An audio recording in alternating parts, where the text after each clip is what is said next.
In racing, we are prone to hyperbole, but in this case, we are being quite literal when we say this is the biggest sim racing event in the world. It's the Daytona 24, iRacing's 2026 edition, and we are halfway through the event.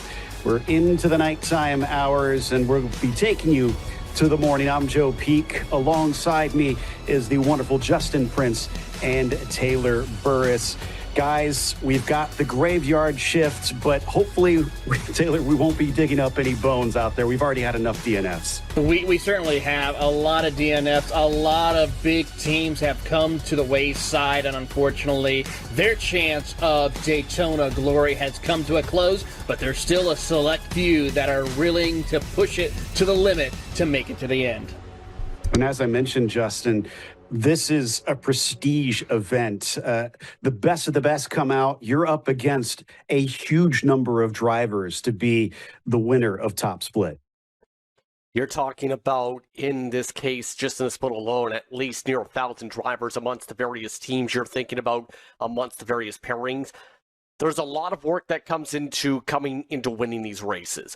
And we've seen so far, in particular, for those who've kept on with the coverage, Drago Racing being one of the ones really in control, Joe.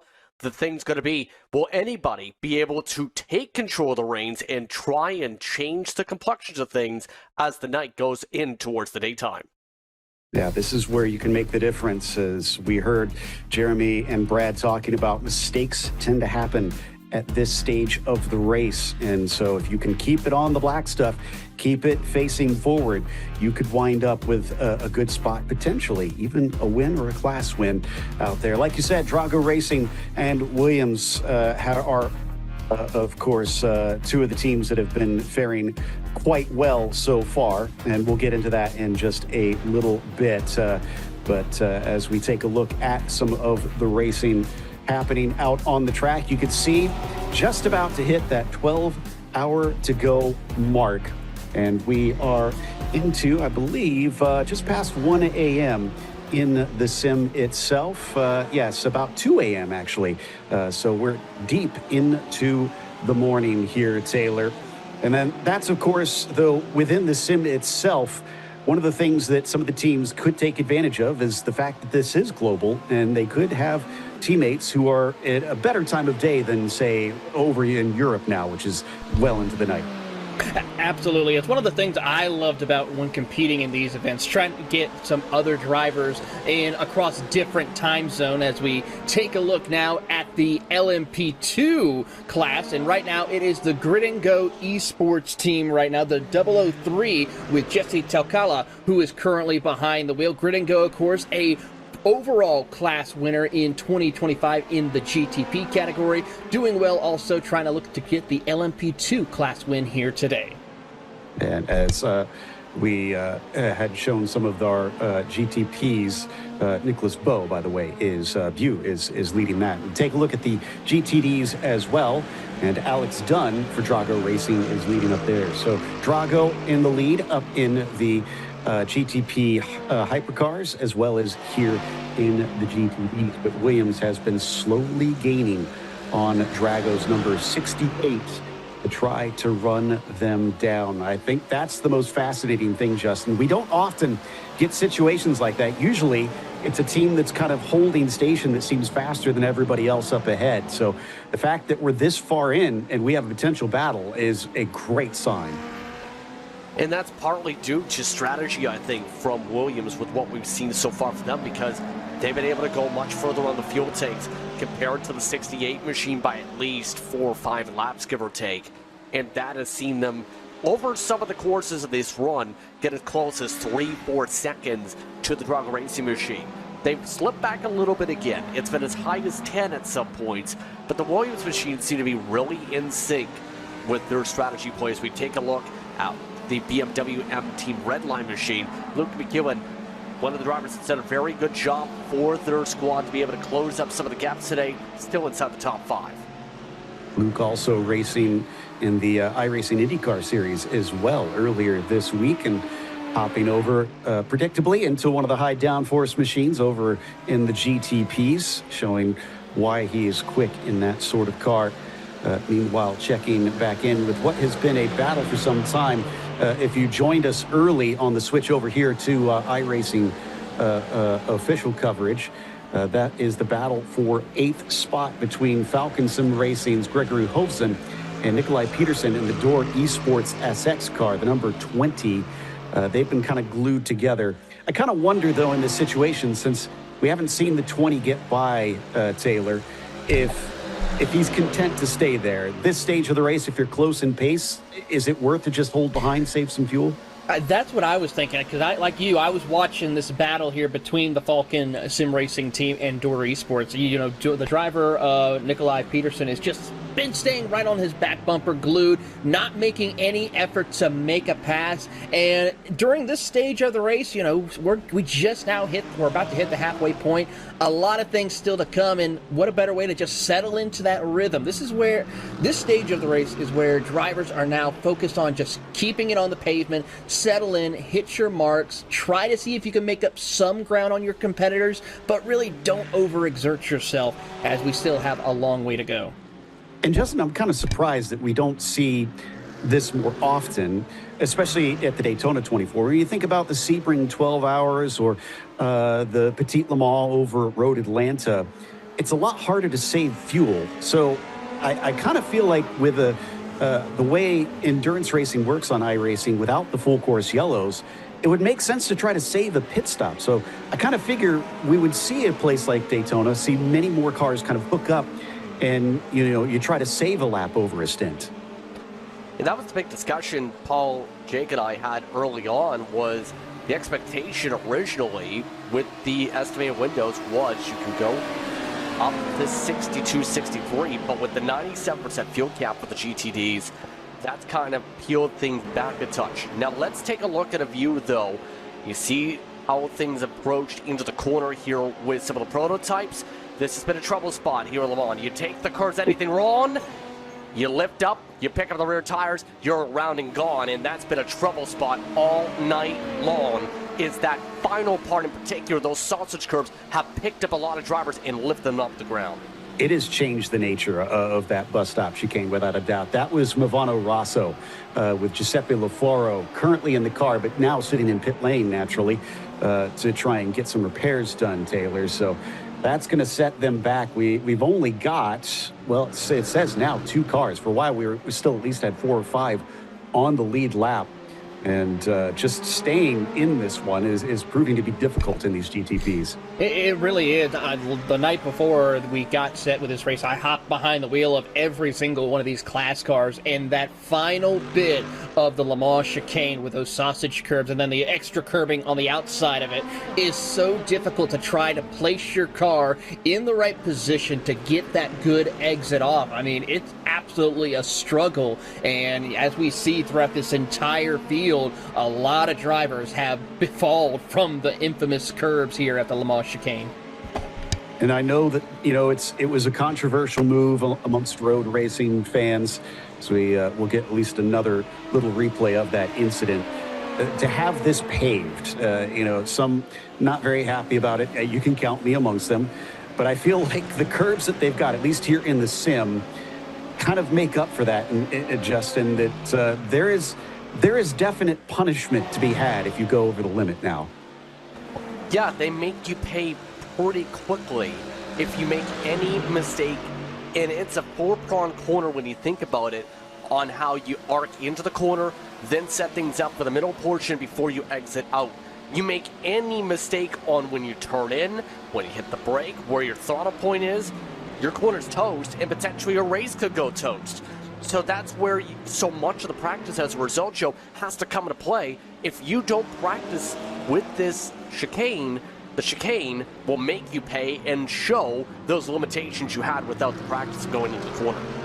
And we can see that battle for 8th and the GTDs getting a little bit interrupted. Another factor that is ever present, Taylor, in this style of racing is some of it could be out of your hands into when you're caught by those faster or slower classes.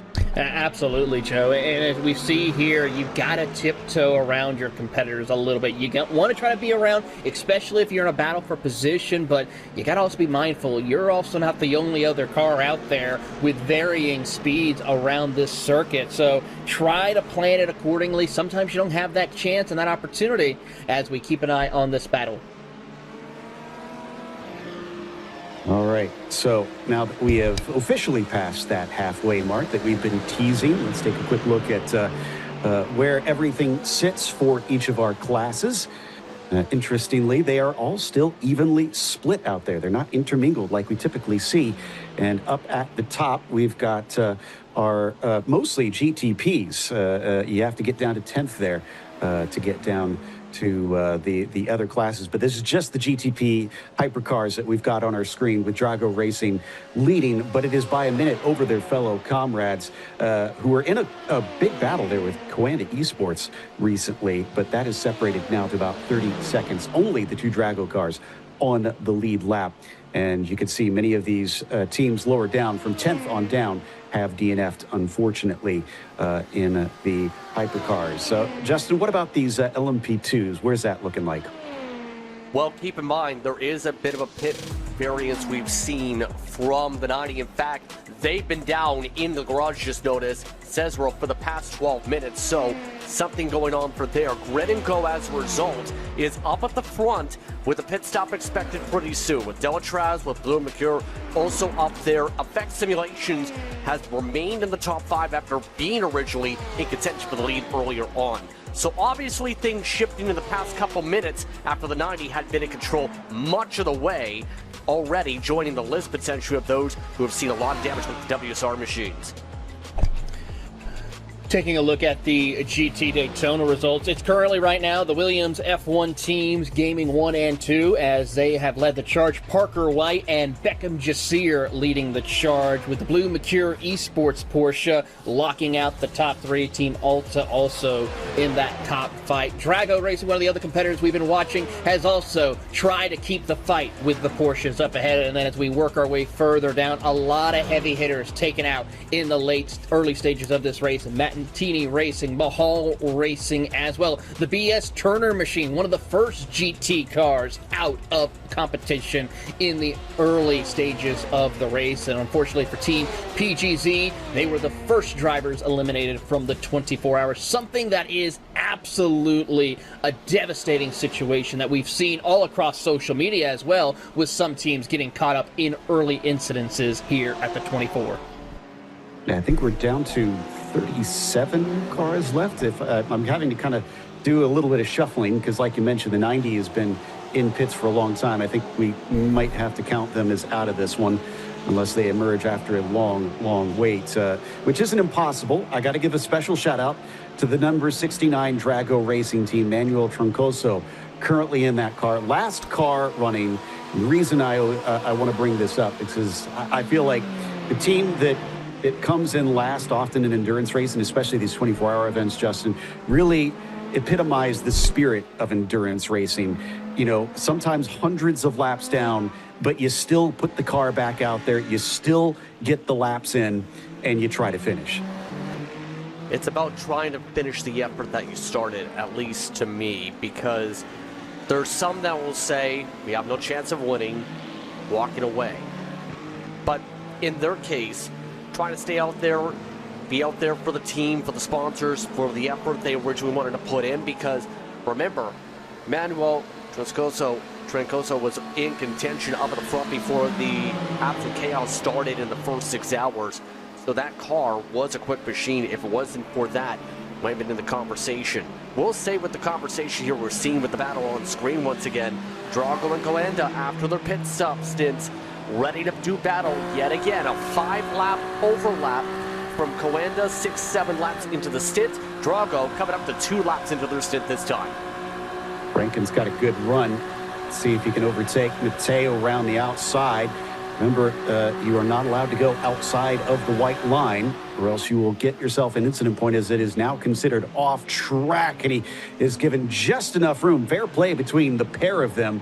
The number 2, though, will hold on to that second place for the time being. So Rankin does not seem content to sit where he is. But, yeah, the pit stops, obviously, just a little bit off sequence with one another here, Taylor. I wonder how that's going to affect things when we get to later in the race.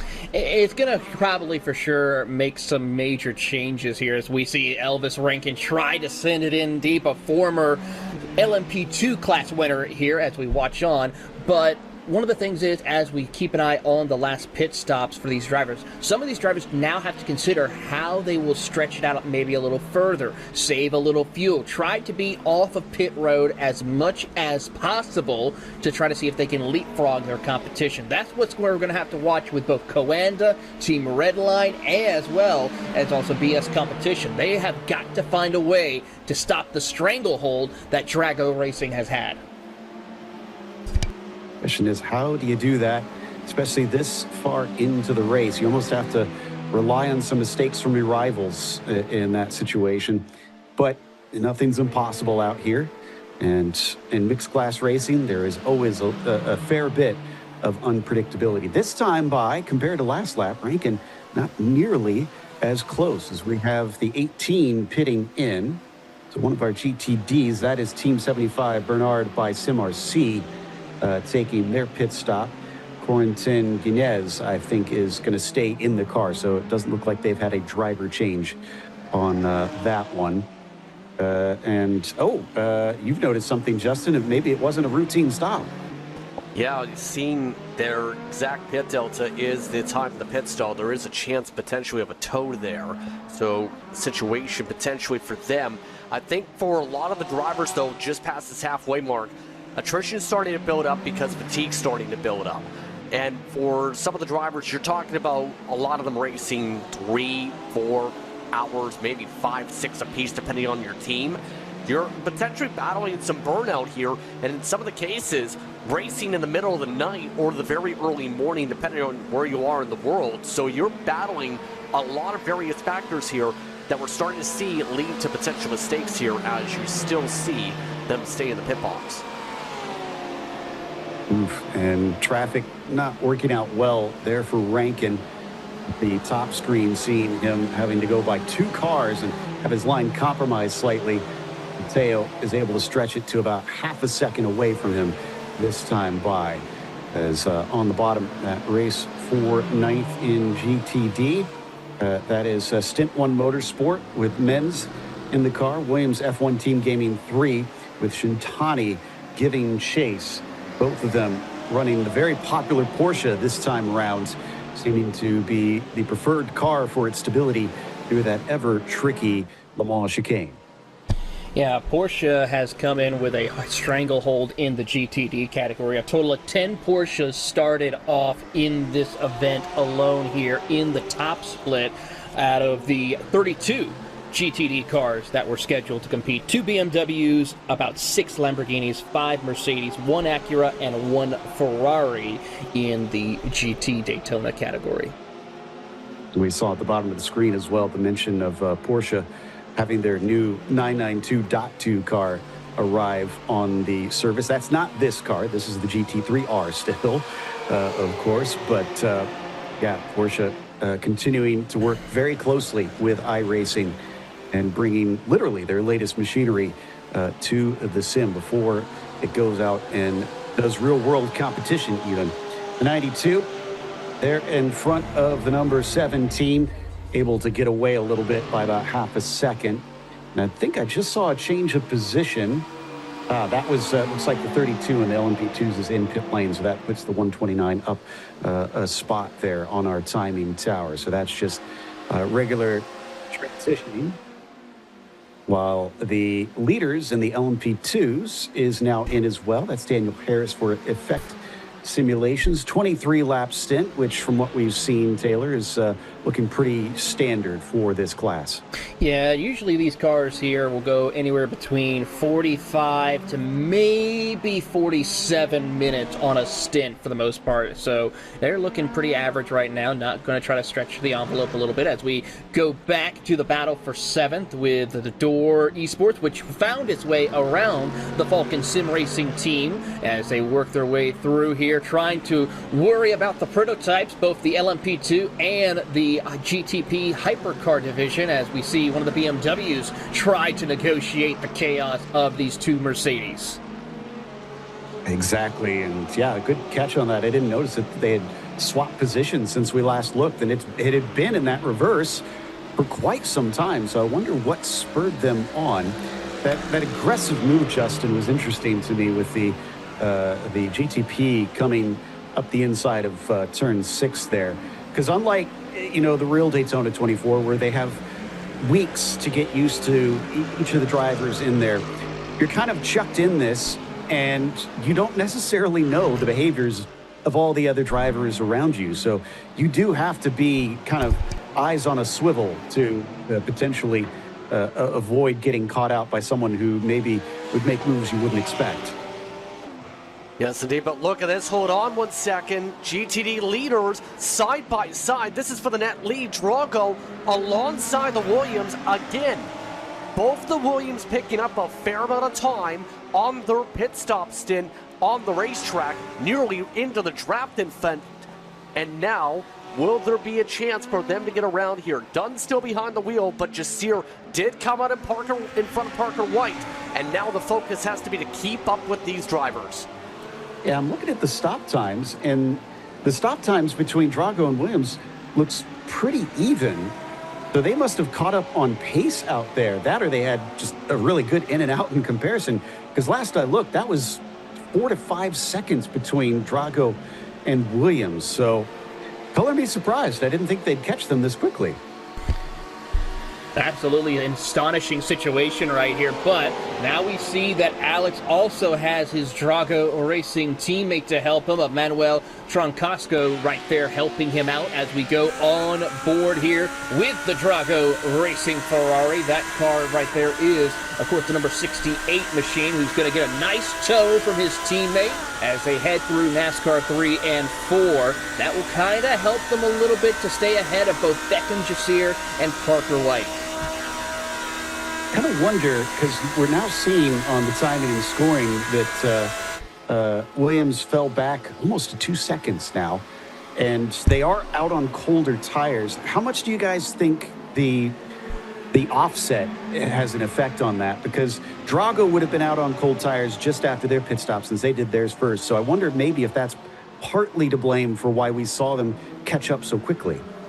I think it is, because we've seen it a little bit earlier on, now come to think of it as well, because the conversation was you can lose potentially up to 2 seconds on an initial lap trying to get up to temperature, then maybe another second, then you're good by the next lap, if not the lap after that.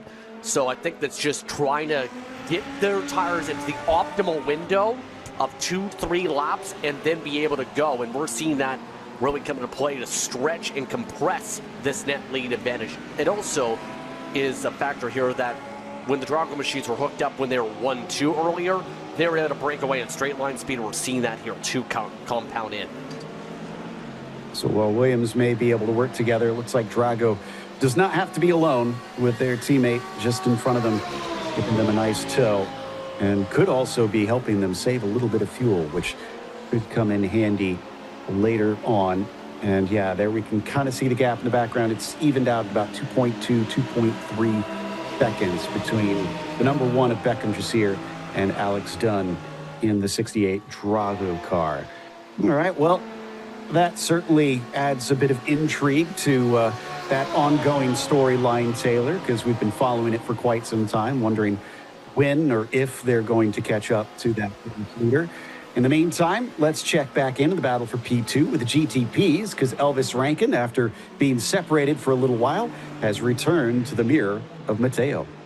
Well, if you think about it, Daytona Beach is best known for some of his fishing right here. And, got to let the line lead out a little bit right there for Elvis, as he knows sometimes you got to just let them tire out, let them be the rabbit, and then just slowly reel them back in and set yourself up for a pass here as we ride on board with Elvis Rankin here on the Coanda Ferrari 499P, trying to hunt down Nicholas Matteo. And Matteo trying everything. There you see the headlights go ablaze there on the back end as he is trying to find his opening, coming into what I have to say one of the hardest corners, turn number 6, because of just how much undulation as well as different styles of pavement you have to negotiate before you climb the banking of NASCAR 1 and 2.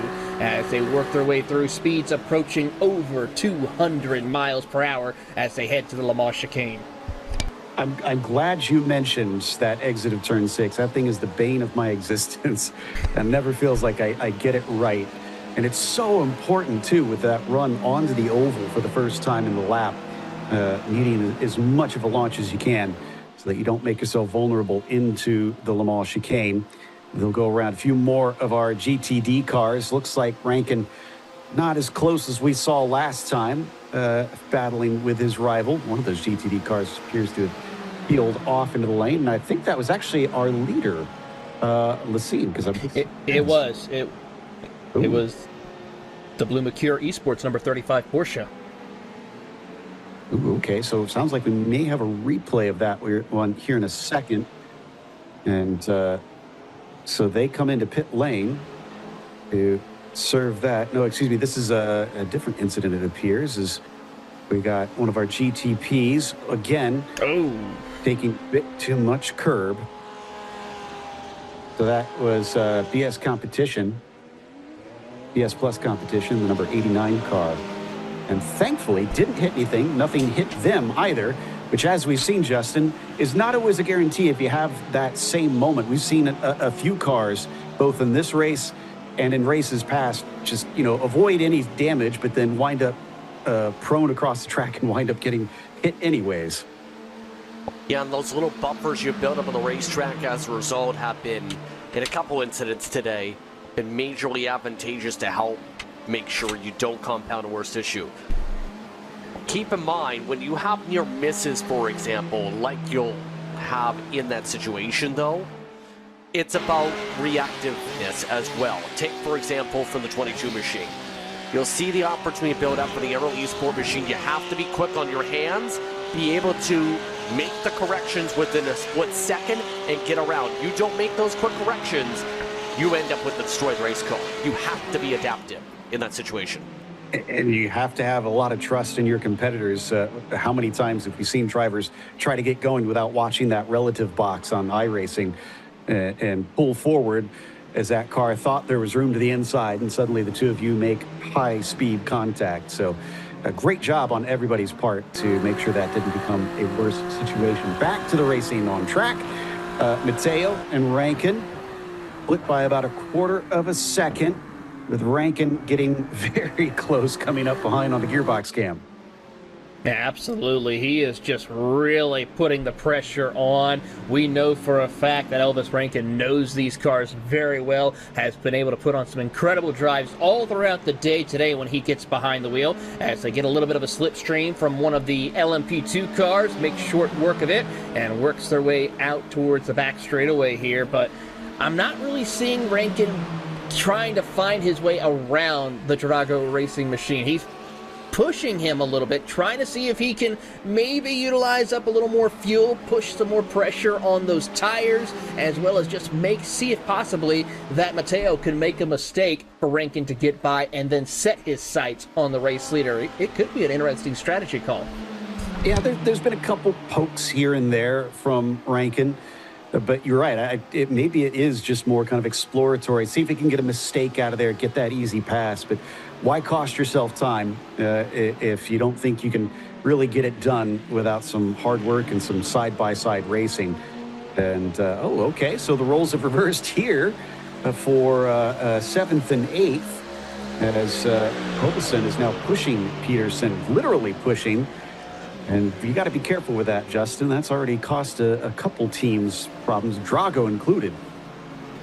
Yeah, and the thing is with the Drago one was, part of it was towards the end of the break, straight away to a braking zone. I feel it's fine in the NASCAR ovals, in particular down the front straightaway. It's just you can't overdo it in case you get to the braking zone and you end up slamming the rear end.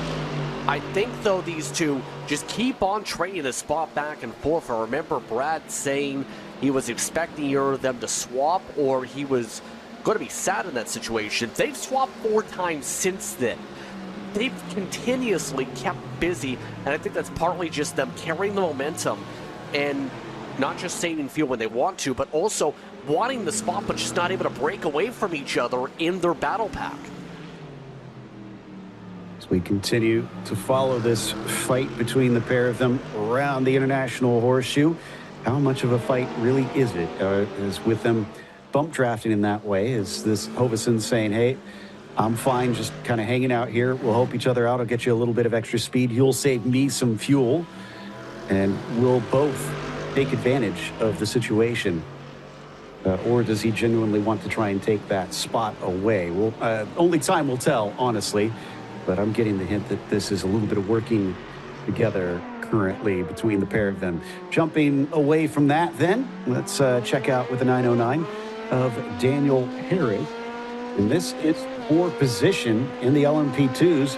Blue McCure finds themselves under threat with Daniel Harris. Whoa! Trying to find enough room on the inside of the Porsche and is barely given enough space. This race here will showcase drivers making brave and heroic decisions, sometimes not working out for them, but for that time, for the driver, Daniel Harris, he was able to make it work as he tries to hunt down Oliver Piatek in the Blue Mercure Esports number 11. As we take a look here with the drone footage as they try to keep pace here with your battle for second in Hypercar. And then the battle for P3 and LMP2. This is going to get interesting. How quickly could we see these hypercars get around the P2s before the braking zone? They do it just in the nick of time as they crest over the curves to set themselves up as we go back on board with Daniel Harris. Sparks flying off the cars as they pound over those curbs. And back following once again, Harris and Piatek, as that battle for P2 and the GTPs goes off into the distance. What's he going to do coming down into turn 1? Flash into the headlights. Is there traffic we don't see off screen? No, not really. Not sure why the lead car is flashing his headlights. Might be a little bit frustrated because of the fact he lost some time here. Gonna lose some more with PS Plus competition going side by side.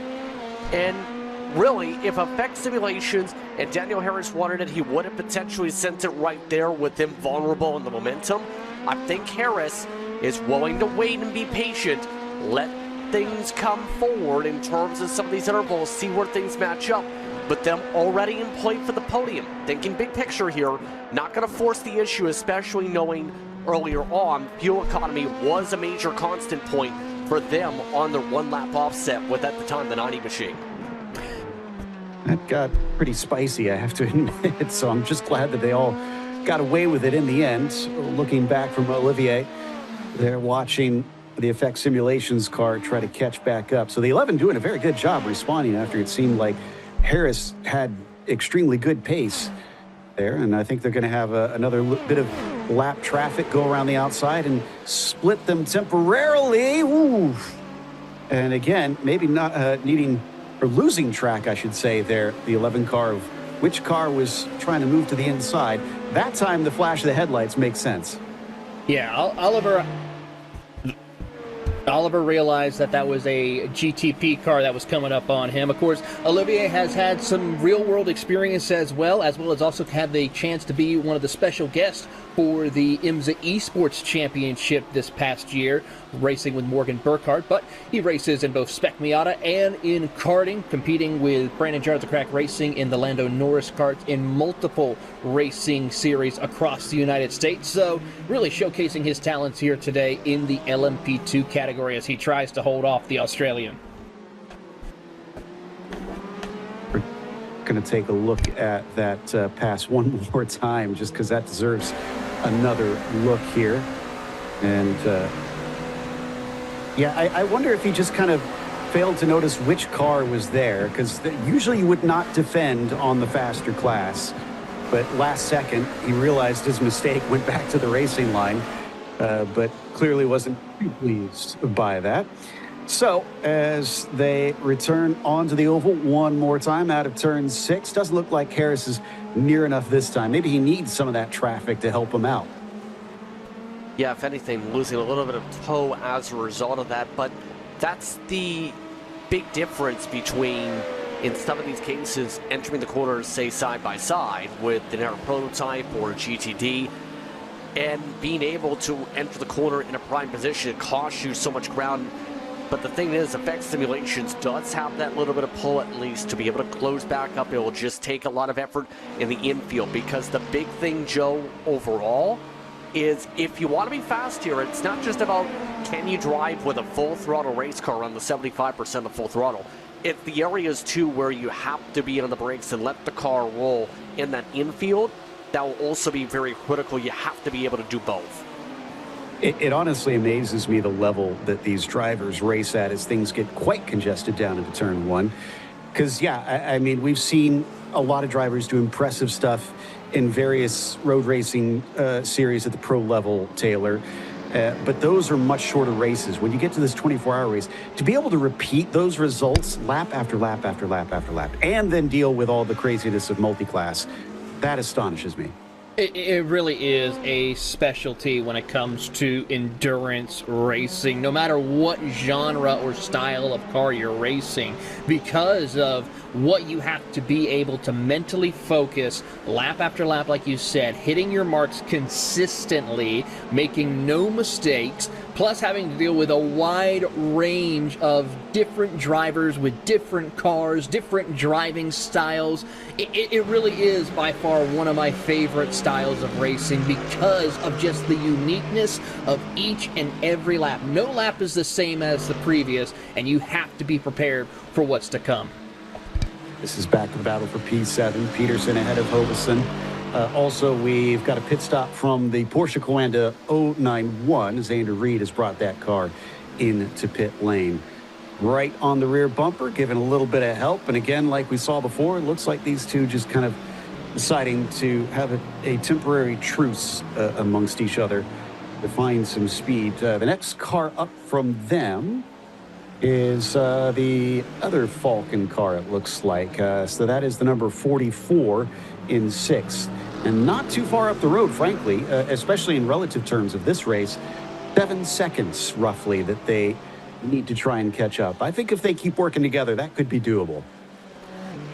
The downside is, last I checked through that interval, it was originally 5.5 when we seen initially that battle pop up. So they have lost a little bit of ground net to them, though, especially since 144.7 for these drivers together.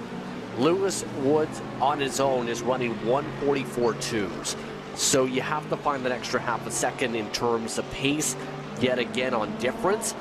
And that's why I think, too, you kind of have to just try to get the fuel save and the momentum build up. Help yourself on the mileage to save time in the lane or build up the mileage for later on. But also, see if you can at least take the momentum somewhere, because it's either that or you waste it by just having a lift and burning and saving the fuel that way. Take the momentum somewhere, and in this case, take it to the bumper instead of just poking around to the outside and losing time passing. Yeah, you make a good point. The numbers don't lie, and you're right about them not quite having the pace as we come back to Rankin and Mateo once again. Just giving a watch and waiting to see what this lap time looks like between 6th, 7th, and 8th and GTD to see if that does change around a little bit. Oh, they did pick up about 2/10 that time, so it looks like it's going a little bit back and forth between them.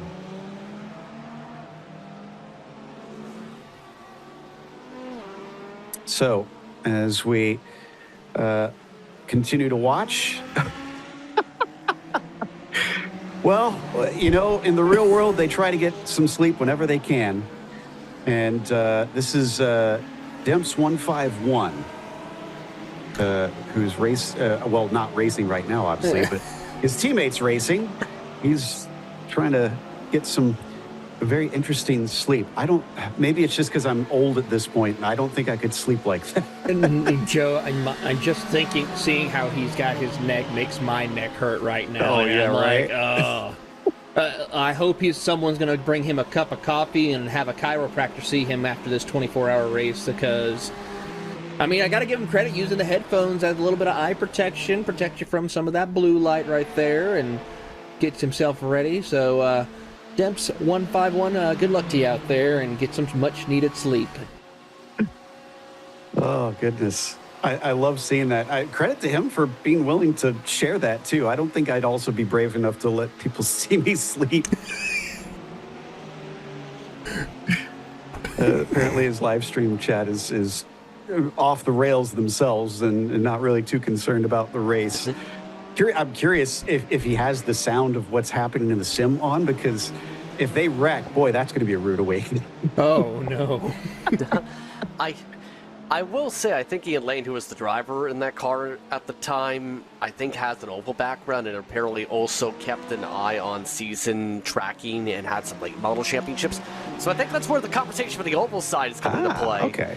So I think though it's entertained, they're just entertained and wanting to make sure they have that sense of community, as we've hit upon throughout this event, is as sim racers, you want to race or communicate with fellow competitors, and I think that's what we're seeing for, even when someone's sleeping, you can make conversation out of anything.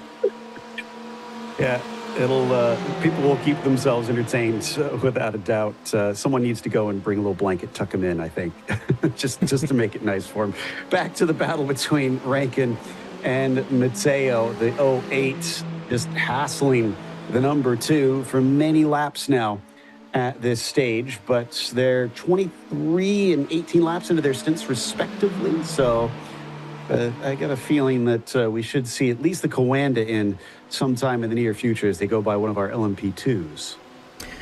Yeah, I'm expecting them probably in the next 3 to 5 laps, I would have to say. They can maybe push it to 30 with how well he's been able to stay tucked up behind, not really pushing the envelope, but it's going to be pretty soon.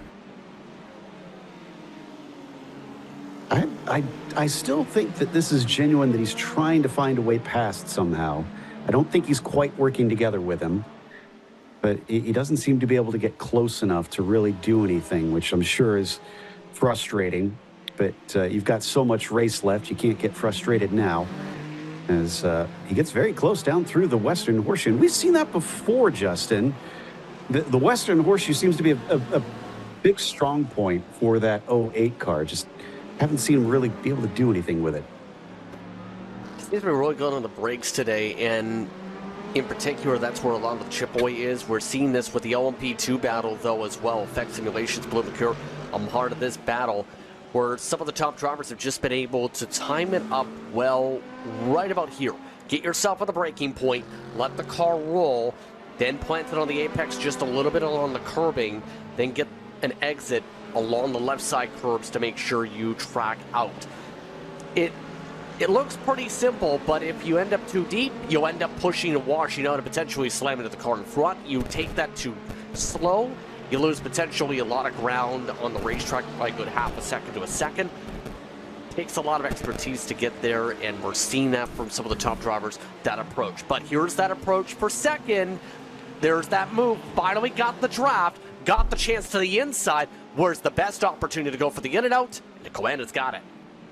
Nicely done. So that moves the Ferrari up into second now.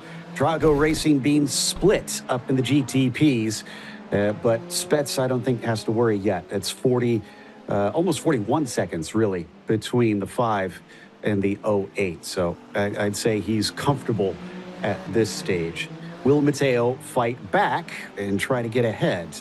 What would you do if you were in that red number 2, Taylor? Would you try and get the position back, or would you want to just kind of hang tight behind that Coanda car?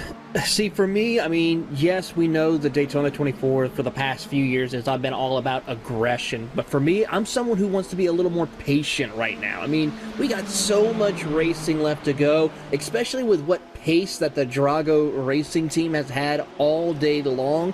I wouldn't put it past me. Just settle in. We still got a lot of racing. They have to make their pit stop before we do. You're going to get the spot back and hopefully stretch out your lead a little bit when it's time for the pit stop cycle for you to come in. So At least that's what I would do. Now, for what we see from Mateo of how aggressive and how fast he has been, I'm pretty sure he's going to try to find his way back around pretty quickly. He's got a good run here. Which way does he choose? If he goes for an attack, he does not. He's going to stay in line coming down at a turn one this time, at least. So no move from him there. Just kind of riding through that little chicane down into the International Horseshoe once again. The pair of them, of course, will have to deal with a little bit of traffic up ahead, as it looks like they've got, I think, one of our LMP2s overtaking one of our GTDs through the kink, so they're probably going to get the pair of them relatively soon. Yeah, traffic has been today, for the most part, a little bit of a hindrance for some of the battles, but it's been, in most cases, even though you lose the time, in a lot of cases it seems to bounce back. It's like a bouncing ball. You try and bounce it on the floor evenly, it'll bounce up and down to your hand. Sometimes, though, in reality, it'll bounce a little bit on the low side. Sometimes it'll bounce sky high on you, depending on how hard you go. So that balance of that traffic management has been working out the same way in terms of that back and forth affair. And we're seeing that with Wigganda, for example, picked up a lot of ground just now with Drago getting swarmed by prototype traffic. Yeah, they were stuck with both the LMP2 and the GTDs into the chicane, so that did not work well. This is down in 13th. Fabrizio Belziti and the SDR Sim Racing 577. A lot of these teams are streaming. Let's take a look at how it's going over there. So they're having a good time running along. And again, I mean, how cool is this, Taylor, that we have this opportunity in the modern day that, you know, you don't just have to watch, you know, the main broadcast to see how your team is doing. A lot of these teams will let you stay with them the entire ride, essentially. Well, that's the thing. We would love you guys to make sure you tune into our broadcast to watch it, so that way you can get in-depth analysis. But we maybe have on the other TV or your other monitor one of your favorite teams out there to get an idea of what they're going through, maybe their strategy or what they're trying to accomplish. Because as you just saw right there on that stream, you see them switching around to other cars and other drivers to try to figure out what they're doing to say and tell their driver, okay, this is what you need to do. This is where they're better. This is where you're better. Try to see if you can even it out to make up time on your competitors. I mean, some of these teams that have 4 to 5 drivers racing with them, they have them as crew chiefs, spotters, everything, rotating throughout this entire 24-hour event to help them get the chance to be on the top step of the podium or just even finishing a 24-hour race here at Daytona. You know, that brings up a good point as well, Justin, as we take a look at Redline emerging back onto the track, is that our perspective is always the broad view. We have the big picture. We can see everything that's going on out there. But when you're in the car, having that team behind you to be able to look around and keep you up to speed on what's happening in case you need to know is so important. The team aspect of endurance racing is just as big on the sim side. It is, and in particular, a lot of people I've noticed take to the interest in making sure you follow along with their favorite driver in those ways. There's even been specific team broadcasts we've seen where they brought in crew members, and like Team Redline's done with Luke Crane, to be able to talk to fellow competitors and amongst that team to get that broad viewpoint from the Redline perspective. So I think for a lot of people, it's being able to enjoy that fandom and also connect with their favorite teams and drivers to learn that way. will say being able to check in on those is helpful too, because it helps in situations too where you might need that connection to be able to say, okay, what's going on? Pop into the Twitch, ask the question, someone will tell you, boom, you have the information and you know exactly what's going on. So this is interesting. We thought Daniel Harris was going to be fighting for a podium spot with Piatek, but he's dropped off. It's about 2 seconds now between them, and what we're watching is Abel Torres in the 42 trying to challenge him for that 4th position. So that 909 Dallara seems to lack a little bit of pace late in the stint. And in fact, that pressure starting to ramp up a bit here, Taylor. Look how close he's getting in some of the corners. Yeah, last time by, as far as the lap times, the distance was about almost a full second between Harris and Torres. Torres really dropping the hammer down to try to find his way as he gets a nice toe of the draft down the Daytona Superstretch heading to the Le Mans Chicane. He's not going to try to set the pass up yet because of just how difficult it is, but tries to get that good run off corner exit out of the chicane and back up onto the banking, loses a little bit of time, but he has really been able to kick in the afterburners in this stage of his run. This is looking like it's about to get tasty. So I hope we stay with this for a bit, but we'll see. We've been teased with some of these battles sometimes, and they kind of fade or just stay stagnant for a while. But this has a different feeling from that 42, the way that he is getting close and the way he's being aggressive down into turn one. Just wasted absolutely no time. Tries for a cutback, does Harris, but no dice. Abel Torres just stuffed that car in there, was not taking no for an answer. Mealy said, you know what, I know your pace is falling back. The average, after all, says, if you're getting that information, he's 4/10 off the next car in front alone and at least 6/10 off yours. You cannot afford to wait behind, get the chance to go ahead, try and find a way to close up to Piatek, go from there. And I think that's kind of the viewpoint right now with what we've seen from this machine, especially as one of your hard charges to keep on charging forward and get a chance to get to the podiums from up 14 already. Piatek last lap, a 37.8. Torres was a 37.9, but of course he was stuck behind Harris for part of that. So with the pass, I'm not sure if we'll see an accurate lap time this time by, but if he is quicker, that still shows a good chance for the 42 to try and run down Olivier up there for Blue Mercury.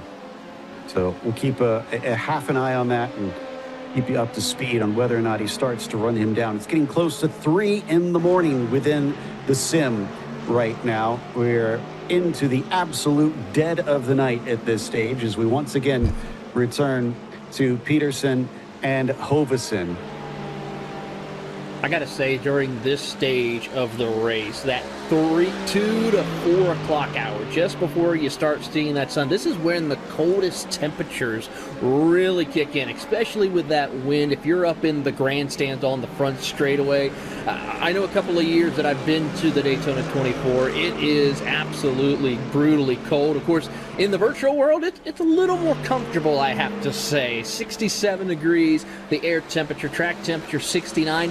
That's going to be critical when these drivers go out there on fresh tires, when those pit stops do happen. I know for the most part, drivers try to double or triple stint their tires during the nighttime because of these cooler temperatures.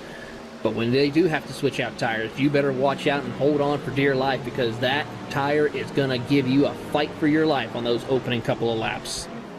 And frankly, I know some drivers aren't a fan of it. I like seeing them have to work hard after those pit stops, really challenge them. Especially, we've seen how good these drivers can be. You know, throw them a curveball, make them work for it. As BMW Team DS Plus competition just came into pit lane, so they'll take their service and get back out there. We're going to check on a few of our other splits because there are a lot of them happening simultaneously. If you're not used to following iRacing, and especially their special events, the splits are the exact same races happening at the same time. It's just different competitors, and they're all sorted according to their I rating, the average I rating of your team that is signed up for the event. So you will be put up against similar competition. Apparently, this is the one that we're going to be checking out here in a moment, is the split that includes iRacing's support and marketing staff team, which this is what I love, Taylor, is that they don't just make the product, they love using the product too. They race in the sim themselves. It's great to see that the people of iRacing, of how much they love it, that they're willing to take time out of their busy schedule when it comes to showcasing all the amazing products here on iRacing, that they go out there and race themselves and hopefully try to at least finish these races. I know Corey, for a fact, he's one heck of a driver himself, but I know he's going to have a time of his life trying to put on a good effort, and we'll check on them here in a few moments. Yeah, we'll bring them up here in just a little bit while we continue to watch Hoverson and Peterson. But I think Peterson is just continuing to just lead the way at this stage for Door Esports in that number 20.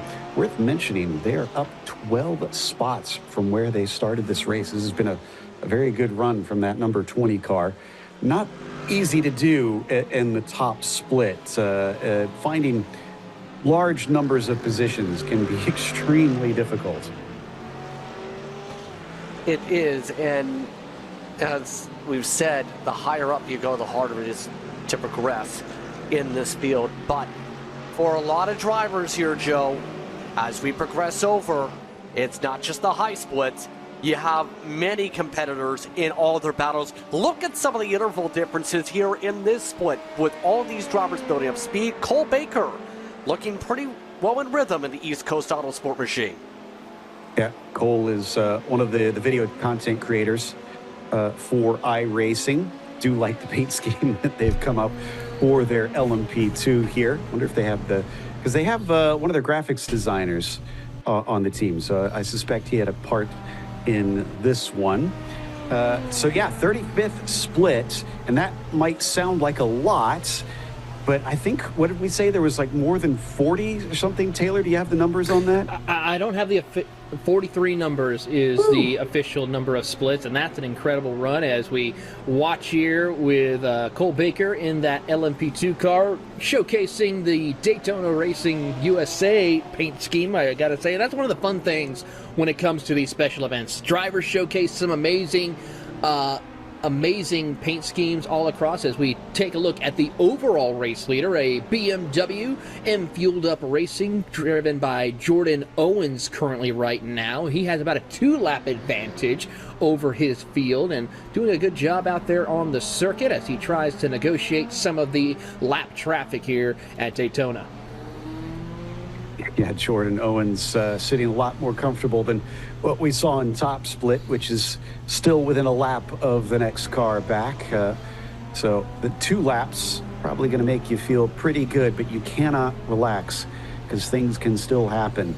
And even a small accident can suck that up and wind up costing you that lead. So Jordan's going to have to keep his wits about him in that number 54 without a doubt. That is just the GTP hypercars. Down in the GTDs, Eric Wineland in the number 69 machine is currently in the lead. And much like we've been seeing in the top split, looks like the Porsche is the car to choose, as that is our lead manufacturer. We're here down in split number 35. Don't know much about Eric, but I do like his sense of humor, I must admit. It said, I think it was like new NTM V6. So I think that's new tire model version 6, which at this stage be probably more than a decade old. And I don't think that car is on that old of a tire. I would hope not. I mean, when we talked about it earlier in the broadcast, as we see the brand new tire compound for the hypercars and GTP, as we'll get a full field rundown here of how the drivers are doing here in split 35 and take a look at where your favorite cars are. And there you see it, Jordan Owens with a 2-lap advantage over the Porsche of Tyrion Kelly. Andrew Wittenko in his Porsche also there rounding out your top 3. We've got a couple of Cadillacs also there inside the top 10 as well, but they got a little bit of work to do, 14 and 20 laps down. Yeah, that really shows you how much you got to stick with things here, because the gaps get quite large. That is just the GTP hypercars, the LMP2s with Cole Baker currently at the top. So leading their split there, the iRacing team. And I promise that's not any shenanigans going on as we take a look at the GTDs. A single lap over Moss in the number 8 for Eric Wineland.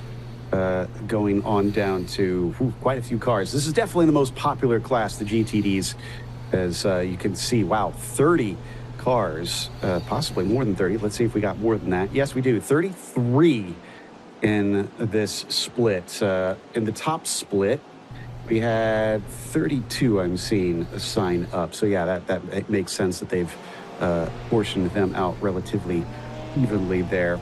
Checking in one more time before we head back, giving some love to the iRacing marketing team, attempting to try and win their run of the Daytona 24. Back to top split now as we check in with what is a battle for fourth in the GTDs. Justin, that's Team Alta.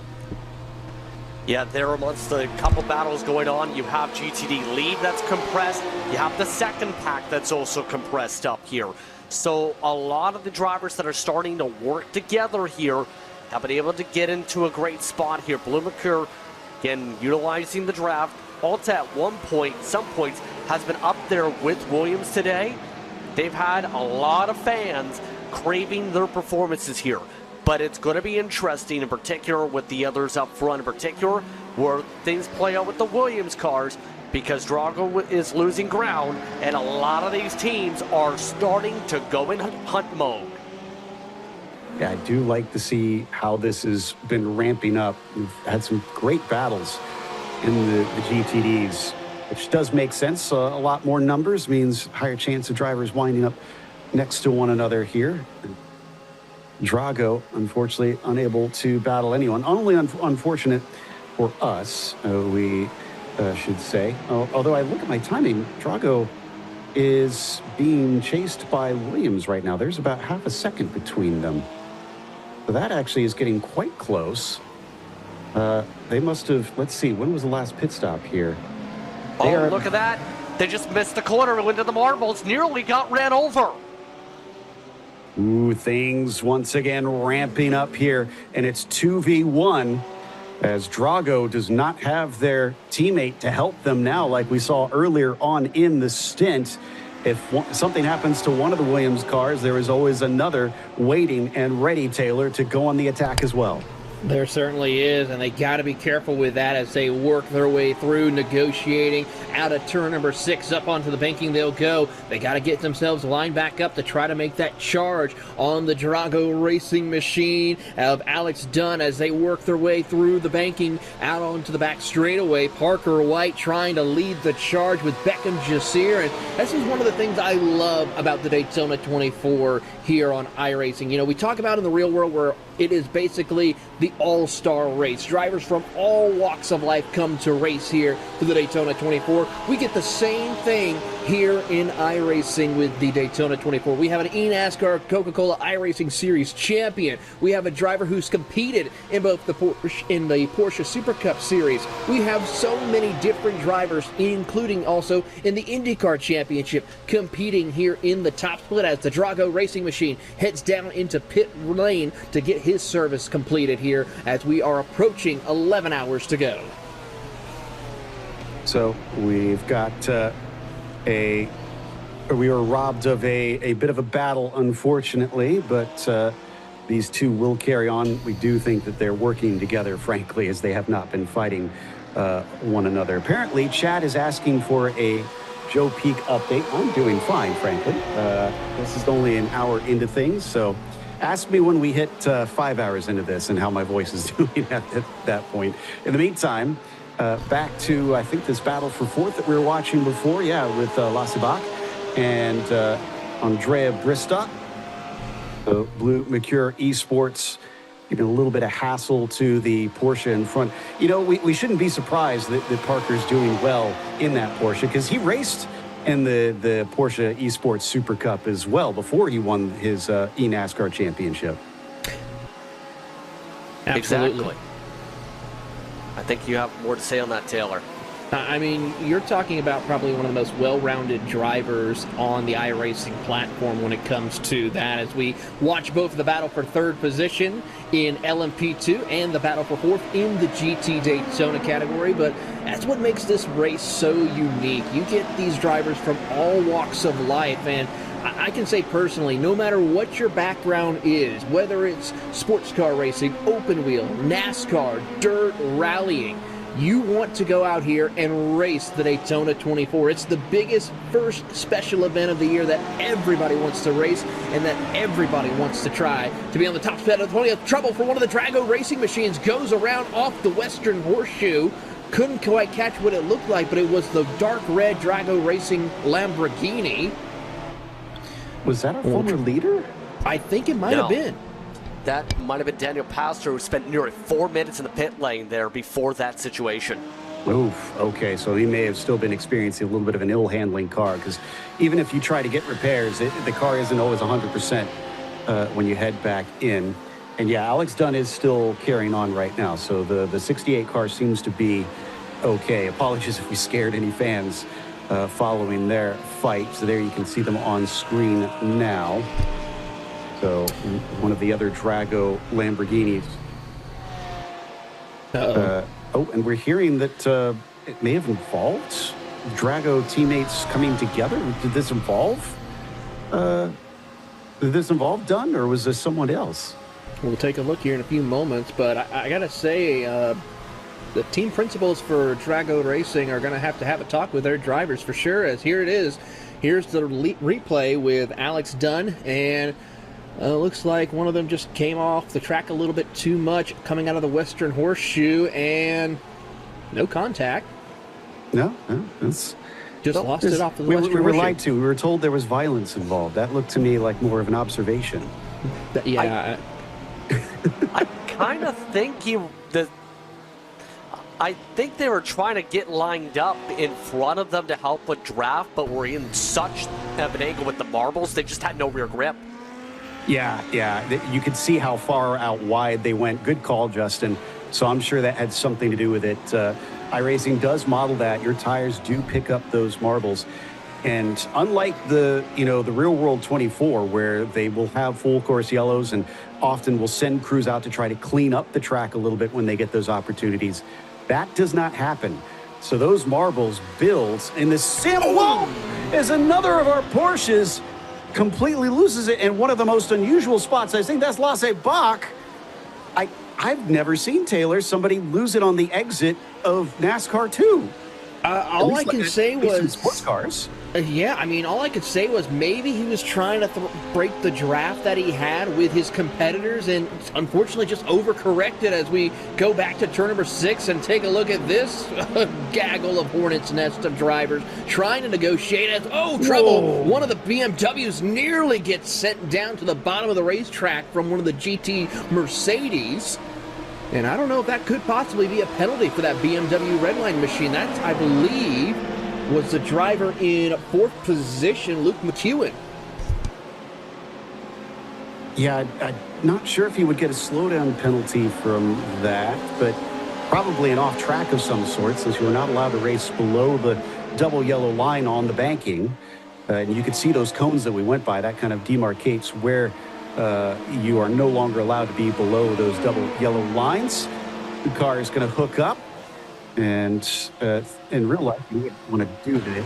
As we take a look at what happened here, was there any sort of contact between them that may have started that? Because that's the only thing that would make sense in this situation. The car is in no way usually loose coming off the banking. They just are too well. You know what? I wonder if he was adjusting something inside the cockpit and didn't realize the car was starting to head up to the outside wall. Had to have been, because normally you aren't going up there unless you're trying to pass this lap traffic. That's just a big mistake at that point, where it's almost like they got spooked once they got up to the high side, and it's absolutely cost a great day for Alta. Into the bin goes the run. Yeah, just unfortunate to see. And I'm pretty sure Lasse Bach is located somewhere over in Europe, so maybe it's getting a little late at night, and unfortunately lost concentration at the wrong time. So we'll have to see if we can get some info from the team and get an accurate picture of what exactly happened. Meanwhile, we've seen these two hook up and bump draft a little bit. This LMP2 battle for 4th. Olivier Pietek with Nathan.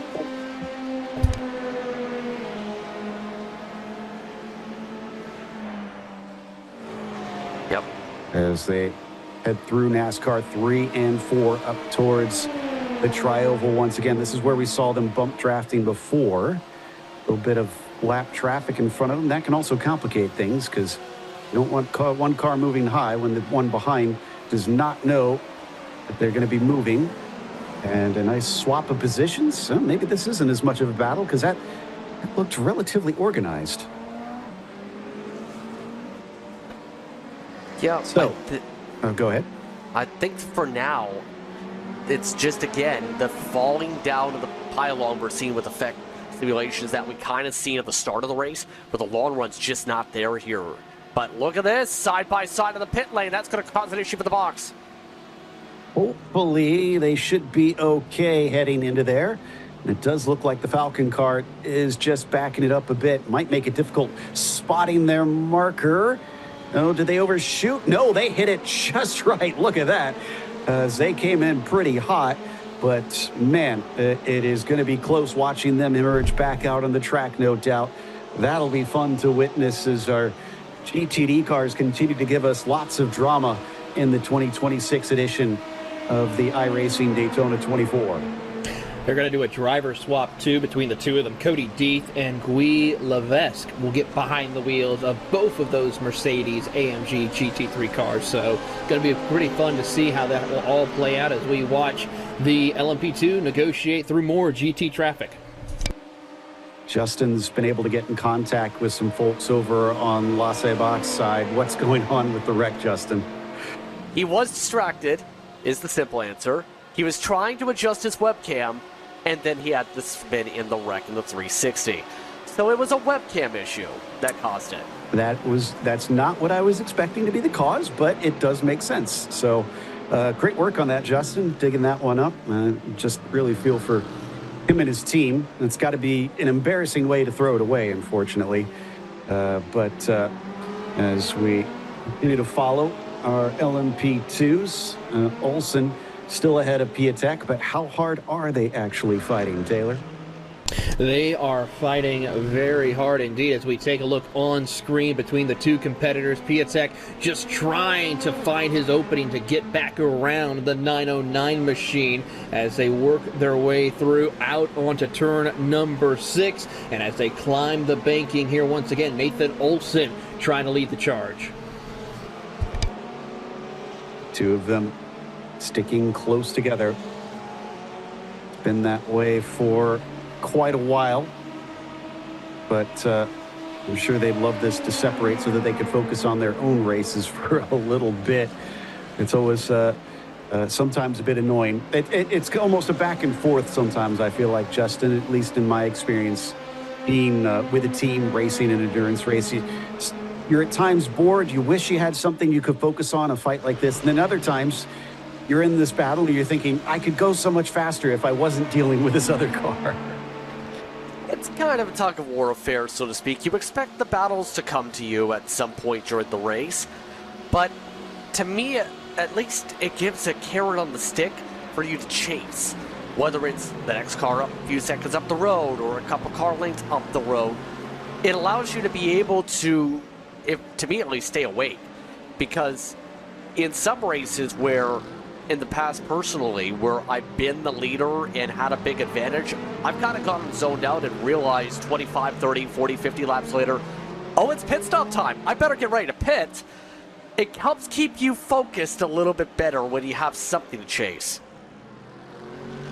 Well, Daytona not just famous for the 24, but of course probably a little bit more well-known for the Daytona 500 as well. And it's NASCAR really calling this place home and using it as its sort of crown jewel in a way, I suppose you could say. But NASCAR has also recently partnered with iRacing in a new way, having in the past year released NASCAR 25. So that was been definitely a little feather in their cap. And of course, it is available on Steam, PS5, and Xbox Series X. So you can get in the car, try your hand, and see how you do up against NASCAR's greatest on all of their laser scan tracks. This is what I love to see iRacing getting involved in, bringing them back to almost their roots, Taylor, with them kind of starting out with NASCAR racing back in the day as Papyrus.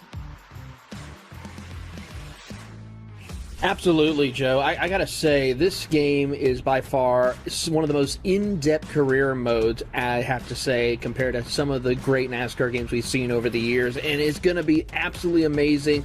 People need to go out there, buy it, because it's by far a fun game. It's going to be amazing.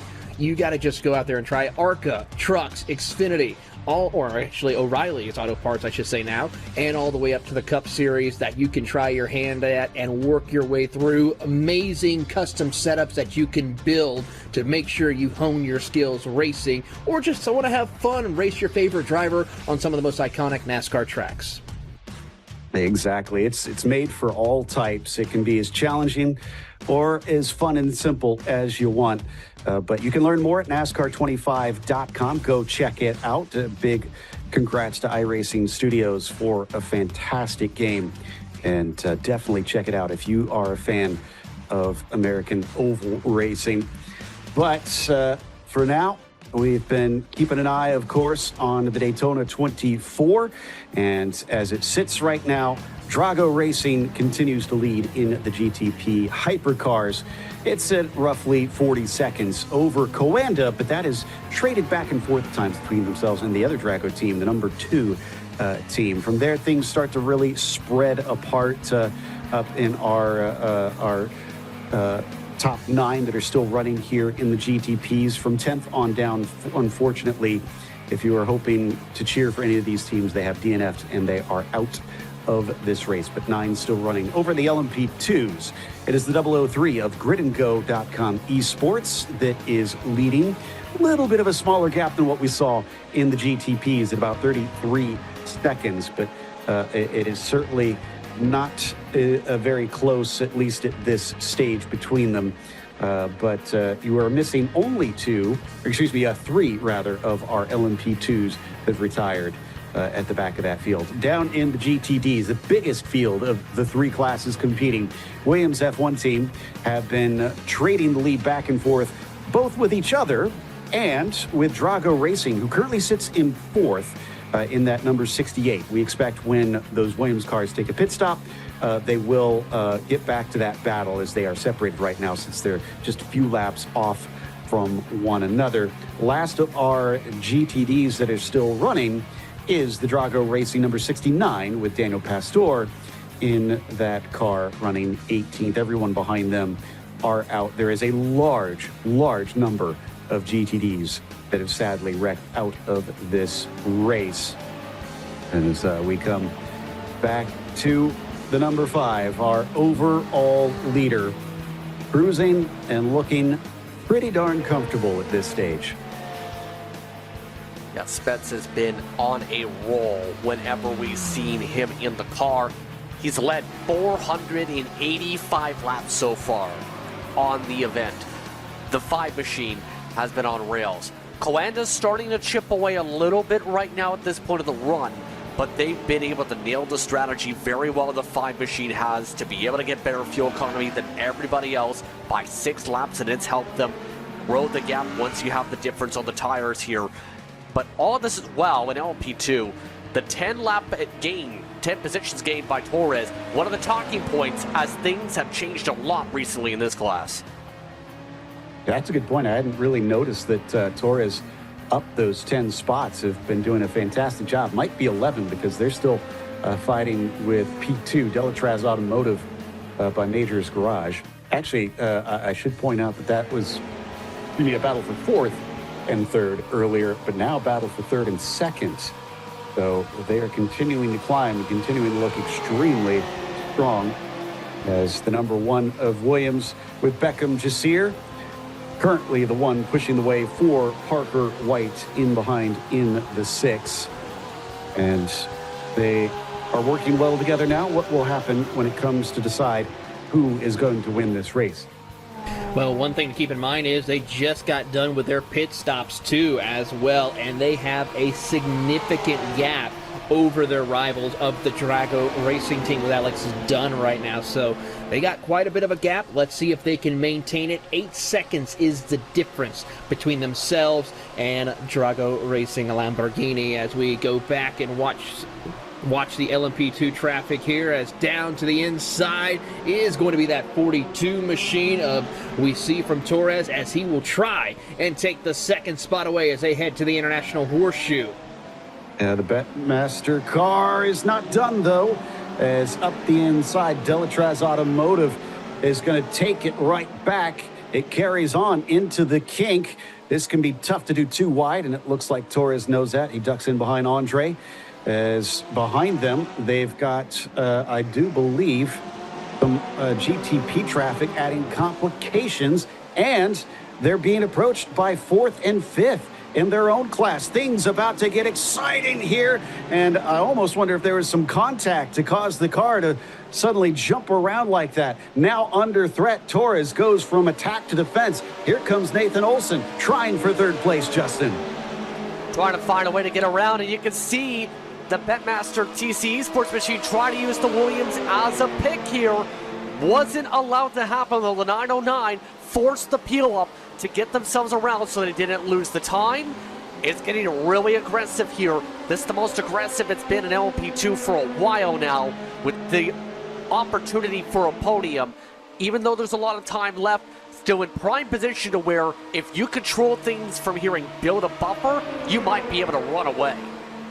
Well, and that, I think that's what Andre would like right now, is a little bit of a buffer, which he's only got about half a second from that. So it's not a major gap, but he's no longer under pressure like we saw before. In the meantime, it's Piatek on Olsen. Now it's almost trickling backwards a little bit as the battle works its way for 4th place. Effect Simulations, the 909, will stay in that spot for the time being, but has to go defensive as well as try to slide underneath the number 9 car. That GTD is going to at least stay off to the side for the time being. But this has added a whole wrench into things. These cars fighting this hard while they're having to navigate through traffic. Piatek now having to be in the catbird seat, ready to capitalize on any mistake that happens in front of him as they work their way out of the Western Horseshoe over to the transition corner of turn number 6. Big time slide as they come up into the banking here, and Torres now has to try to hold off the hard chargers that we see behind him as they work their way up through the banking here. And Nathan Olson really trying to see if he can catch back up with Piatek right there. It's trouble for one of our drivers we've been watching here. The Door Esports machine number 20 had it off somewhere. Guy Levesque seems to have run into trouble. That battle with Cody Deef, I think, has now fully been put to the side.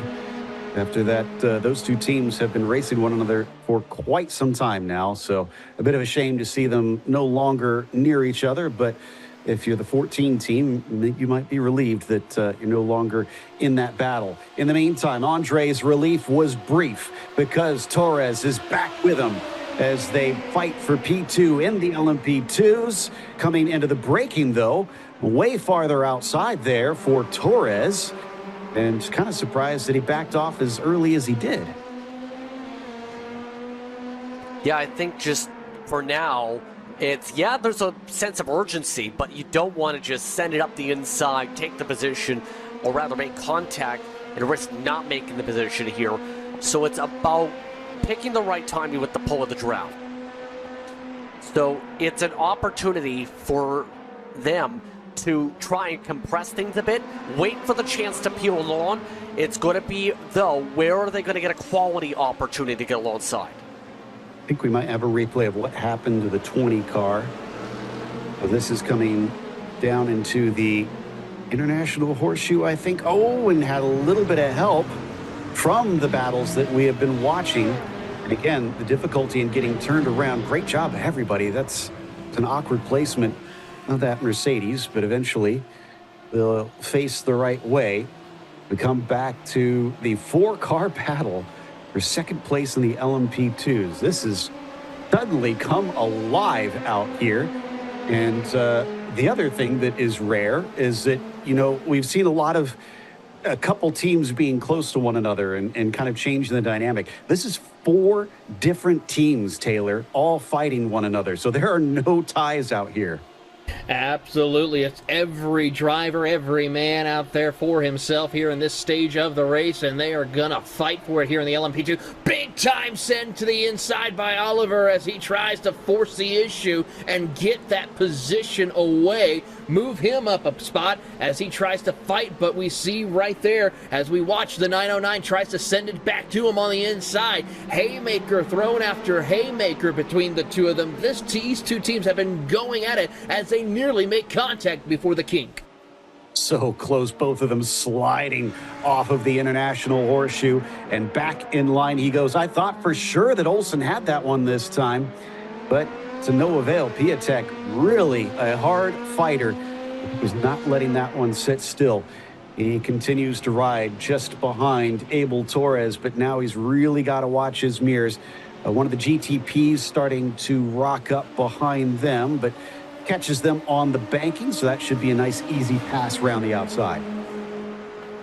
No issues with the traffic here, but look at this though. Wasn't going to say no issues. That was near contact there as blended up onto the top line did Torres there.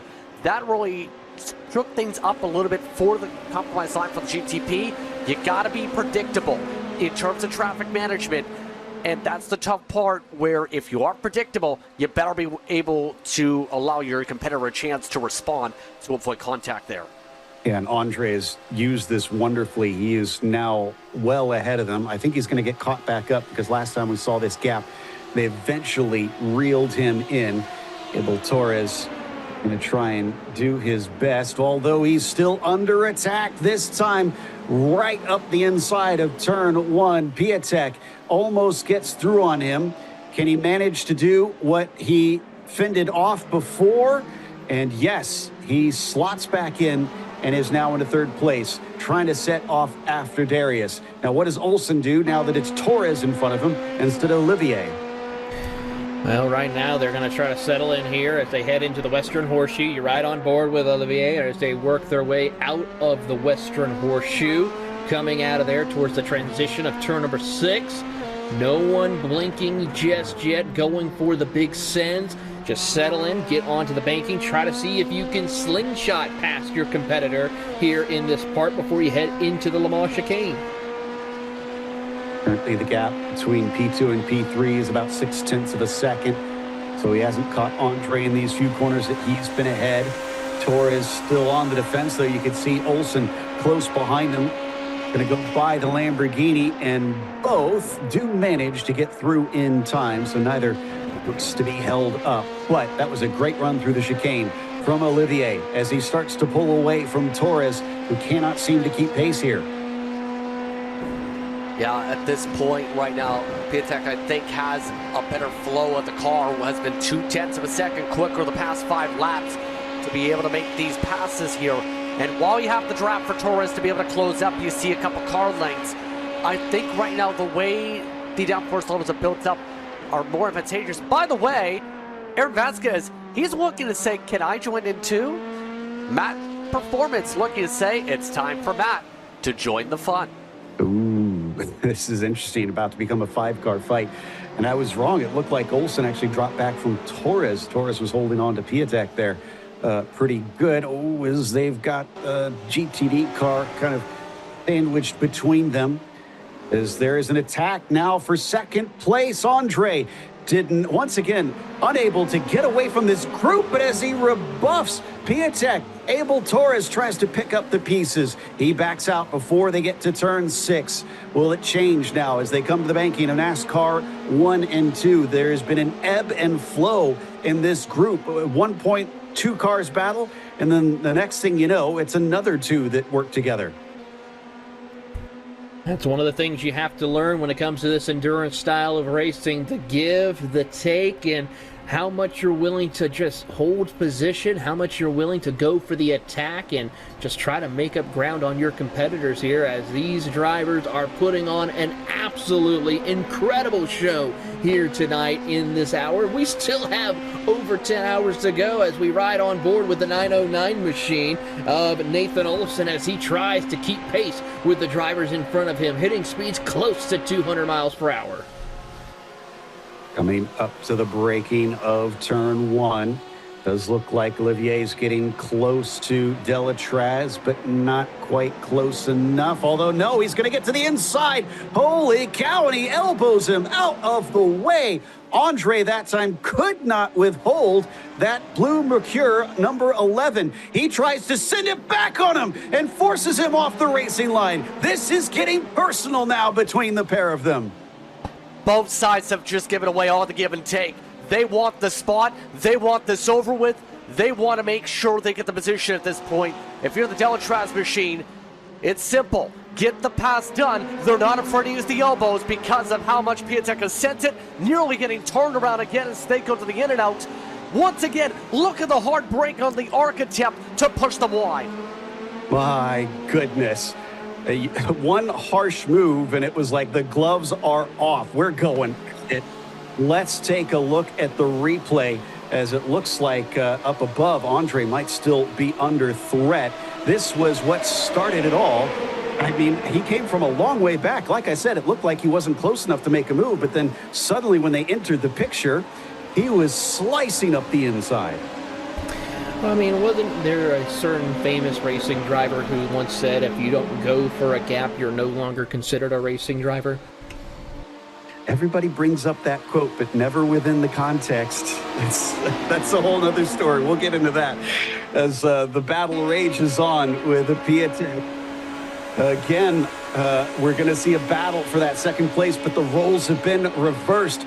Andre, we can see him up ahead as they're now bringing in another friend.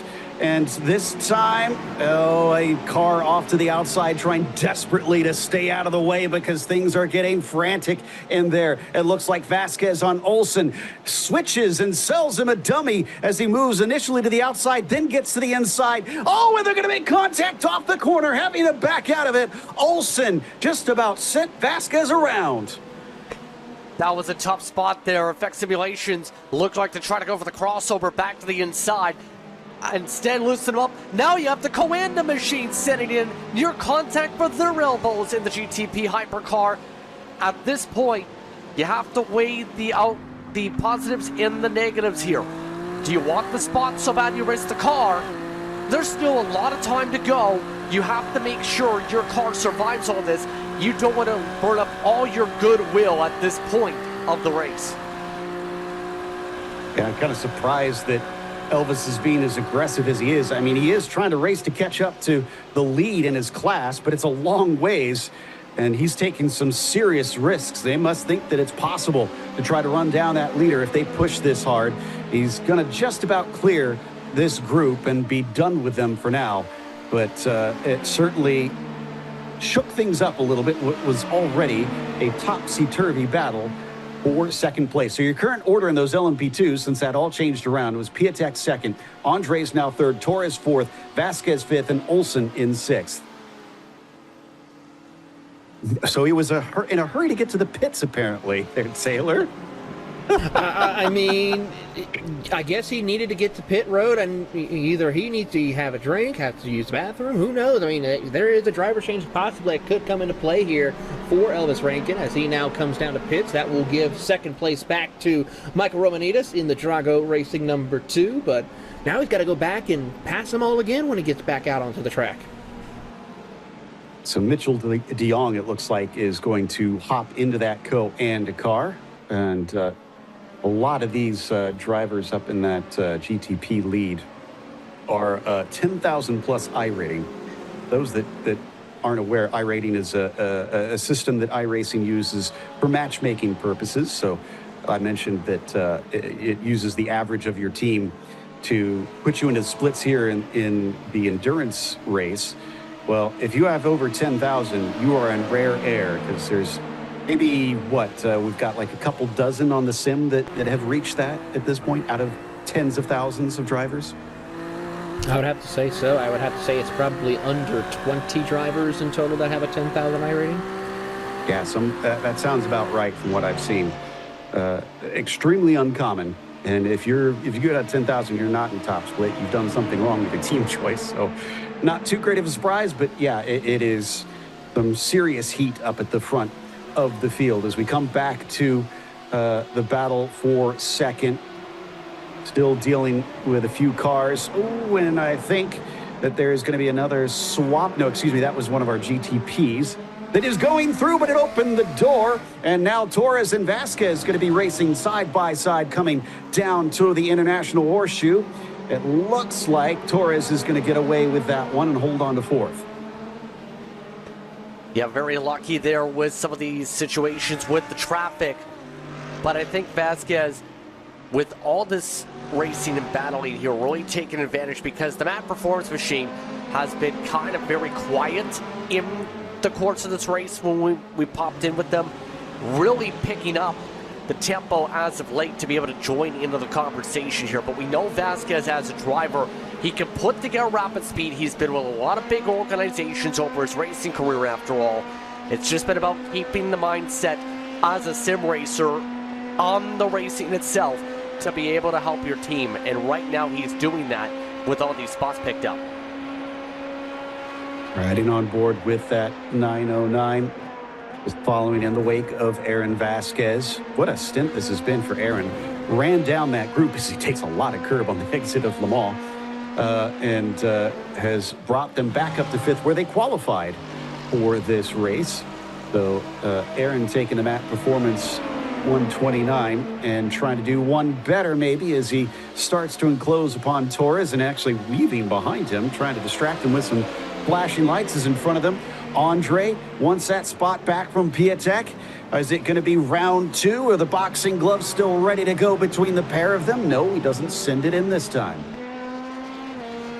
Nope, thinks better of it right there and is trying to hold on for dear life as we watch these drivers negotiate. Piatek just trying to make sure he can hold on to that position here because look at the hard charge that we're seeing from Darius as he tries to put the pressure on to get Oliver to make that mistake.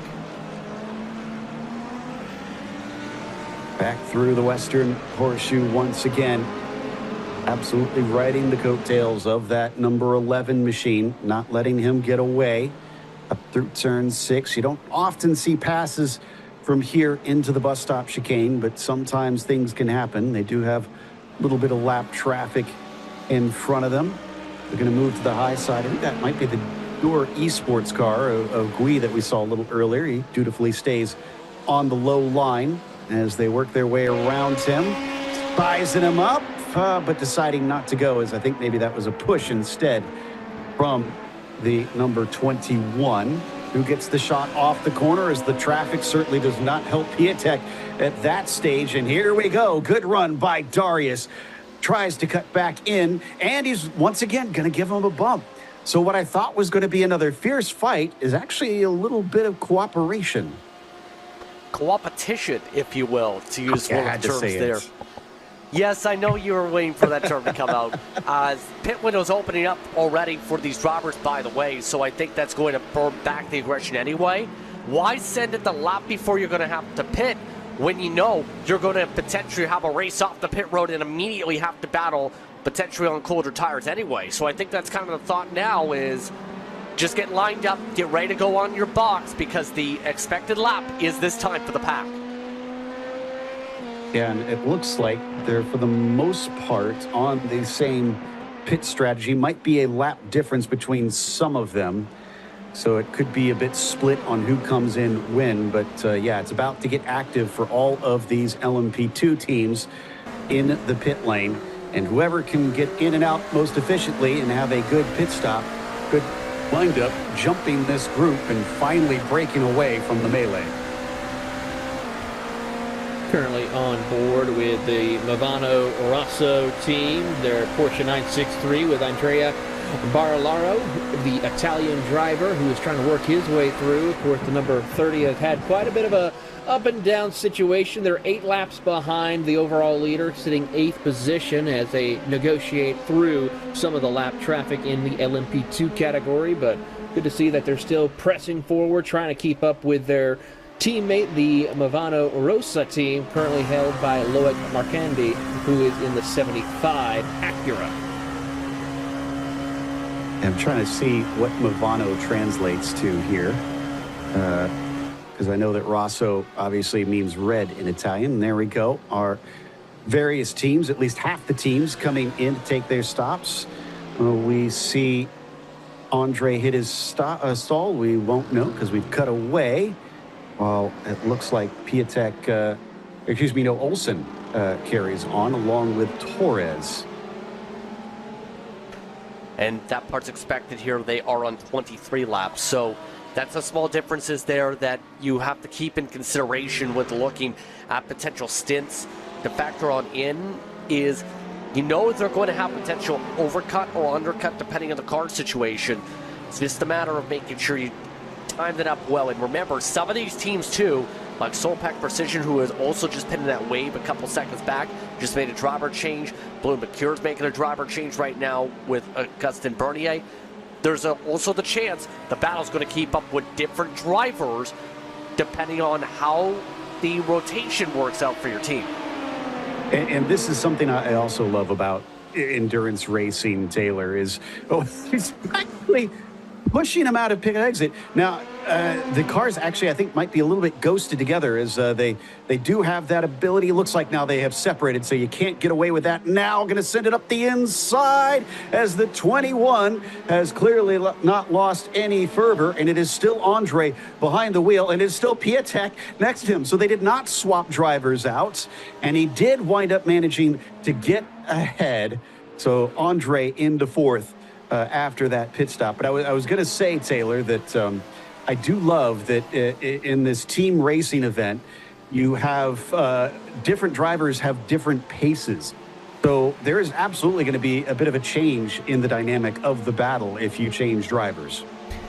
Absolutely, Joe, and that's one of the things. You're going to have drivers who are maybe the drivers that are that middle stage, you know, just keeping the car on the track in the sense, if you think about it, that gentleman driver type aspect who is just going to try to keep it on the track, race hard, but not try to spin it into the wall. And then you have your high level, your fast drivers, your pro level drivers you think about, who go out there, really give it 110% every lap. And those are the ones you want to kind of have start the race and finish the race, and then have your middle drivers just work their way through, as we now see the blend now situation.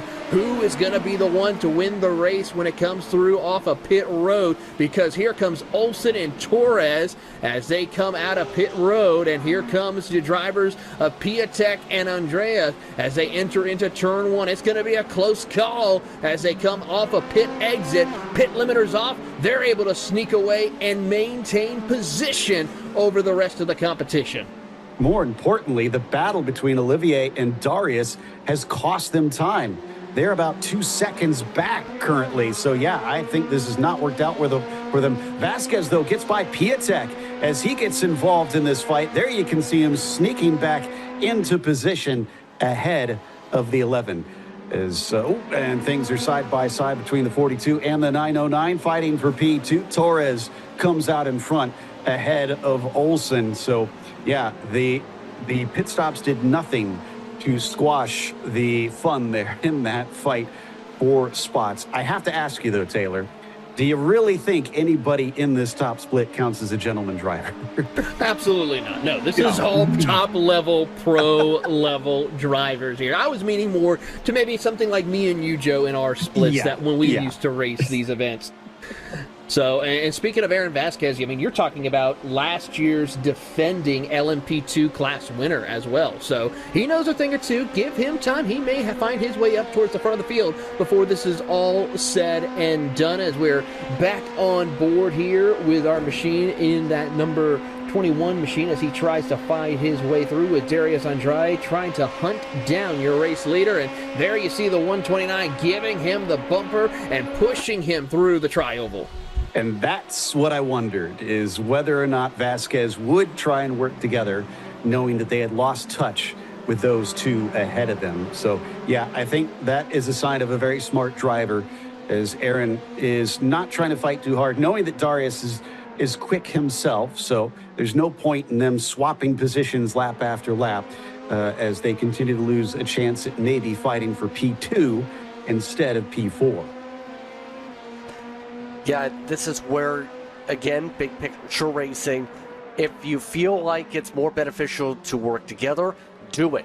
Try and close the up. Right now, for reference, the outlap's going to be a little bit harder on the time. It's the 139s right now because of the outlap situation. But for some of the others here, you're talking about needing to close up a couple seconds. If you can get yourself at least into the whiff of the draft of those two, you can potentially help yourself there and leapfrog ahead to the other pack if you're Delatraz. If you get the help from Map Performance, it's just a matter of will they get that assistance, or will Vasquez feel as a driver he could be much better in the clean air to push on his own to then latch on the draft. It really depends on what the preference is of the team and the driver and what they feel the situation looks like. Riding on board with Aaron Vasquez now, not as close as he was last time by. Not sure if he'll be able to get up there to give a bit of a push to Darius this time, but we'll see what the lap time looks like between themselves and Olsen, who currently sits in third, still hanging on to the back of Torres, although not by much. It's about 3/4 of a second between them right now, so that gap seems to be growing.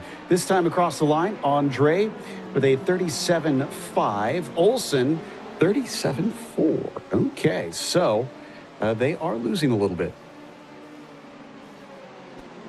Yeah, not what they need by a tenth or so a lap for the most part, but the back of the pack with Piatek is getting a little bit of a pull to close them on up.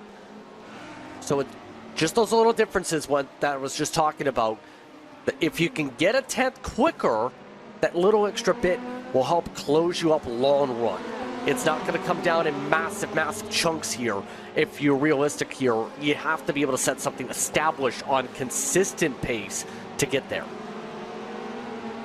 Now, to stress the level of competition in this top split, and this is just in drivers that are in the car right now, the lowest that we can find is over 7,600 I rating. That's the lowest in the car right now. Now, there might be somebody with lower that is taking part in this whole session, but that is still just crazy to think about, that is the lowest. The highest my I rating ever was 3,900, and that was when I was very focused. The fact that a 7,600 is your bottom level of this thing is mind-boggling. Yeah, it kind of is, but it shows the dedication, just how well you are in official races and the grind you're willing to put in, because the higher up in I rating you go, Joe, the harder it is to gain it. You get to say 4,000 or 5,000, you're talking about a win, depending on your split and what your car number is, can get you 10, 20, maybe 30 I rating unless you're in the highest SOFs. So it takes years of build-up and grinding to get there if you want to raise that up, to bring that attention to yourself, to help continue the development, to draw the attention of bigger teams, to help keep you moving up and up with that I rating going up and up. Yeah, it's not exactly a negative feedback loop. So it's not something that you win and you just keep winning that I rating. It's you have to work on it, like you said. So as we follow the pair that is still chasing, that's Andre in the green and white. That's Vasquez in the red, white, and blue behind him. This last time by, they were still about a 1/10 of a second slower than Olsen, who is actually just past Torres. They swapped positions up there. Wow, that was strange. What happened between them just now? Yeah, good question. I think it was more so just Effect got the run to be able to make the swap draft in that battle situation. Now it's the question, though. Can Olsen establish it? Because we've already seen Effect Simulation's long run has slipped back into the heart of the pack several times today. Now it's about, can you establish it? By the way, These drivers are slowly also picking up time on Grid and Go Esports over the course of the run, since they also recently made a change. So right now, if they consistently do what they're doing lap times, gain a tenth or two, maybe a couple of tenths per lap, you can get there in about 3-4 hours to the race lead. That time by was quicker, 38.4 for Torres. Of course, he got passed, and then Andre with a 38 flat. So they gained about half a second. You can see how difficult it can be to get a consistent lap with this traffic certainly not helping. Almost looked like contact from that angle, but hard to tell if they actually did touch with that Porsche. In the meantime, behind Vasquez, that is Piatek, who's trying to get back into the mix as well, as we did have second down to 6 fighting with one another, if you're just joining us, for many laps, and they split apart because of the recent pit stops. And now it is the top 2 trying to be caught by the back 3. And my question on this is going to be the tire strat too, because some viewers will know some teams are double stinting on their tires in the LMP2 side. It's not like GTP Hypercar where you have to take consistent tire stints. With the way the model is now, with the changes to the tire compounds, the LMP2s, you can afford a double stint situation and be able to play around with those windows. And we're seeing that, I think, for some drivers, where that's where we're seeing some of these differences in speed come into play by a couple tenths here. We're getting close to 4 a.m. virtual standard time here in the simulation version of Daytona Beach. And it's going to see some sun maybe creep over the horizon in a little bit. Sunrise is supposed to come in at about 7:16 a.m. for today. In the meantime, it, I believe, is time for Justin to give us a little bit of an update on some cool features coming to iRacing. Yes, indeed. You're looking at the Cosworth and its PI toolbox. This was something we discussed earlier with staff members from Cosworth. This development allows you to be able to track in live time data from iRacing natively. That includes being able to track ghost lap files, be able to follow throttle traces, exact braking points, the roll and pitch of the car, the feel of the tires, the aerodynamics you see pop up, for example, on the right, all sorts of information. This is built in with tools for iRacing. There's also help videos Cosworth has, for example, on its YouTube channel to help people learn this. This is a tool that's used across several World Series of manufacturers like IndyCar, the Super Formulas, Porsche, Aston Martin, to be able to learn how to and analyze these cars. These were initially developed, mind you, and still used in Formula One. So for these kits that you have and the ability to use this toolbox, it allows you to really get finite to learn what you need to do with your setup, and as well with your driving line, that you'll have the ability to track everything, even down to the exact compound of the pavement. Hence why it shows asphalt 2 that you'll see there. You see that little blip? You hit a piece of concrete. It can even tell that little slight difference. Very finite details that allow you to learn and be able to develop as drivers and use the exact same tools that real-world data and systems engineers use.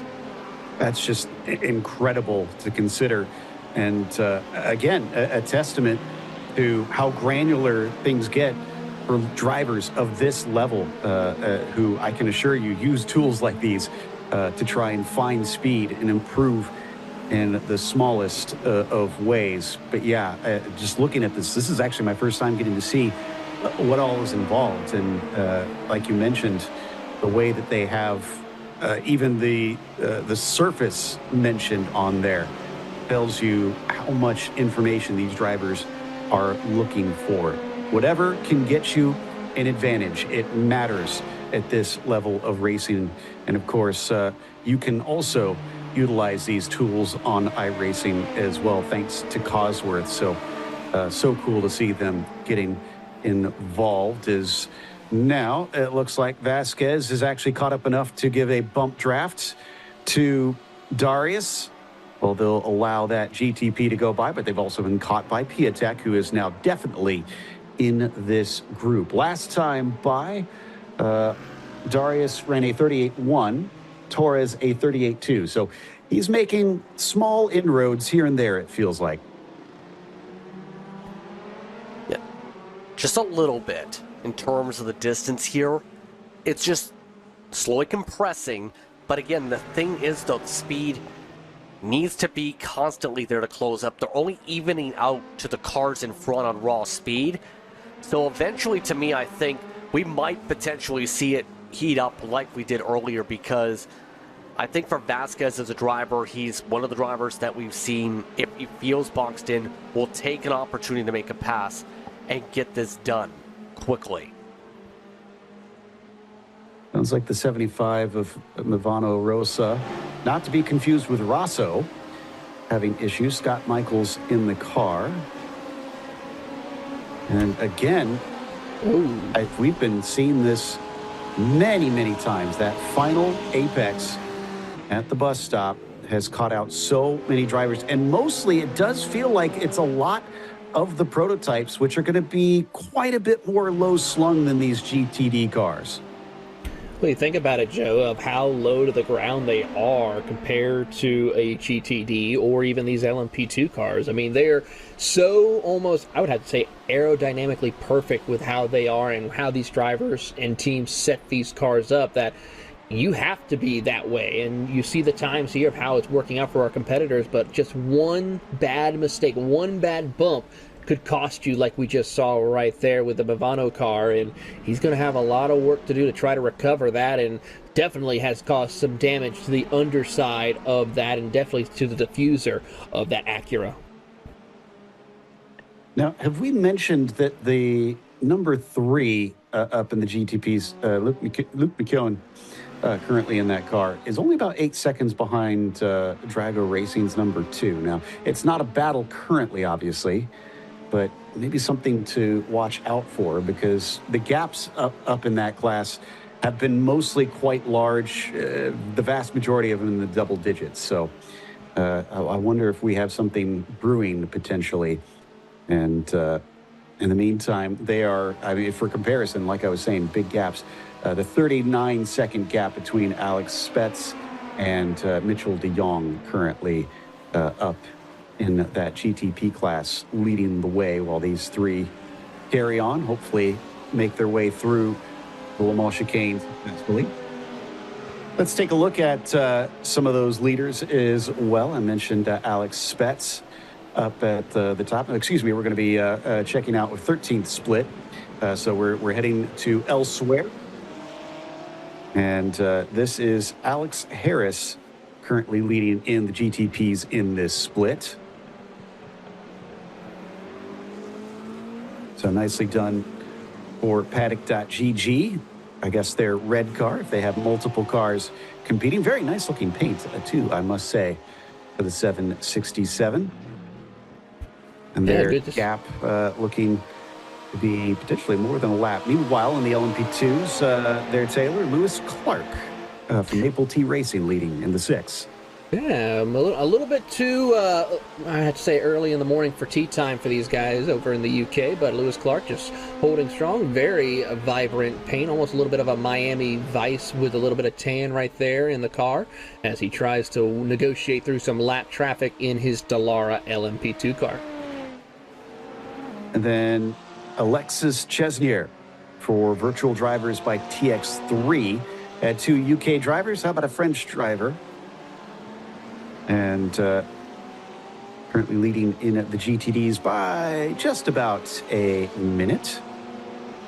So, not too bad. And unfortunately, they have not chosen the IMSA paint, apparently, because the number plate does not look to be correct. And they're sporting some damage, I'm just noticing. So, yeah, not a good sign up right at the front. I also hear that we're going to be looking at a 4th car. This is Kieran Ormiston for Go Fast Racing.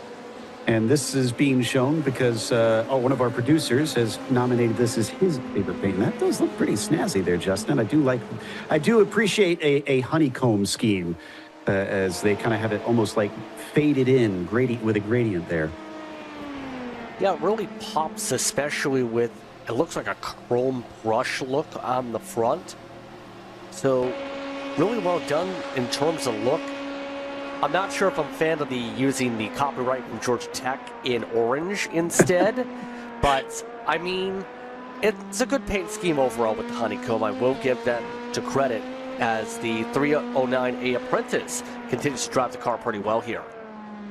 Yeah, you point that out, and I was kind of surprised that it wasn't something Ball State, because that's what I would figure that Drew would elect as his favorite. But maybe you couldn't find one in this group. This is where things sit for all the drivers in this 13th split. Lucky number 13 sees Alex Harris in the lead by 16 seconds. I was wrong there. His car was in the pit stop, and I assumed that they were much farther behind. So Sapphire SimSport keeping them in check. 16 seconds is close this far into the race for the lead. There you can see, looks like maybe about 3 cars DNF'd in the GTPs. Meanwhile, in the LMP2s, it's even closer with NSC Racing, only 9 seconds behind Maple T Racing Team. From there, nobody else on the lead lap in these Laras. And saved by Super Sub Mads, fun little name there in 8th place, as VPS Racing and Uniracers team both looking like they have had to retire from this one. Meanwhile, Virtual Drivers by TX3 leading by nearly a minute. So the biggest gap that we're seeing of the 3 classes. And again, only 2 are on the lead lap amongst them. You do get some teams with some fun names throughout in the iRacing sim, especially since some of them formed specially for this, so they tend to enjoy themselves. Case in point, NASCAR team, simply NASCAR team down there, certainly paying homage to this track and its other famous race. So there is lucky split number 13, and again, if you want to compete in this, you can. If you're on iRacing, just hop out here and join up with a team. You only need, I think it's a minimum of 2 drivers, is it not?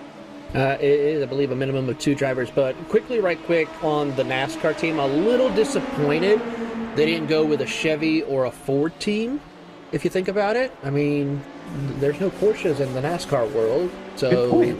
I mean, why would you do that? You missed a perfect opportunity.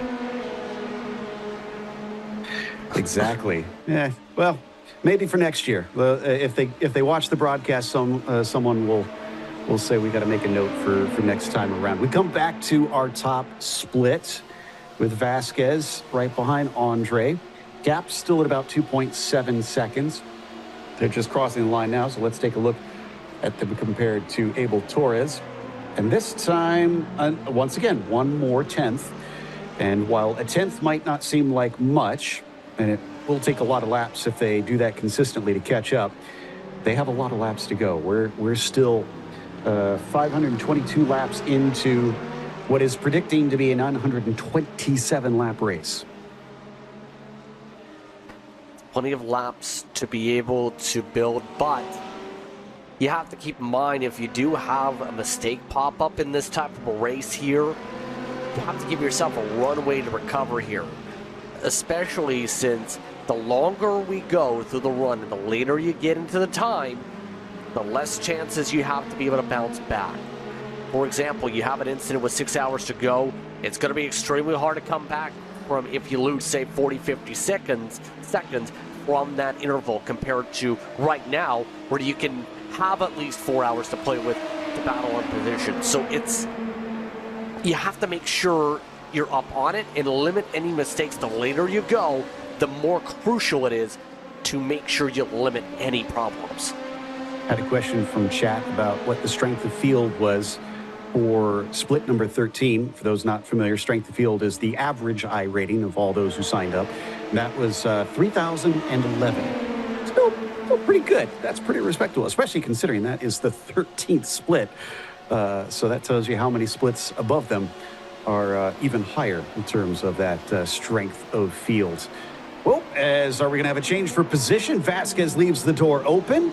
Piatek says, thank you very much. I'm going to take that one away. That does cost them a little bit of time up to Darius. They could catch back up to there. A little bit of a guard to the inside by Piatek, but Olivier has now solidly got that P5. That, Taylor, was somewhat unexpected.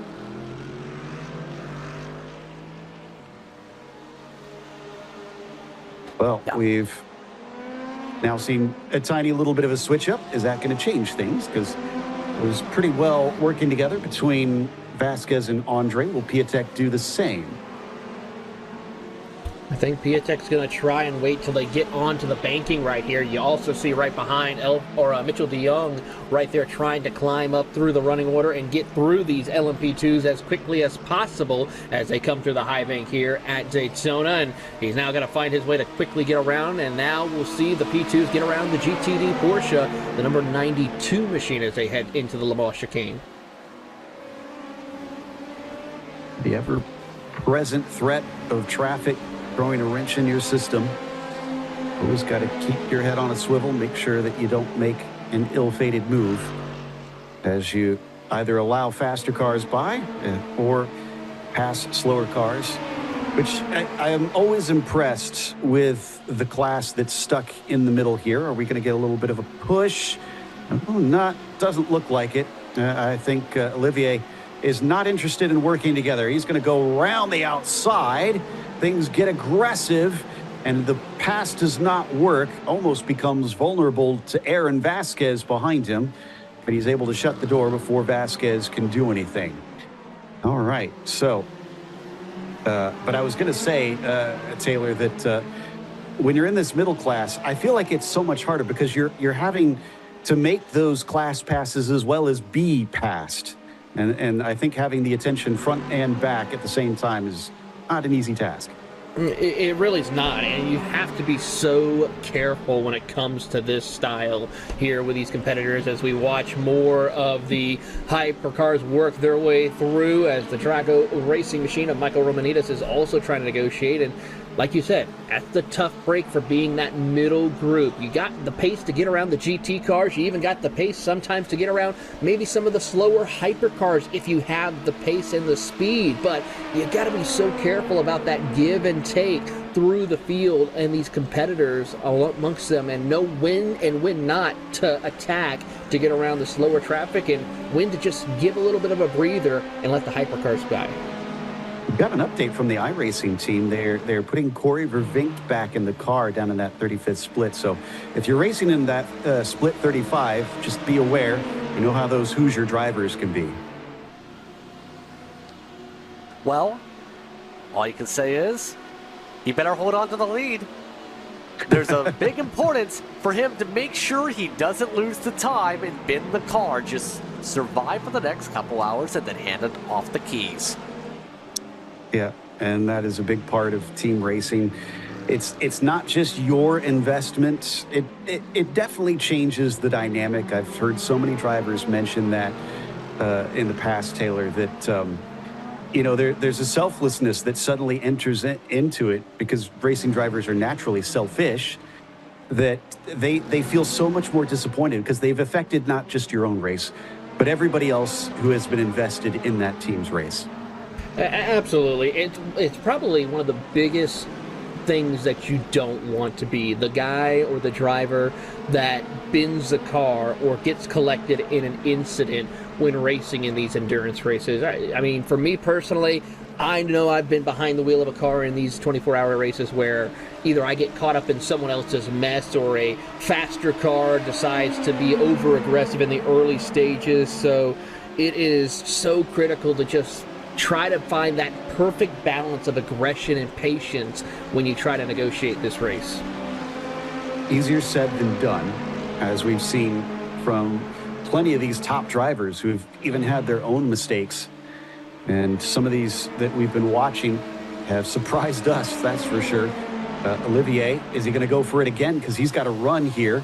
And this time he does not have Vasquez close behind. Oh, and a little bit of contact between himself and Andre as he mistimed it, tries to duck back underneath, goes for the move down to the inside of turn one. Remember, these two have history making contact earlier in the race. Are they going to have it happen again in this side-by-side battle down into the International Horseshoe?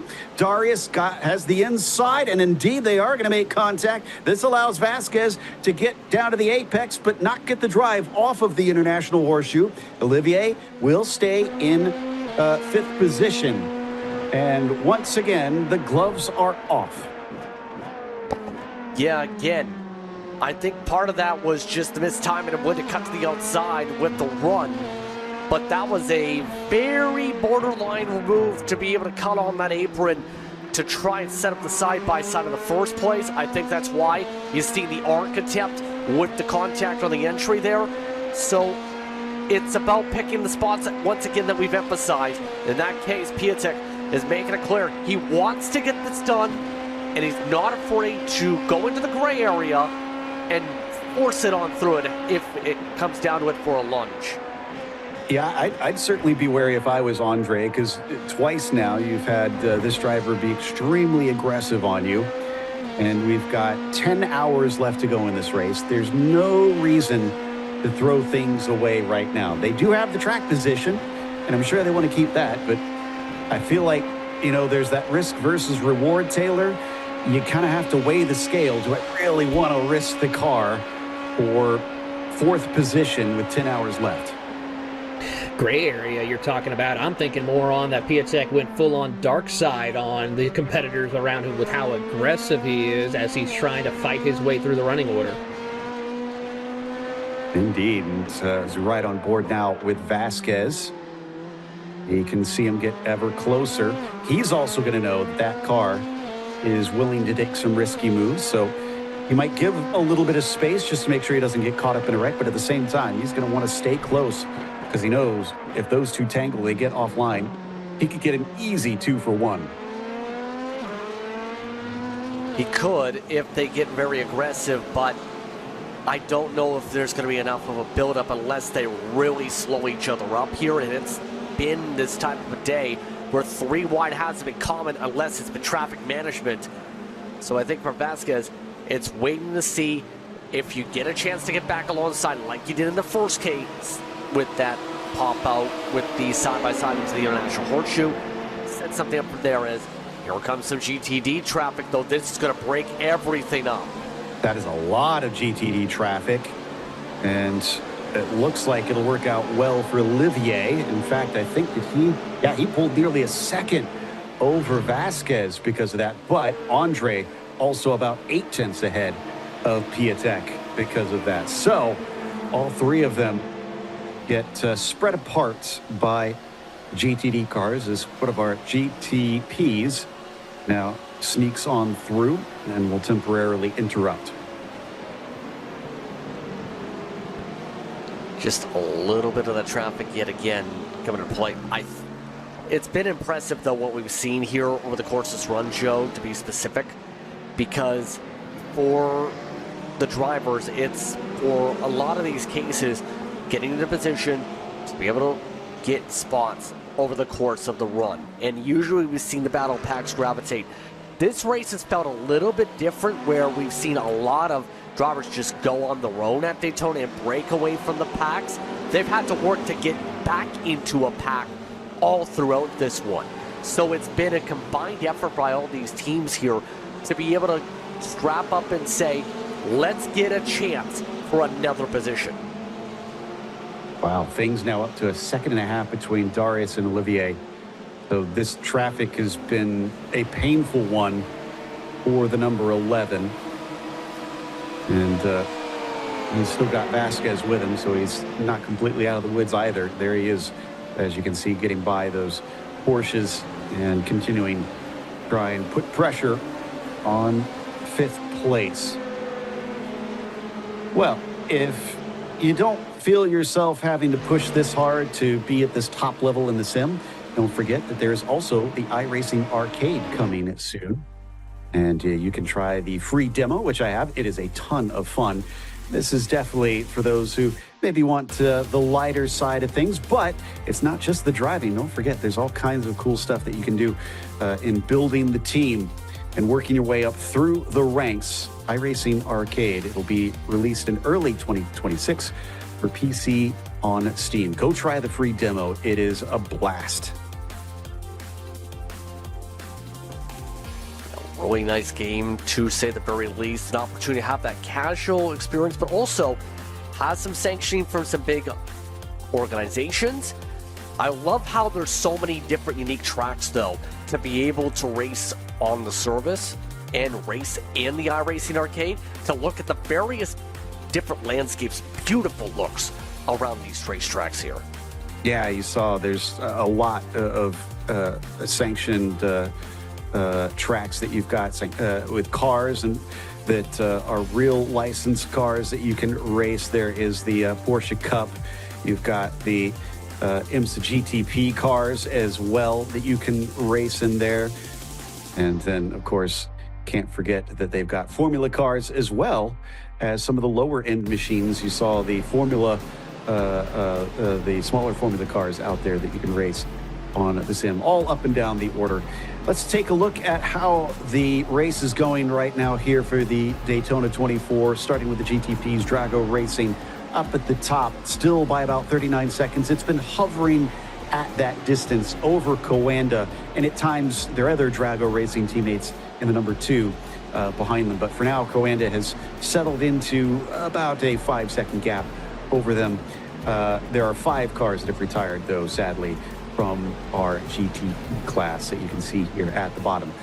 Over in the LMP2s, gridandgo.com esports, currently up at the front by 34 seconds over Effect Simulations 909, which has actually been able to run away from the battle behind them that has been just raging on. Betmaster TC has dropped off of them, but Delatraz Motors Automotive by Majors, Blue Mercure, and Matt Performance have been at each other's throats, fighting for that 4th spot with a number of DNFs. 3 are gone from our LMP2s. Over in the GTDs, Williams F1 Gaming currently hold the upper hand over Drago. And while it was a back and forth for quite some time, and as you can see, there's about 30 seconds between them, when they do get back on the same pit cycle here, Drago Racing has definitely fallen back, and Williams ran them down from many seconds behind and are leading as a duo. But we do have a number of cars missing here from our GTDs, as only about 18 of them are still running at this stage out of 32 that started. Nearly half of the GTDs have had to retire, and we still have 10 hours left to go. We're going to take a quick break here, but we're going to keep the racing on screen. Let's go full throttle.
Love the sounds that iRacing provides. They put a lot of work into that, just as much work as the visuals and the realism of the cars. And I can tell you on a personal level as well, knowing one of the guys on our team here, the production crew, Sean, actually does some of the help with recording that audio. And the pickiness that he has about audio, I can tell you that they do a good job. This is a guy that has worked professionally doing live audio for rock bands before. So he knows what he's doing. He knows how to deal with loud noises, and just a fantastic job by the iRacing crew to make these cars sound fantastic. Welcome if you're just joining us. This is the iRacing Daytona 24 here in 2026. I'm Joe Peak, joined by Justin Prince and Taylor Burris to take you through the graveyard shift of our third stint of coverage here of this fantastic 24-hour race. Looks like, Taylor, we still got a bit of a battle happening between Andre and this time Tristan Cabrera, I believe. So the blue number 11 has swapped out drivers. Yeah, swapping out a little bit of drivers here, giving Oliver Piatek a break here and seeing how he can negotiate through all this now as he'll let Cabrera do battle with Darius. So now Darius now has to figure out what is Cabrera's driving style going to be like. And you already see the headlights flashing on that number 11 Dallara, and he is showing that he's going to be aggressive up on the wheel and also ready to take the fight to his teammate here and try to do battle and represent the Blue Mercurio Esports number 11 here tonight. Tristan taking over for Piatek in that number 11 car. And we'll see how this changes that dynamic. Both of them having pitted, looks like about a lap ago while we were doing our little onboards, taking a short break. But only one of the teams, interestingly, having that driver swap, as each team kind of knows how their own schedule goes. And for those wondering how the driver dynamic works, Justin, there is what they call a fair share. Do you want to kind of give a rough explanation of how this works, what is decided, what's legal in terms of driver usage? Yes, well, when it comes to fair share, it kind of works like this. To put it simply, each driver in the session must get a fair share of that lap, or else there's disqualification. What that is 25% of an equal share of the race. For example, one of the examples iRacing gives in the session for those wanting a reference is 75 laps of a distance, has 3 drivers on the team. The fair share would be calculated by 75 laps divided by 3 divided by 4, so 1/4. That equals to the next closest whole number 7 laps apart of that stint, or part of that race, should say. So for each of those drivers, they have to get a minimum of 7 laps in, or else they get a disqualification. It's about making sure you manage your rotation of drivers, Joe, as a result, to fit within those limits, and make sure you don't just have one driver put in, say, 90% of the work, and 2 drivers do the rest of the 10%.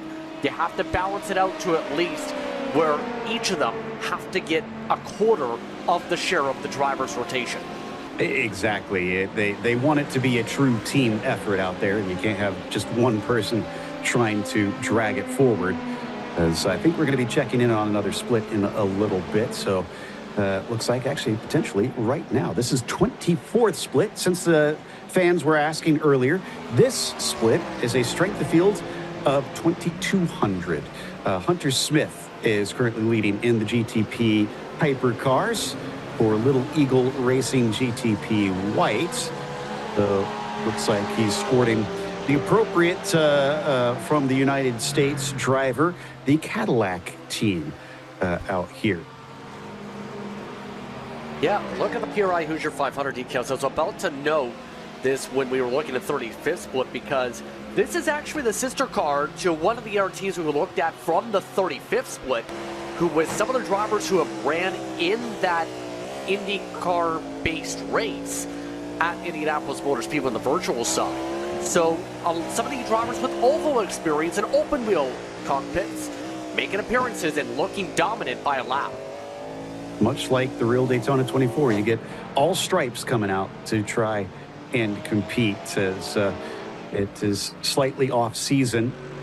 But obviously, sim racing seasons are a little bit all over the place sometimes. Meanwhile, down in the LMP2s, Matt Hugh for Syndicate Racing leads in the number 9. They've got roughly a minute over the next nearest car, and a car that's probably pretty easy to spot. Gotta love that fluorescent green on purple on black. Definitely looks very cool and very 90s.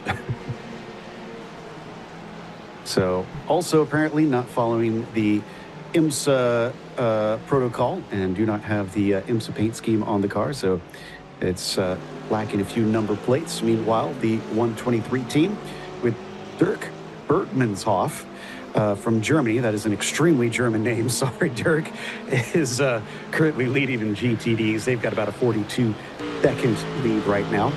Interestingly, running the Mercedes. We've seen a lot of the Porsches Taylor leading in this GTD class up and down through the field, but proof that the BOP does not mean that you need a specific car to win.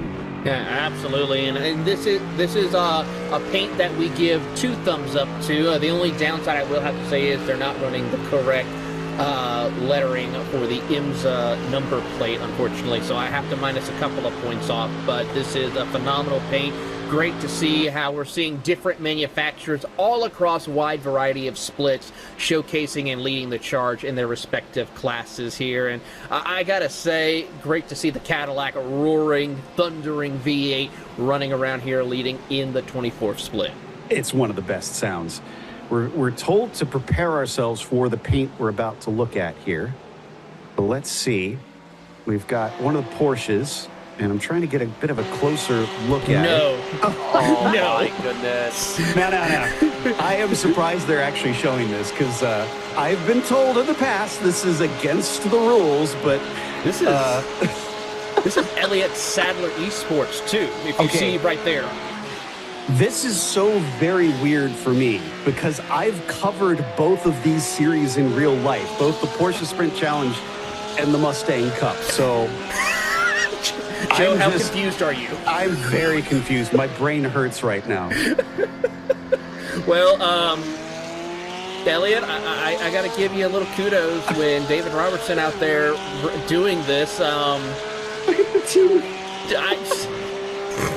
The Porsche Stang is running strong, I would have to say, inside, and still running hard in the top 15. Gentlemen, I'm going to need a moment here. This is up there. If we give some sort of award at the end of the 24 for best scheme, this definitely is it. Was it a Mustang? Is that what it said? It's something else too, but this reminds me of the time I used to call some sports car race where the Corvette GTE car, someone decided to turn it into a full-on Renault and make it a Renault racing team and had all the colors and livery, and I'm like, no, you don't do that. Yeah, exactly. It says, I desire to be a Mustang, I am informed. So that must be the blue lettering. I couldn't quite make it out. That is wonderful. Yeah, over in the vintage series that I cover on my channel on GSRC, we frequently see in the IMSA vintage that they'll put the Audi paint on the Nissans and they'll put the Nissan paints on the Audis just to mess with us, which is also interesting. This is the order that we've got here in Split 24. Little Eagle Racing GTP White leading, with Multi-20 Run Racing getting one of our awards for a great name out there. Love that. Of course, that's getting to the point where that's a reference where some might not get it if they're younger and just getting into racing. Meanwhile, in LMP2, Syndicate Racing, as we mentioned, is leading, and they actually have a full lap now, it looks like, over the next nearest car, with things still being on, even though it might seem far away. Old Dogs Racing, I do appreciate that one too. Good name. Unfortunately, it looks like they might be out of this race. Next Curve Performance, Green is leading by not quite a lap, a little bit less than half, with Mercury Racing trying to give chase on them. as we scroll through the Carpe Secundum. Not sure what that is supposed to translate to, but maybe some of our Latin fans in the chat can maybe tell us what that one is supposed to be. Wonder if Mustang then is, well, no, because it says they're in a Ford, and so it should show up as a Porsche somewhere. To figure out which team that is, as I must have missed them as we were scrolling through here, unfortunately. As we carry on here, 24 split, a big hello. Congratulations, you made it to the broadcast. Hope you guys continue to have fun, as much fun as we've had checking in on you. Back to the top split, 9.5 hours to go now at this stage. And let me check, where are we in terms of time? 4:30 in the morning. I would hope to still be awake at that point. I missed my college days where 4:30 seemed like an easy time to reach, but kudos to those who want to try and stay up that late in real life to try and not only watch these events, but race in them.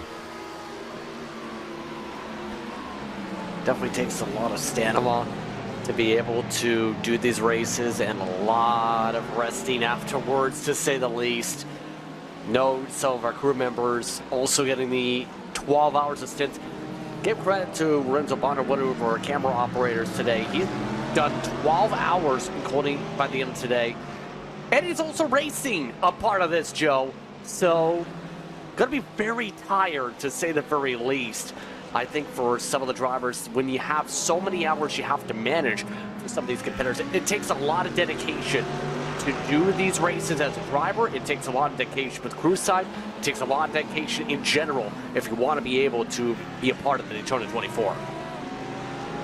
Yeah, you consider some of the complications that can arise. It's not just that you need one person awake sometimes. You need someone with them, as we mentioned earlier, that sometimes it helps having those teammates that can watch out what else is happening around the race, can be your spotter for you in case you need some help knowing what's coming up behind you or ahead of you in terms of lapping. And more than that, I've seen more than one case, Taylor, where drivers have had a connection issue, and having someone around allows somebody to hop in quickly in case you have a disconnect and you lose less time. If you're the only one awake, you have to wait until either the internet comes back or you can simply reconnect, and by that point, you're often multiple laps down. I remember it was during the period where we had the Corvette DP, where I had a similar situation where that happened. Thankfully, I had a teammate ready on standby to switch off with me because of my internet connection went down. And so, yeah, it very easily can happen anytime, and you have to make sure, because I've had cases where I've had other teammates and who were in other cars had the same thing happen to them and had no one available to get behind the wheel, unfortunately. So they either had to call someone on Discord or over the phone and try to get them to get on the car, or unfortunately park the car until someone hopped in or until they were able to reconnect. I'm trying to make out which team we're following here, because I don't think this is for position, but got a couple of our Mercs working together. Look like they are sister teams. Ooh, one of them, though, brushing the wall a little bit. So you can tend to get away with that, Justin, from time to time, as long as you don't smack it. Yeah, a little bit of a trouble spot there, but by the way, how are things going if you're in the Porsche camp? This is Porsche on Twitch with the Porsche Calenda. Right now, Dane Warren doing Dane Warren things, just driving a smooth race, well on his own for now, but has been able to rally ahead of a lot of drivers like Owen Carroll for now on strategy. Just keeping it smooth. What else can you say when you're the Porsche factory side? Yeah, and like I said, I've worked with the Porsche Sprint Challenge, so I've worked with Porsche directly, talked with them about various things frequently, and I can tell you that on the sim side, they take it just as seriously. This is majorly important to them, and that goes to show how far sim racing has advanced. That a major manufacturer like Porsche puts significant effort, time, money into winning, into competing well in sim racing. It's super important to them. And while it might not hold the gravitas of their real world program, they are still just as focused. And honestly, they are just as driven, I would say, to win. Well, I mean, if you think about it, Joe, they're in the real world. They're looking to go back to back once again here at the Daytona 24 in the real world, and of course, they just finished up their nighttime practice at Daytona International, and of course, one of the Porsche Penske machines was at the top of the leaderboard in that final practice here a little bit ago. So I know that's going to be a big boost to help get this Porsche 963 up a little bit further in the running order. Has a little bit of work to do, but it is not out of the woods yet. Dane Warren trying to find his way, have a shot of getting up to the 4th position to take the fight to the BMW of Eduardo Leo, who's just up ahead of him, and trying to make short work of that. He's currently, I have to say, 49 seconds behind your 4th place driver of Leo, so he's got quite a bit of work to do, but still plenty of time to make it work. Exactly. The only thing I wouldn't want in all this is the thought of Porsche leadership watching over my shoulder with that much pressure on me, because German perfectionism is very much a thing. They accept nothing less than the absolute best out there. Meanwhile, back to the Mercedes, as this is the race for 9th currently, and it is actually a battle. Looks like Door Esports has Windward Esports just behind them. That looks to be the Porsche, Peter Beardert, as Beardert continues to try and chase them. Yeah, I don't think we really mentioned the Winter Esport machine at all, really, over the course of either of the stints so far. So far, there are lots of teams that gained 26 positions. That is a ton of spots, first of all. That is also the esports team for Winter Europe at this point that races in real life in Europe. So another one of the real world team outfits that's been able to draw talent and draw some of the 10K racers, of course, as well, ran in the IMSA Esports Championship in 2025, has big connections with a lot of big drivers on the platform also. Yeah, I mentioned, you've got the major manufacturer involved. It's real racers have very much started to discover not just the importance, but the fun of sim racing. As somebody in the background was up against the wall out of the Le Mans chicane. Could not see who, but it looked like as we flashed by that it may have been a Lamborghini. Hopefully, as I think they're searching for a replay a little bit later. I was wrong also, by the way. That was not the Stint 1 Motorsports of Peter behind these two. This is 4th position, but again, I think they're working together, these two Mercedes, both battling for 9th spot. But Daniel Morad, for a long time, has touted and been using the importance of sim racing to help spread the word, and it's been involved with iRacing.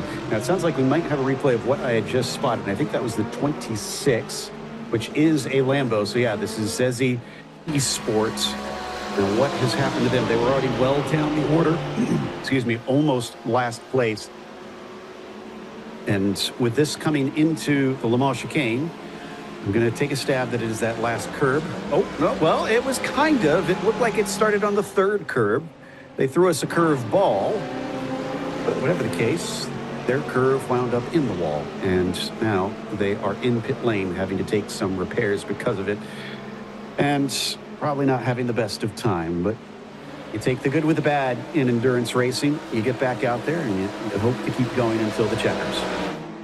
Right quick, as we go back up to our LMP2 battle, and they are back at it again. Ring the bell. It's time to go back at it for round 3 as we watch these competitors do battle for position.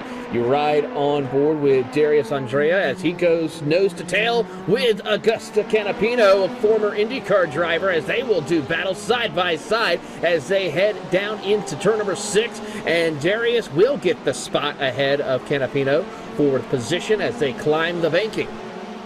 Lines between real racing and sim racing further blurred Augustine getting roughed out of the way.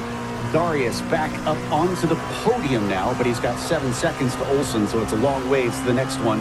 Doesn't seem to have the straight line speed because look at how he's being caught. Augustine just kind of poking down to the inside before deciding maybe it's not worth it this time, as he's setting himself up for the exit because this lapped car might cause a poor exit for Darius. And looks like it does not hamper him, so doesn't give him a chance. We got a replay here on the bottom, and this involved the windward team. Ooh. Oh, you do not want to go side by side through there, and that is going to be an automatic slowdown penalty going cutting across the chicane. That way it is handled automatically by the sim. Not what you want coming onto the banking where you need every inch of speed that you can get, Taylor. Absolutely not. And of course, as we go back to this battle here, Augustine Canapino, a former winner as well in the Daytona 24 in the GTP hypercar category back in 2024, as they try to get around your leaders in the GTD category with some new drivers behind the wheel of both of those machines as well. Currently, it's Mateus Orgello and Alessandro Bico behind the wheel of the two Porsches. That was, past that lead duo down in the GTDs. I don't think we're intent on holding them up too much. They've got a gap of about 11 seconds right now over Drago's Nicolas Rubilar. Well, they're pretty safe. They don't want to lose too much, but I don't think they need to try and hold up a battling pair looking for a potential podium up in the LMP2s. So they just kind of dove out of the way. Meanwhile, back through the bus stop once again, and still trying to catch back up. Canapino is not ready to sit down yet, but he's having trouble keeping up as Darius now pulls it out to about 0.5 of a second. Good pickup in terms of the distance right now to build a buffer here, but still manageable to keep a little bit of a toe. You'll have that really pulled in down the straightaway on the front stretch in particular here. But all that being said, in terms of this fight, we know Canapino really fast. What have we seen with Williams in particular over the past in terms of some of the team outfits? He's a driver that can put together quick times. It's a driver that in the sim is one of the better ones you can put in. So he's in a great position here to help out the group before they get to the next window coming up. We're only about 7 laps away from the next pit stop window for this class. That's a good point. We haven't touched on the pit stops a whole lot. They've seemed somewhat uneventful, other than a couple teams maybe seeing a little bit of a shift in length between some battles here and there. But there hasn't been a whole lot of drama, it feels like, in terms of pit stops. One thing I am impressed about, excuse me, is normally drivers, especially in this top split, Taylor, are really pushing that pit entry. I don't recall seeing a whole lot of speeding penalties yet. I haven't seen a whole lot of black flags given out really either for any of the competitors for major penalties, except for when we just saw with the Windward Racing Mercedes for the cut in the course briefly there on that previous replay. So everyone here in this group has been minding their P's and Q's for the most part, making sure they're not doing anything too crazy where it costs them valuable time with penalties. So big round of applause for our drivers competing. Yeah, just great stuff. Although, obviously, it hasn't been without its problems, because like we keep saying, a lot of cars retired here. I think we're down to, it looks like 36 left, still running on the track right now. We might get at least one in the number 26 car who we saw have that recent accident. They might get back out there. Fiercely Forward Red and number 24 have been sitting in pit lane for 89 minutes, so I think we can safely say they're probably done for the day. But yeah, very few of our 59 starters. We're getting dangerously close to only half of the field being left. I would say don't count out the fiercely forward red machine. They could make a last-ditch effort. You were just talking about it not too long ago about making sure to finish the race. They could just be waiting till the end of the last lap, go out there, run the final lap, and be done with it. This is true, yeah. I mean, and that is a good point, that sometimes you feel like the car might not be safe enough to drive, so you park it and you try to finish at the end. Especially at this level, they don't want to be responsible for causing an accident out there, so that could be the situation. We're kind of speculating, though, at this stage, as I think we've had a change of driver for the number 17. Williams F1 Team Gaming 3 puts Pablo Mercerat in their car, so he'll hop back out here pretty soon. They are currently in 17th position. So it looks like they are doing pretty decently for this race, up 12 from where they started. So we continue to follow our two Mercedes that we've been watching for some time here, and they're going to get briefly interrupted by one of our BMW prototypes. Just a little bit of slalom once again to pop up. I like what I've seen, though, when talking about things with Owen Carroll in terms of the BS Plus competition, but I've also liked the BMWs as a whole, where they've been a constant platform, a consistent platform, I think, in GTP today. We've seen with the previous traffic, where they've had a good balance of speed and straight line, and the tough part of getting into a spot to get back into the pack. And we've seen a lot of driver swap ups in GTP that have seen things go wrong. But the thing to emphasize too, before we get to our next grouping coming up here, Joe, is remember, this SOF, you're talking about the best of the best. There are a lot of talented drivers on the platform as a whole. It takes a lot of skill just to get into top spin in the first place. Yeah, absolutely. And we're going to check out that second split. This is the best of the rest.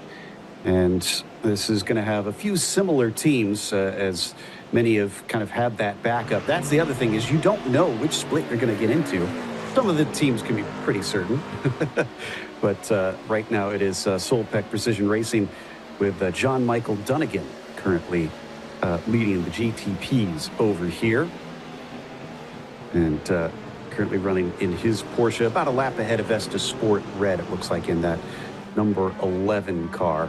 Meanwhile, down in the LMP2, Santiago Bazatrica, Bite Colino's team, currently leading in the number 500 car. On the same lap, but still a far distance from Effect Simulations number 908. And that might sound familiar, because we've got the Effect Simulations 909 racing in our split. The SOF of this one, by the way, 6,773 for your average I rating.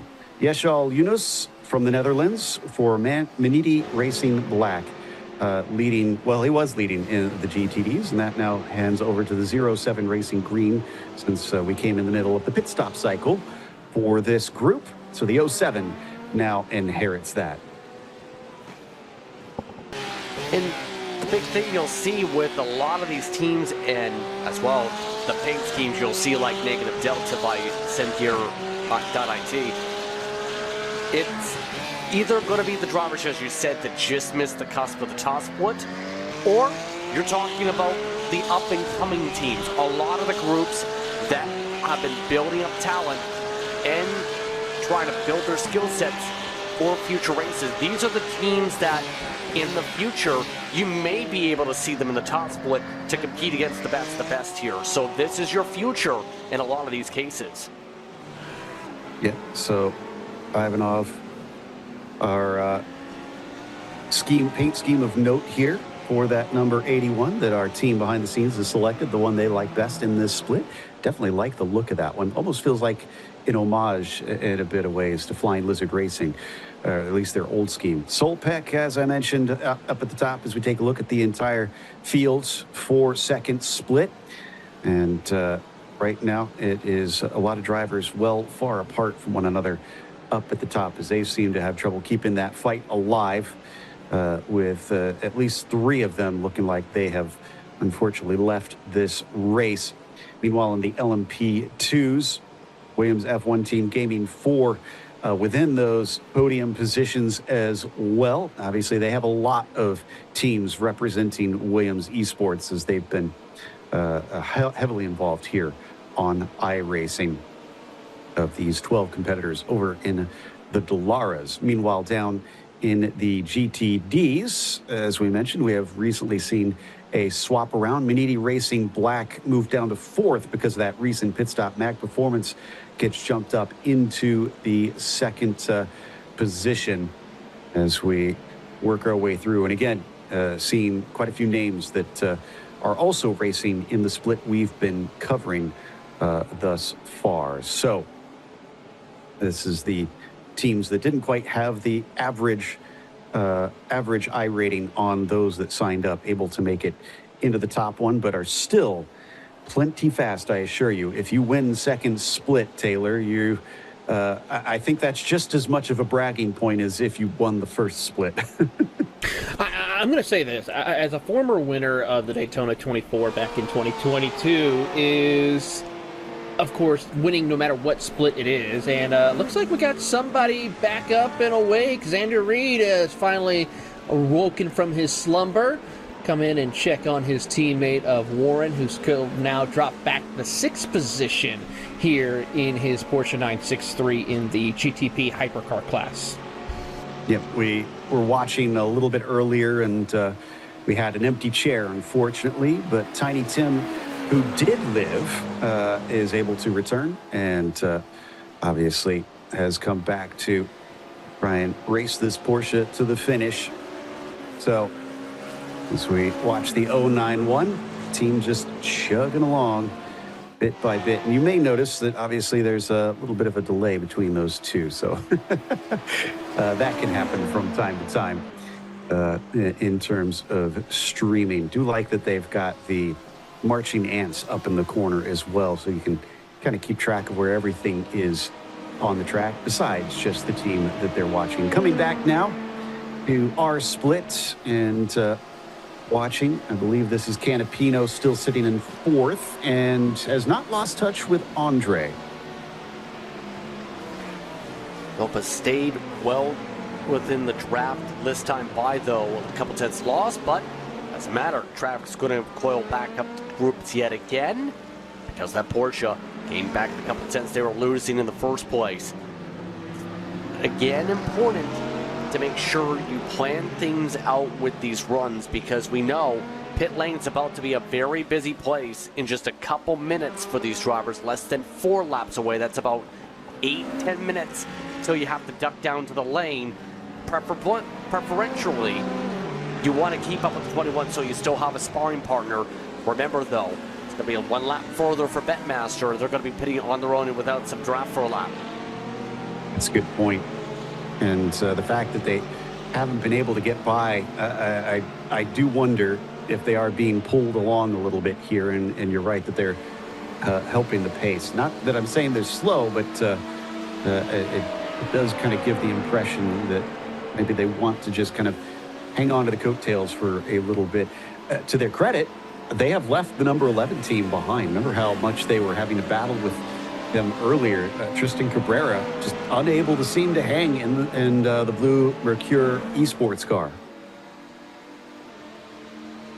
Yep, I think right now for Cabrera, his pace is right around the same lap times as we see with Darius and Augustin, but unfortunately, I think he's just going to settle in, work, and negotiate through the lap traffic that he has, and just settle in, get through his stint before handing it off to the next driver here. But I will say he does have to be careful, because there is a couple of other hungry drivers starting to close in on him, like the MapPerformance.com number 29 with Vincente Aperico, who is there right in the 6th position, starting to close the gap 2.5 seconds behind. Yeah, that's a good point. The Map Performance team was also involved in this earlier, and while they seem to have fallen off a little bit before, I wonder if they're going to start catching up here. Let's see what the last lap time looks like. Almost dead even, actually, between Cabrera and Aparicio. Apart by about 1,000th of a second, it looks like. So that last time by. Can't get much more even on pace than that. And they'll need maybe a little bit more if they want to catch up to them, because thousands of the time certainly will not get you to them before the end of the race at that margin. Meanwhile, Canapino has caught up, responded to us saying maybe he's not as quick as Darius, and is now suddenly breathing down his neck. I think that's just the pull with the draft once again coming into play a little bit. But remember, Canapino, lots of experience with championships in a lot of different cars, with sports cars. Super TC 2000, for example, was a couple-time champion, multiple times in Argentina picking up championships. He's a very well-accomplished real-world racer that has raced in a lot of different disciplines, including, of course, famously IndyCar in 2023 and 24. So there is a lot of appearances. We'll usually see him anywhere across South America, in particular the racing scene, and he's usually competitive no matter what the steering wheel. Yeah, nobody in this split is slow. You really cannot describe them as that. Maybe in comparison to some of the drivers, but even then, they would probably blow doors on all of us. Well, what have we here? Looks like Drago Racing has a friend once again. Now, will this help Rubilar in the 68 catch back up to the Williams duo? Or is this going to cause more problems? Because don't forget, Drago lost their partner because of a little bit of a miscommunication on the drafting, Taylor. Yeah, they certainly did. So hopefully they can, third time's a charm, maybe? Question mark. But a team that has definitely got working together well and drafting together well is the Williams F1 team, with the two Porsches right now of Aurelio and Pico still holding strong, with about a minute and 16 seconds ahead of Nicolas Rubilar in the Drago Racing Lamborghini. Williams has been a well-oiled machine in this race, chasing them down, taking the lead away, and since running away, although they owe us a pit stop here, obviously, so the gap that you see on your tower is going to change once they come in to take that, as they carry on to the oval once again. And I'm genuinely curious, because I guess for a little bit of behind the curtains, I've actually worked with Williams Esports on some of their coverage in the past. But I still couldn't tell you, Taylor, whether or not we'll see some sort of team orders at the end. If those two are still this close, if it'll be, hold position and, 6 car, 1 car will take the win, or if it's, all right, you're clear, let's fight for it. Well, I mean, the only thing I can say is we've still got 9 hours to go. A lot can still happen. A mistake on pit road, a mistake could happen while negotiating through traffic. It's just a matter of what will happen. Hopefully, these drivers will work together and just race each other hard and clean, like we have seen the Corvettes do at the Daytona 24 a few years ago, but hopefully not end up like how the two Porsches were back in, I think, 2023 on the final lap at Daytona. Yeah, we've seen the real world one have some exciting finishes and some unfortunate finishes. So hopefully we'll get the former and not the latter. But I think did we just have a change for the lead? Yes, as I think the 909 is now a leader of the LMP2s, and the 21 has come down pit lane. Also, the Grid and Go eSports machine also is down on pit road, including Delatraz Automotive by Matrix Garage, the 21, Tristan Cabrera. A lot of drivers now making their way through.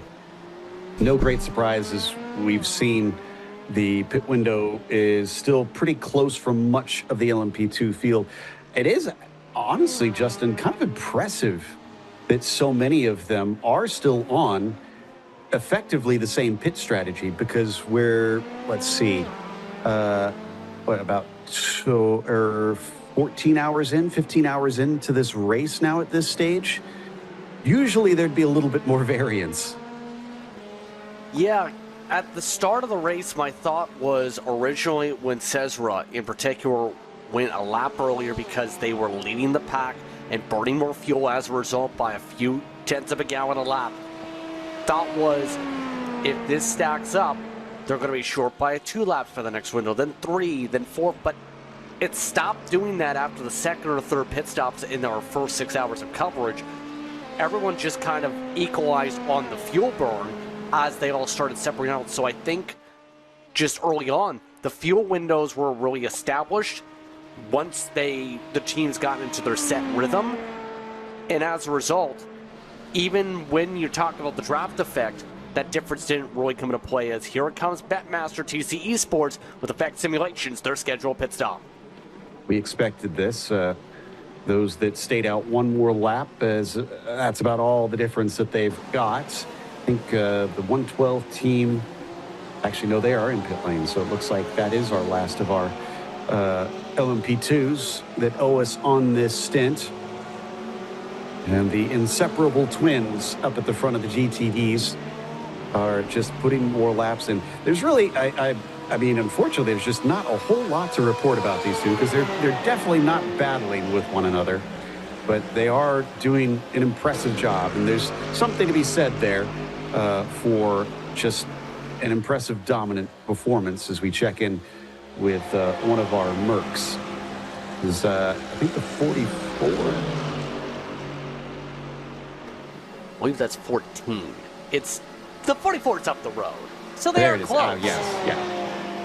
Yeah, both the Falcons, similar to what the Williams are doing, getting the chance to drop together, help with their fuel. I have seen back and forth a little bit between the 6-1 you're referring to, though, where every once in a while they will make a swap draft just to be able to say, okay, you've got a little bit more fuel burn this run, now you get the better fuel economy this run. Going back and forth, I think, just to help maximize their efforts here, especially with the efforts going on with Drago to try and close up this deficit with their own teammate.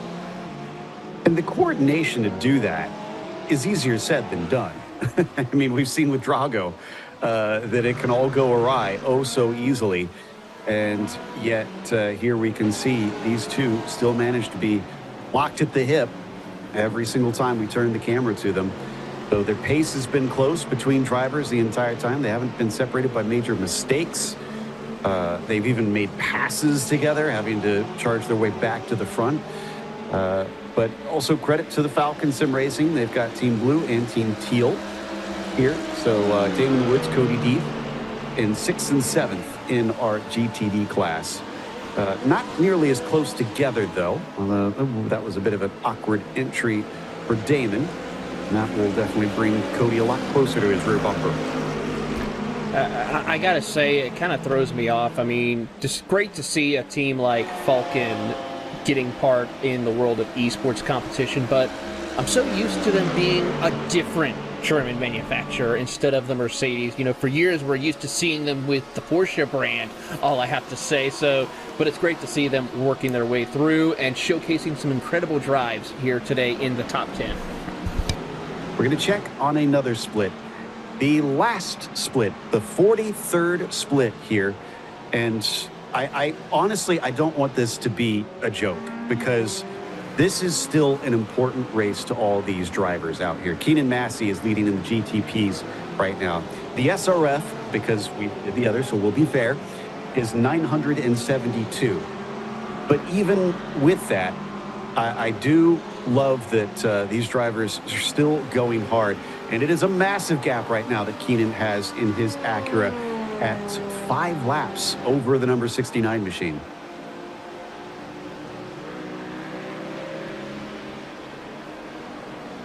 Yeah, I think for Massey, it's been for him to have this advantage just showcases how well he's practiced this race. And at this level, it's seat time, it helps you develop, helps you learn. And you also have fun paint schemes, because there's not necessarily the team connection per se of a big group. Sometimes you say you want to be Dale. Exactly. The 99 with David Fairley. We like this paint is their team name. Again, excellent team. Oh, we like this paint. Okay. See, I didn't realize that was our team adding that text. I thought that was the team name. Apologies. And I will say, Dale Earnhardt did actually race in the Daytona 24 before. So Nathan Tito currently leading in the number 4 for the GTDs. And as you will sometimes see, the way that iRacing does the splits, they do not have the LMP2s down here, is that it was probably the class that had the least amount of entries.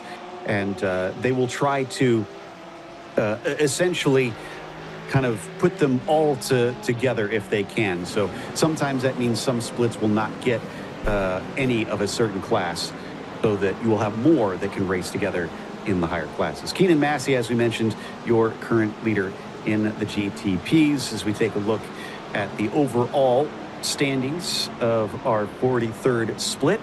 And Nathan Tito currently leading down in the GTDs, a 9-lap gap over Jamison Pearson with 9 hours left to go.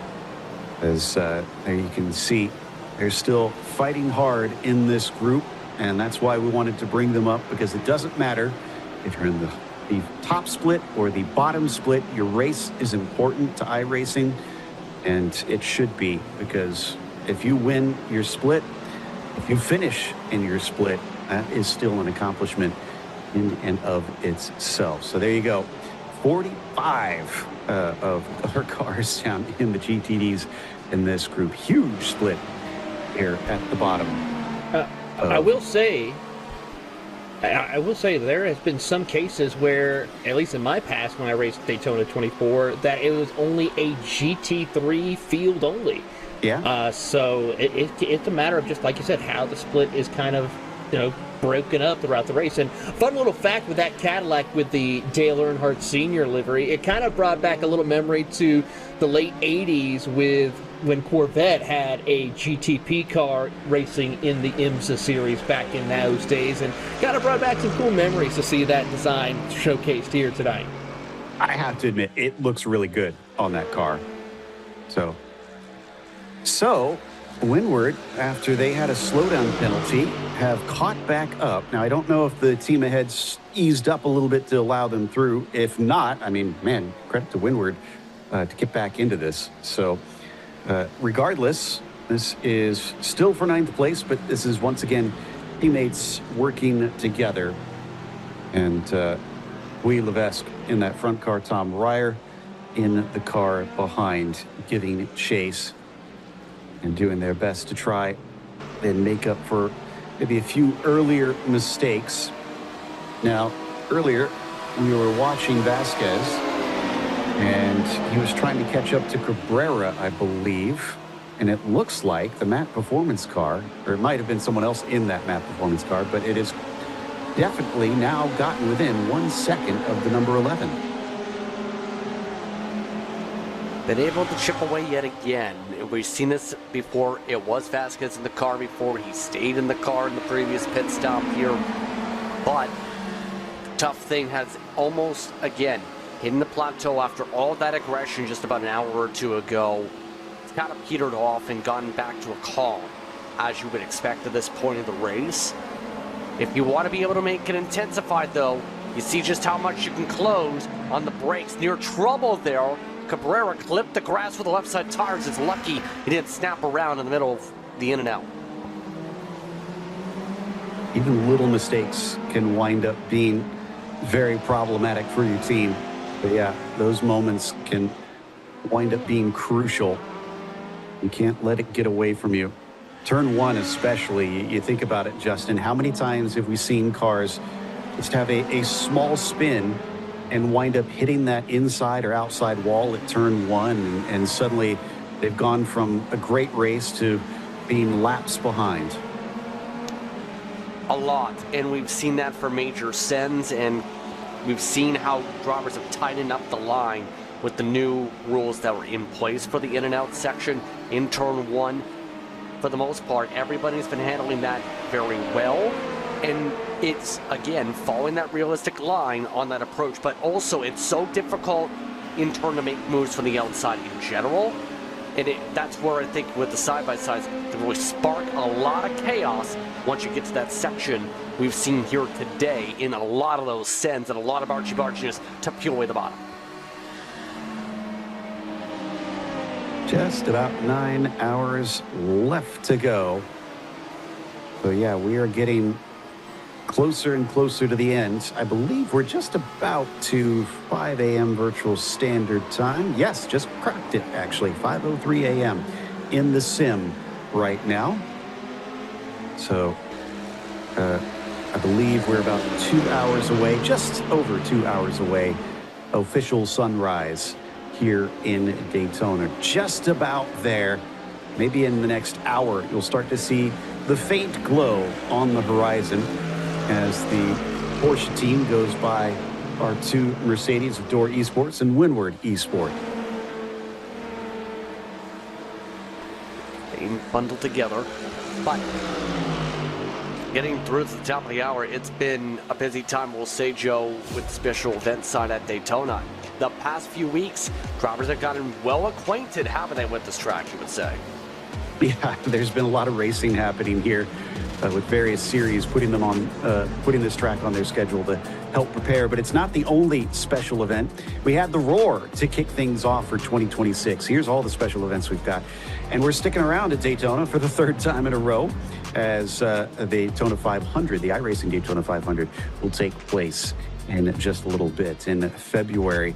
But you can see you've got some other races of note. Sebring 12, of course, going to be coming in March. One of my personal favorites, the Road America 500 in April. Got to get those vintage cars out there. And, of course, the Indy 500 coming up a little bit later. We'll be back with IMSA cars at the Watkins Glen 6 hours in June. And, of course, more NASCAR action with the Brickyard 400. So that should be exciting. We'll do some dirt racing as well, the Knoxville Nationals in August. And don't forget, as the iRacing FF 1600 Festival for those that like maybe slightly slower cars in October. And it goes all the way into December, including the Chili Bowl, another very popular one in about 12 months from now. So no matter what type of racing you like, there is plenty to keep you interested. Make sure and check out iRacing.com if you want to see more about the special event schedule. Real quick, though, let's take a look at our track analysis. Taylor? Absolutely. My former home track, Daytona International Speedway, the world center of racing, just off of I-95. You come down International Speedway Boulevard to this 3.5-mile road course built in 1959 here. And, of course, this track first had its first official sports car race just not too long later with the official 24-hour race happening in 1966, won by the Ford GT with Ken Miles behind the wheel of that car. And, of course, it has been a main staple to kick off North American international racing here at the World Center of Racing. An incredible facility. I got to say, if you ever have the chance to go, you got to go to the Daytona 24. I concur. It's absolutely one of my favorite races that I've ever attended. Let's talk about the cars, though, Justin. There's a lot of them. Yes, indeed. The GTPs and hyper-class cars, for those tuning along, 650 to 700 horsepower. Also have the regulated weight around 1,000 to 1,200. 5 different manufacturers eligible for this event. Utilized in IMSA and IMSA Endurance in particular, have carried a lot of momentum and also have energy in terms of the hybrid system to deal with for these cars. Then you have to think about this. This is the modern technology that you have when it comes to racing here, Joe. These drivers have a lot of speed carried, upwards to the 138 on time with a brand new tire model implemented just a couple weeks ago with that webbing that allows for more versatility in the colder tires for this car. But it's not the only car that we've seen in this class, or these classes of racing to talk about here. There's a lot of development when it comes to the prototypes in particular, Joe, because you're talking about a lot of racing that can be put in with these past classes. Yeah, and I love that iRacing has brought them on, but we've also got the LMP2s as well. Yes, and that was where it was trying to lead towards. 600 horsepower, so a little bit slower. One of the older cars on the platform, brought around 2020 on the iRacing service, utilizing the LMP2 Challenge and in some competitions on the service. Of course, you're talking about with this car, you don't have to deal with the hybrid system, but it's built up a strong community for its purpose-built prototype race car on the platform where a lot of teams have learned the ins and outs of this car to make sure they got into the speeds throughout this weekend around the 139s, the 140s or so in LMP2s, one of the oldest chassis on the platform. But you also have to consider GTD when it comes to the based on production of the street and supercars. These cars, 506 power and 100 horsepower in the balance, but there's a whopping 10 manufacturers that are available, including this Ford here, that's actually one of the up-and-coming customer cars on the service, and in real life, had 2 teams in 2025, one per in IMSA, one in SRO. This car utilized by a lot of different series on iRacing too, and it takes a lot of nuance to save fuel in this car. We mentioned the fuel limitations for the car in this event, down to 97% fuel tanks on the balance, preventing drivers to try and cut the pit stop on the hour. So a lot of different cars here on the service. So we take a look at the results, Joe, so far. It is Drago Racing now ahead of Coanda, once again ahead of Drago up in our Drago here in our GTP hypercars. Porsche Coanda, who we've been following from time to time, still trying to chase down BMW Team Redline for that 4th spot, but haven't really gotten a battle from them in a while. Team Redline also, unfortunately, with some problems, at least on their number 4 cars. They're out. And WSR Esports going to wind up last in today's race. GridandGo.com Esports 003 is currently leading by a lap over FX Simulations 909. It is the battle behind them that we have been watching for now, I'd say around 4th place. For a while, it was up to 2nd, but they've spread apart somewhat. Still, it's been fantastic stuff there in the LMP2s, really in this 3rd quarter of the event. The LMP2s have been the star of the show. WSR Esports with further problems. 2 other cars out of this race in that class. Williams F1 team gaming 2 and 1. The 6 and the 1 car have been 1 and 2 for quite a while now. Drago Racing just cannot keep the pace up to try and hold on to them. It's about 18 seconds at this stage, when before they were leading by about 6 seconds many hours ago. And then down through the field of our various GTD cars, the largest field of our 3 classes that we have competing today. But unfortunately, many of them are out. Only 18 are still running currently in this GTD class. Been a bit of a bloodbath, sadly, in that group, with so many of them having retired prematurely, even before the halfway mark of this race. All right, back to the number 5 on our screens. Drago Racing just plugging in the laps in their Ferrari, and it has basically been their race to lose for some time. I will say that, and it may be due to traffic here, Taylor, it was hovering at 39 to 40 seconds for a long time. It's now down to 35. I don't know if Mitchell de Jong has actually been running down Adi Kalpinen, who's currently in that Ferrari, but that is an interesting sign that we're seeing a shift compared to before. We certainly are, and I have to say it might be a mix of just how traffic might have played a factor into it as we go back to the LMP2 leader of the Grid and Go Esports machine, who is now back up at the front of the field. Was kind of mired back, but with Alex Noguer, who is now working his way through that Grid and Go team, looking to try and get to the top of the leaderboard once again and take home another win here as we go back to the Drago Racing number 5 as he negotiates through more traffic. Has clear track though ahead of him, so he's able to maybe pick up some pace and get a little bit of a breathing room extended against Mitchell de Jong in the Coanda Esports machine. And then of course our leaders down in the GTDs. The closest gap really that we've got, not just because of these two being hooked together and working together, but between 2nd and 3rd, which I think we could really kind of count as the battle for the lead there. The Rubelar, as we said, about 16 to 18 seconds behind. So actually, well, it went up to 19 seconds now. Now, I don't know if that's the ebb and flow, or did they just suddenly have a problem? Because it grew as I was looking at my time and scoring. a good question here. I think it's just the ebb and flow to Okay. answer your question, because it's stabilized to about 19, 18 seconds. But I think it kind of showcases how big the strategy is worked out with coordination, because it looked for so long. For the first half of this race, my thought was no one's going to touch the 68, and it's at one point the 69 for Drago Racing. Williams cars have played the long game, and on the back end as the night time's gone on, just played the strategy car perfect in GTD to hold on like they are as we take a look at some of the LMP2s. And you know what? To be fair to them, it is Daytona, Justin. And you think about if you're running on the oval on the super speedway and say the Daytona 500, you usually want to have a teammate there. That's not a race that you typically try and win solo without some friends out there. And I guess they just took the lessons from that and applied them to the road course. It might not be perfectly the same, but I'd say it's worked out beautifully, and fair play to them.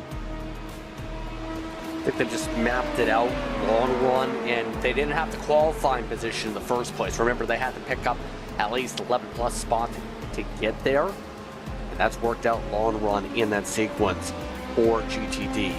But for some of the other teams like in LMP2, the work is now on to try and find a way to keep up with effect simulations, because the fall-off that they had multiple times in this race in the second parts of their stints to drop back to fifth hasn't happened this time. With their current driver, Daniel Harris, has been able to keep the distance and stay away from the battles like you're seeing on screen. Yeah, I'm really impressed because we saw Daniel Harris fight through, and his teammate also that he swapped with. That 909 car has just been dogged in its pursuit of climbing up the order. 35 seconds right now between themselves and the Grid and Go 003.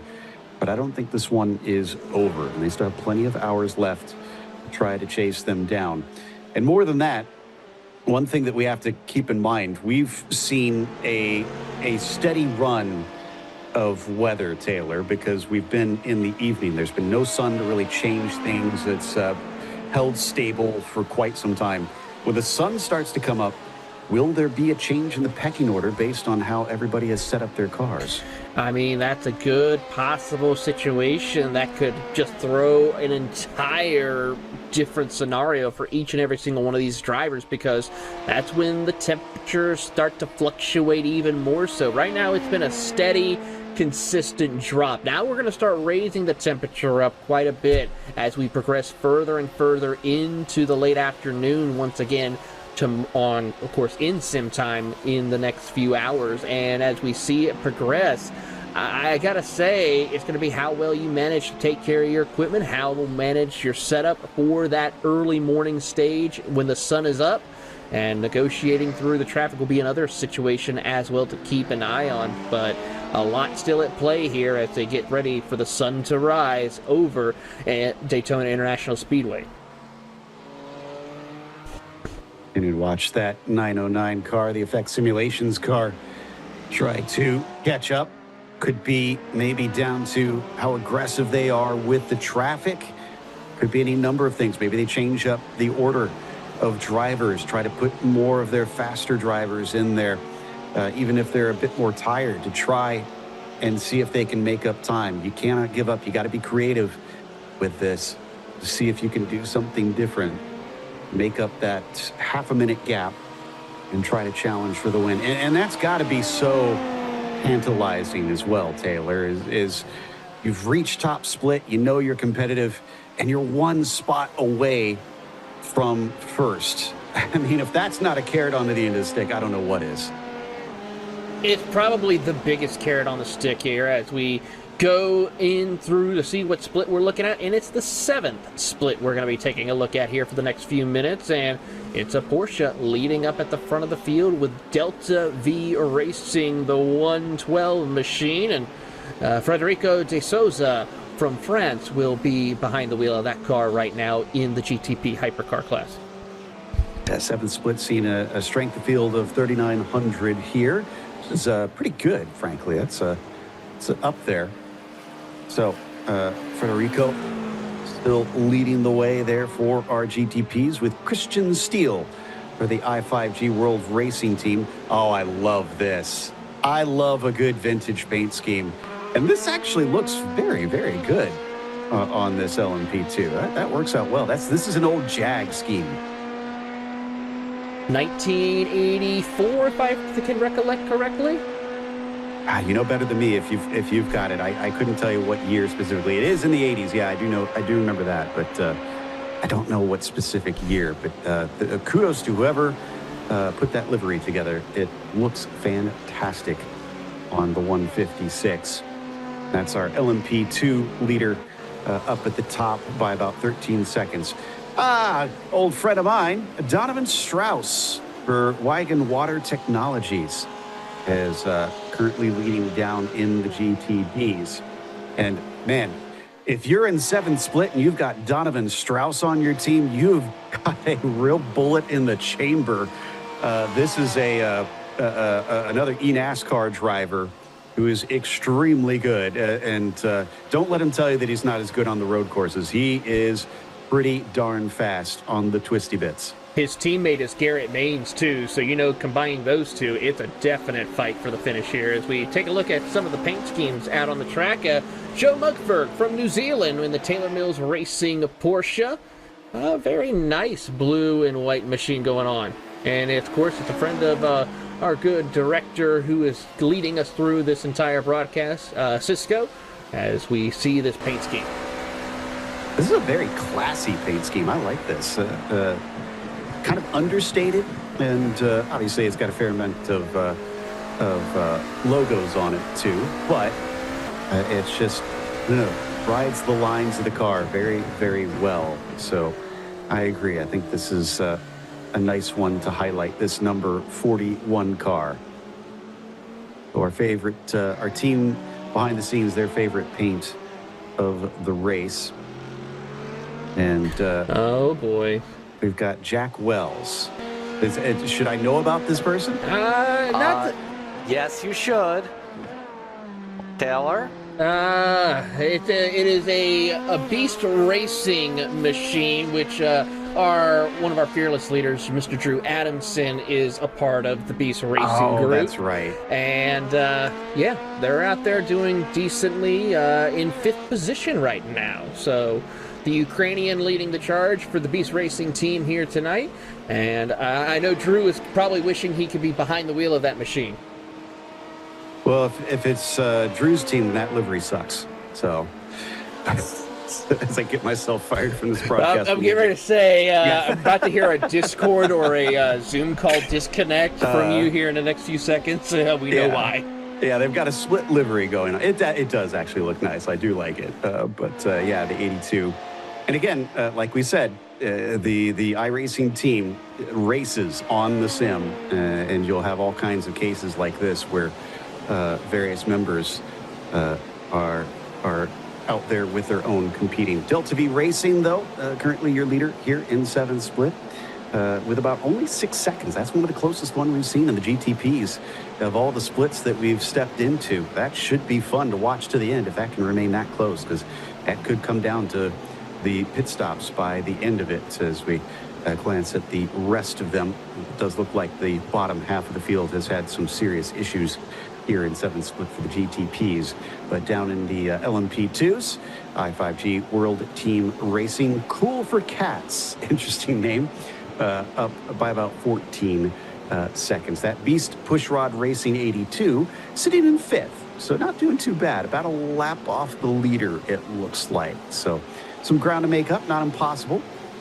And looks like they have a second one, the 122 car. They are not as close, though. I'll have to ask Drew what happened to them. Wigan Water Technologies leading with Donovan Strauss in the car right now, over a lap ahead of Stint 1 Motorsports Blue. So looks like we've got ourselves a good battle up in the prototypes, maybe not so much here in the GTDs. Another familiar name, the Needy Racing Red Car down in this 7th split. They seem to show up a lot. Curious how many they have spread throughout. Chicken Kebab Esports. There we go. They get my vote. It's one of the best names that I've seen. And also hearing a mention of Dead Zone Racing. The big Oval Technical Alliance. So, And they are out of the race, from what we've been told. Unfortunate. Sometimes it does end a little bit early. As we take one more glance at Drew's team before we head back to our split once again to the teammates paired up in the 9th and 10th position, Levesque and Ryer. Yeah, this point, they've stayed glued together, and it's going to be like this probably for at least, I wouldn't be surprised, for a couple hours here. There is no sense of major urgency, but here's Donovan Strauss, by the way, with his streaming perspective here. See him just keeping calm and keeping in the darkness here, working back and forth. And there's a lot of communication you'll have with the spotter here. You'll see with the traffic, his spotter pack, keeping him very aware of anybody that's coming up right behind to make sure he knows not to make any evasive movements. And Donovan is another case of a real-world driver as well. He races in late models. So obviously, definitely more leaning towards that oval side, but a good driver is a good driver. And I've watched him grow up, essentially, coming in quite young when he first started racing in eNASCAR, and has just matured and proven himself to be an incredible racer. So really look forward to the career that he has ahead of himself. They're clearly doing a great job leading that 7th split right now. Now he just picked up a deal to head back home, so to speak, in terms of his team side of things. Late model side, working with AK Performance for some races there.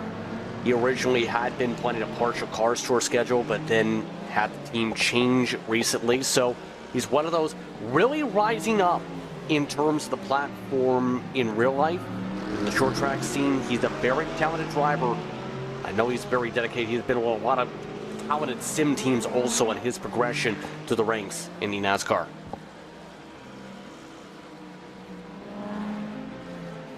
Continue to watch on the bottom as well.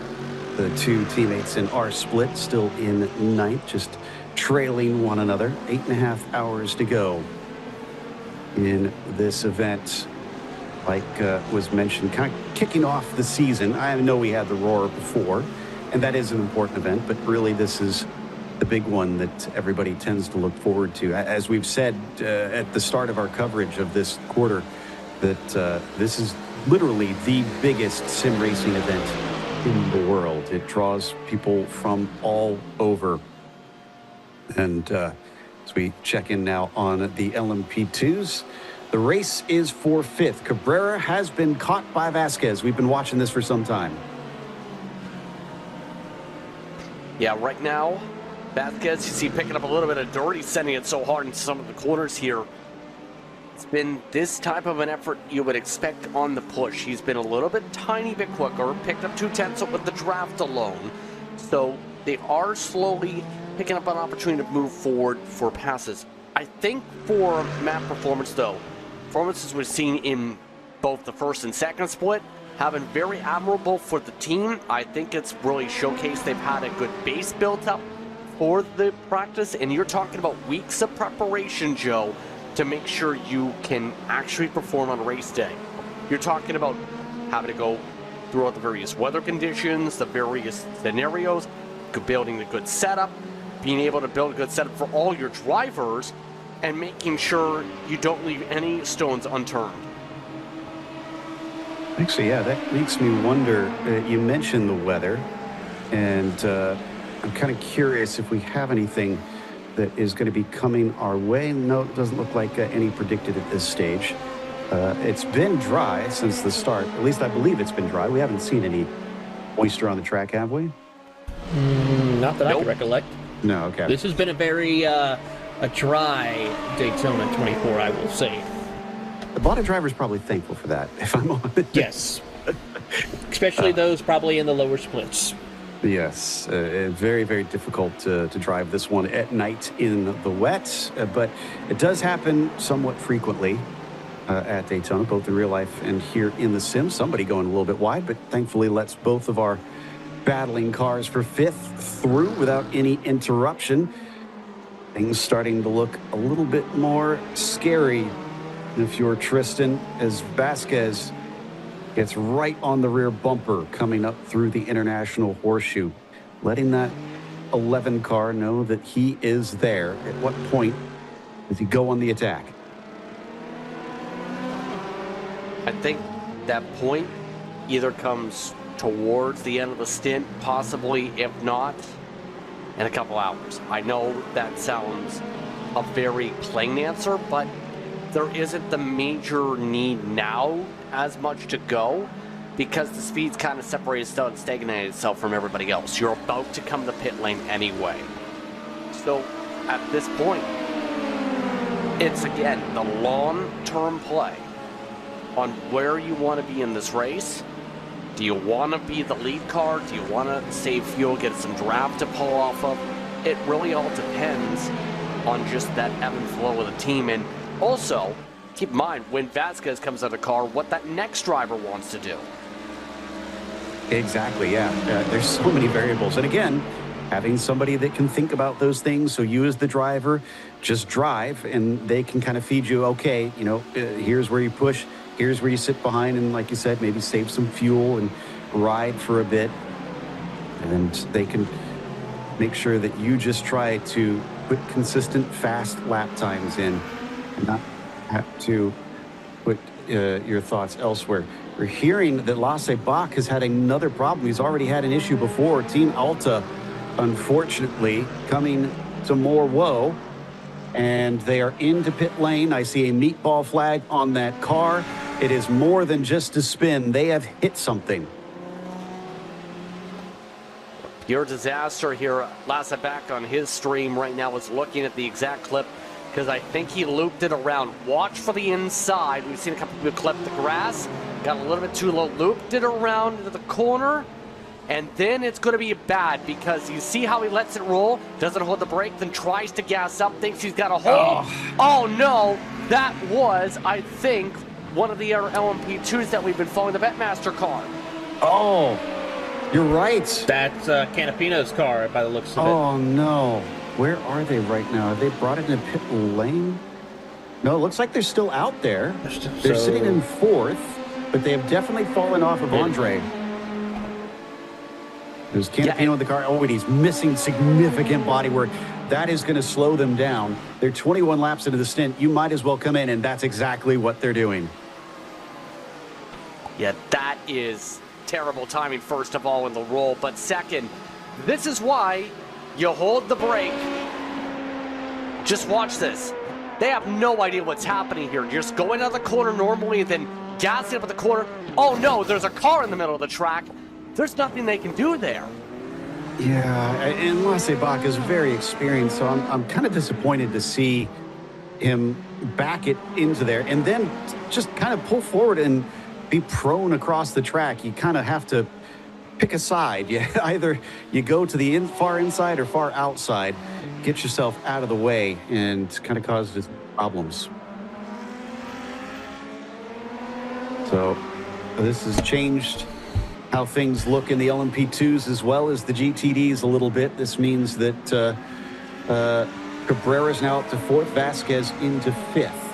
Well, I just got some interesting news as we'll take a look at another look at the replay, but Oliver Piaffe will be getting behind the wheel in 5 minutes, so things are about to get interesting in LMP2 as we take a look on board with the Drago Racing of the chaos that ensues in front of him as they try to negotiate. And oh my goodness, being able to go through the grass, hold on to the car for dear life, and continues on his way. But I talked to Olivier Piatek there briefly about why he was so aggressive in his stage. Well, honestly, he wanted to put on a little bit of a show for us up here in the booth to talk about, and he says be prepared for more exciting content. Here goes Cabrera down on the pit road. We're about to see some exciting things happening in LMP2. I appreciate drivers who understand there is a show element to this, and we like some action. Yeah, I know they maybe could go that little bit faster if they try to be smarter about things, but Who doesn't love a good battle, especially in a race as long as this? So we'll see what kind of fun he gives us as he gets ready to hop into the car. In the meantime, Vasquez has bumped up to second, but they obviously still owe us a pit stop, so that'll cycle around somewhat. Yeah, it's been, for the most part, no major jump arounds in terms of the stint differences I've noticed, even with the one-lap differences.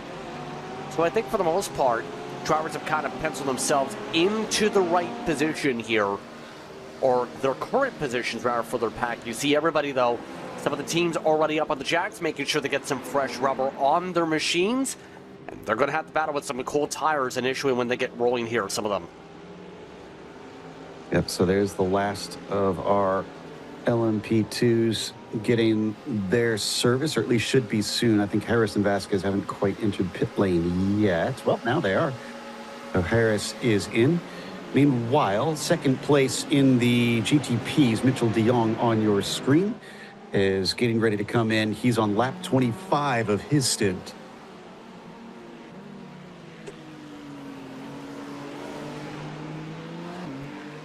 Really good with what we've seen from the Galanda machines throughout this entire run, we'll say, because the gap hasn't gone down as much as it needs to if they want to be able to get up to the 5 machine, obviously, long run.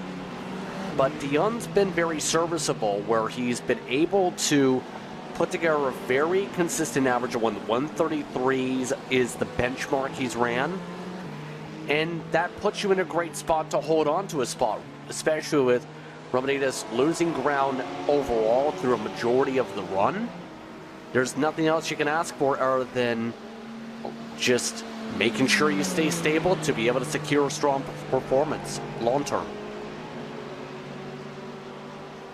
You know, to watch this Ferrari up and across the curbs, thankfully not fazed by them this time, as many have been throughout this race. It's so difficult to try and thread that needle time after time and be fast about it, not leave too much margin. Let's see. No, they're not going to choose to pit in this time by, as Piatek is out in that number 11 that he just overtook and has about 5 seconds to make up to Vasquez. And he run him down as we wait for him to get a full lap time in to see what their pace compares. It's going to be fun to see as we are on board with Mitchell de Jong as he tries to get set for his next pit stop. Possible driver change maybe could be inbound as well, as he is trying to wheel that Ferrari 499P, as everyone here, of course, can have the chance to drive this car and all the other amazing events, Joe. But first and foremost, they got to go and log on to iRacing.com.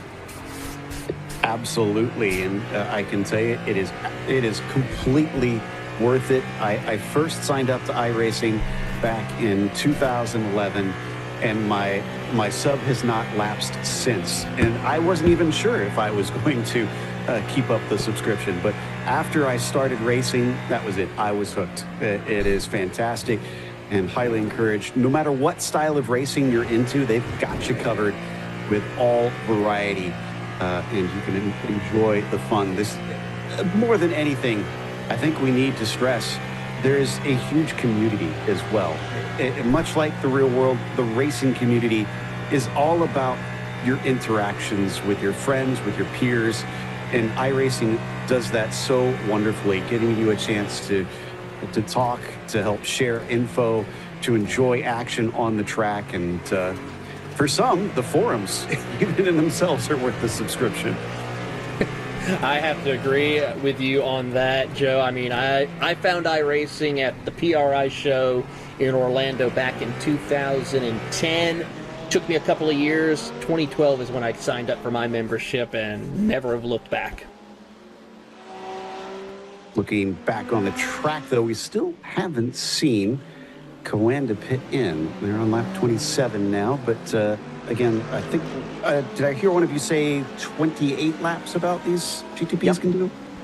That's exactly what Team Redline just did with their BMW M, so that would be for Coanda. Oh, somebody just destroyed their car. That though I think that was another one of the Lamborghinis well down the order.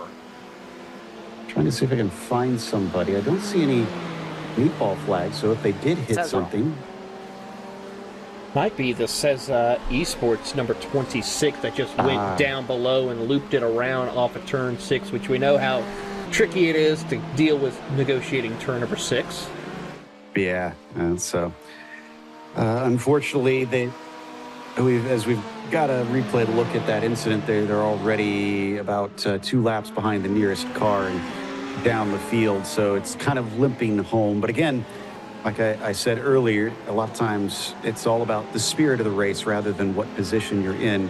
Just stinks to have to run into more trouble. Yeah, it was already starting to go around, lost the rear wing, and thankfully they were able to get out of the way in time so they weren't a problem for somebody else's race. Going to be a little sheepish about that one, but they'll hopefully be able to get it fixed quickly and get back out there.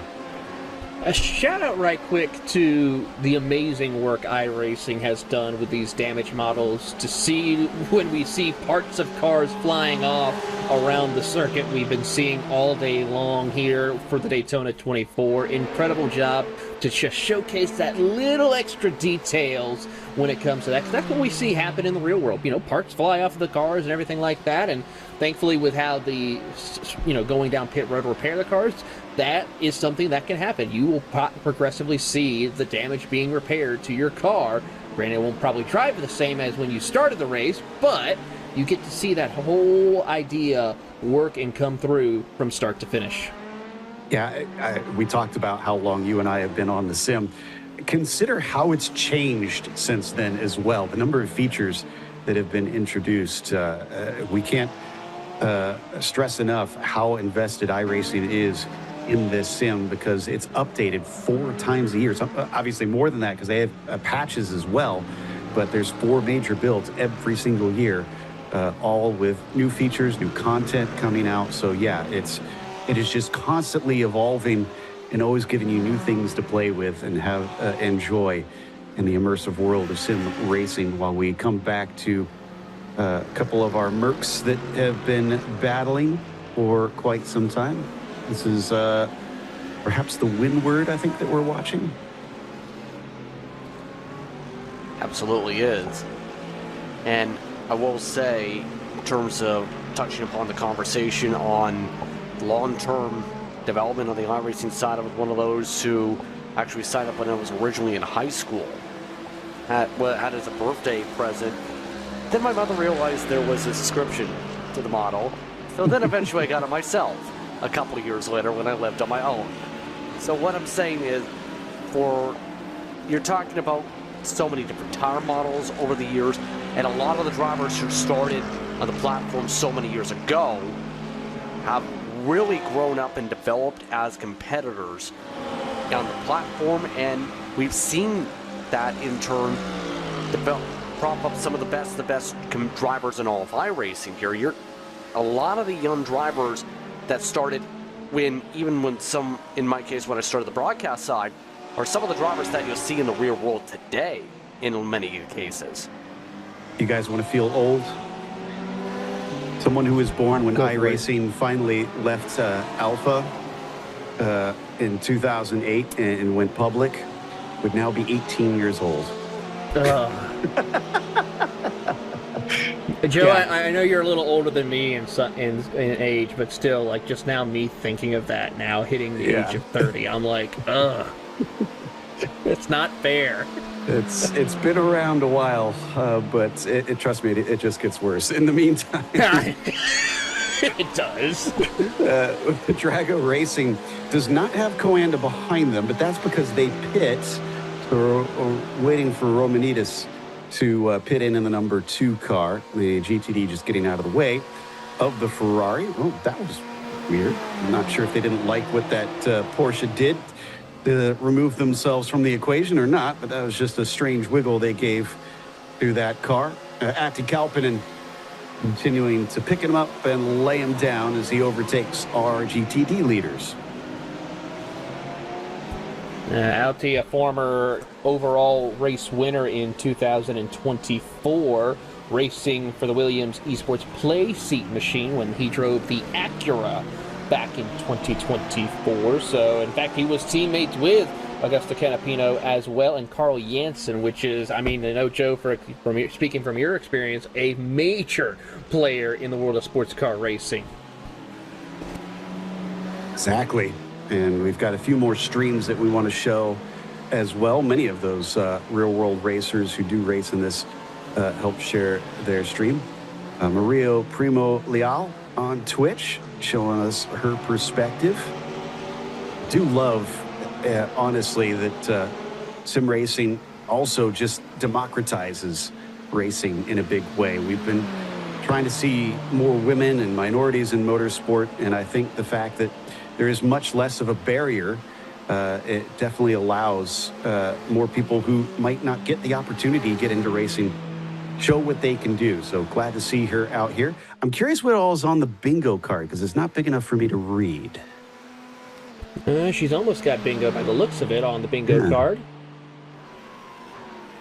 I fear what sort of things might be on that bingo card, because there's definitely some things I could think of you would put on a Daytona 24 bingo card. Yes, I agree 100% with you on that one, Joe. So that was very cool. Almost looked like there was some sort of spray or something coming off of one of the cars. I don't know if they had some weather over in theirs, but that would be strange to see as we continue to watch Adi Kalpinen, the Finn representing his country well, as many have done. And then we're also going to be checking in on Pat Key's stream. Oh, and this is, it looks like his VR view. So this is cool. This is another thing that I've only gotten to try. I don't have a VR headset myself, Justin, but man, it's a completely different feeling, really being in it in a VR headset, seeing everything that's happening around you. It's a game changer. Kind of said this earlier on when I was asked the same question. I raced with VR for about a year or so at least, and it's a different sensation where it allows you to be able to really move around and see, and be able to shift around in the seat potentially to see the exact damage on the car, for example. It takes some unacquired taste, though, to be able to get used to it, because it's also something where it can have a big effect on the eyes. To me, it's the big thing on making sure you can actually focus your eyes in the headset to be able to see what you're doing and clearly see it on the racetrack without causing eye strain. So it's the matter of, do you prefer to run in VR or do you prefer to run with triple monitors? It's down to preference and where you want to approach your speed and where you're most comfortable. Here's what he's trying to do, though, you see with the DMs, though, as he's watching, I think, a replay of the car. Oh, okay, good catch on that. Yeah, I thought that he was actually driving, so he must have a teammate in there, and maybe he's just kind of helping him out a little bit. I do want to note, since some of our viewers may not have tuned in earlier, but this is one of the iRacing staff cars. This is their marketing team that is competing. And last we checked, there he's waving up in the corner. Hello. Nice to see you, Alex. Yeah, they are leading their class last we looked, so hopefully they're still in that position. Yeah, I'm looking at, I think the answer is yes, because one of their Drago and Cook is the one at the top of the pylon right now by a couple laps. You just try to help them with the spotting perspective to give them as much an advantage as possible to know what's going on and be able to have a co-pilot to make sure in case anything happens, you're right there in case the disaster strikes.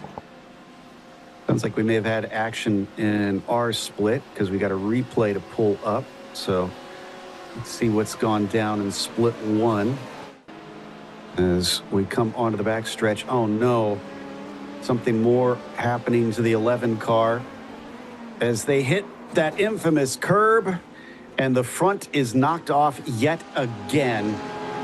Oh, and that has put Piatek into pit lane. I think they may have actually taken a tow on that one because I see a meatball flag on that car. They have fallen to 10th.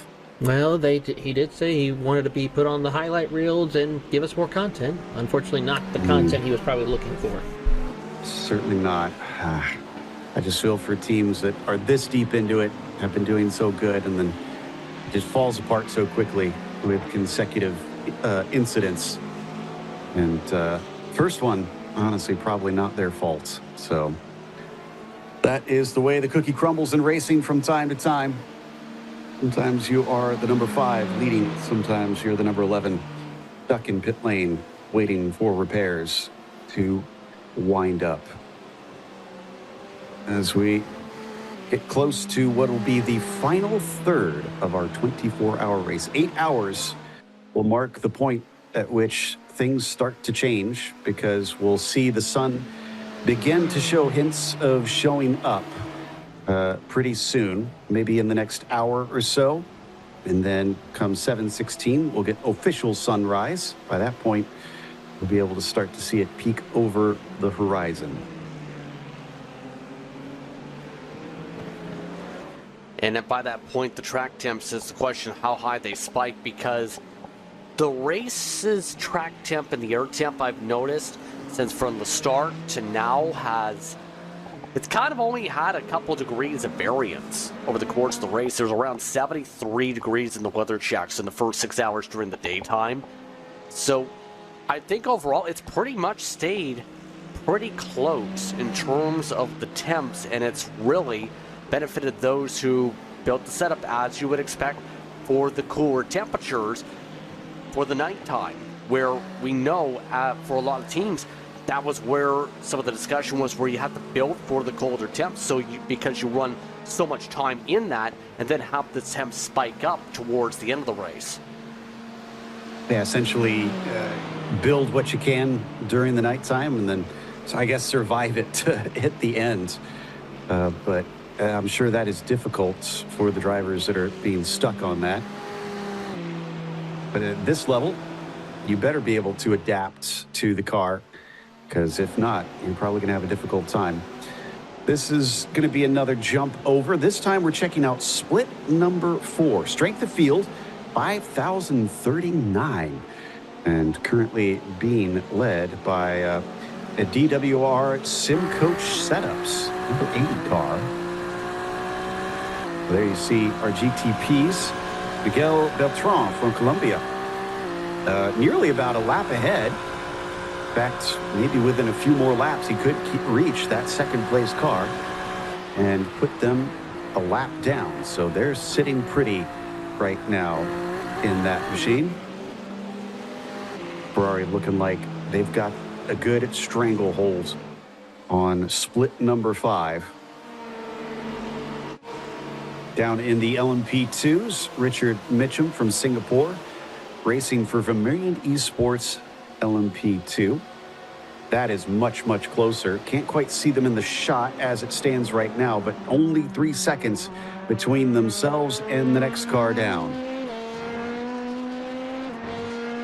That's got to be a little bit more nerve-wracking for them. Can't afford to make any mistakes. Can't afford to have traffic hold you up too much. Right? Yeah, there we go. We can see second place in the background. Dot.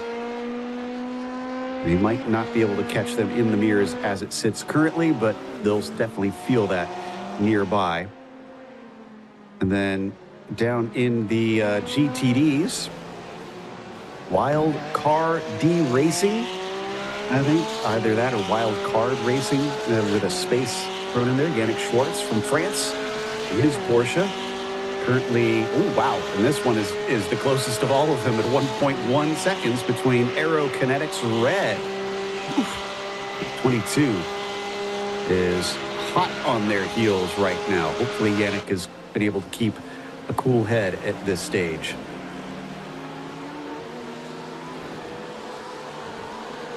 Keeping well in the battle so far. We'll say for Aerokinetics, we've seen that team pop up in a lot of different leagues over the years, especially with, say, majors, for example. I think they've been having a majorly good job being able to keep up just about within the toe for this pack. But we'll say this is also split where basic quality, I believe, is actually in here. You see this paint scheme, Joe.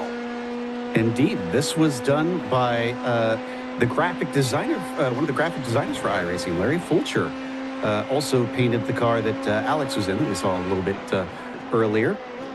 So very cool to see, as he's actually going to be pitting in. So I wonder if Basicali is going to be hopping out of the car.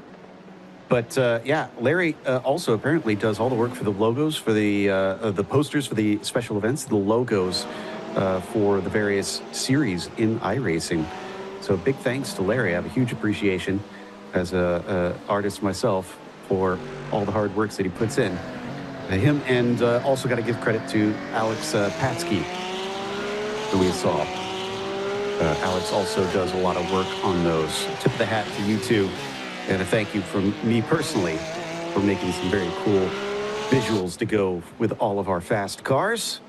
So here, let's take a look at all of our full fields. As we mentioned, DWR X SimCoach setups, really with the biggest gap of over a minute to the next car behind in the GTPs.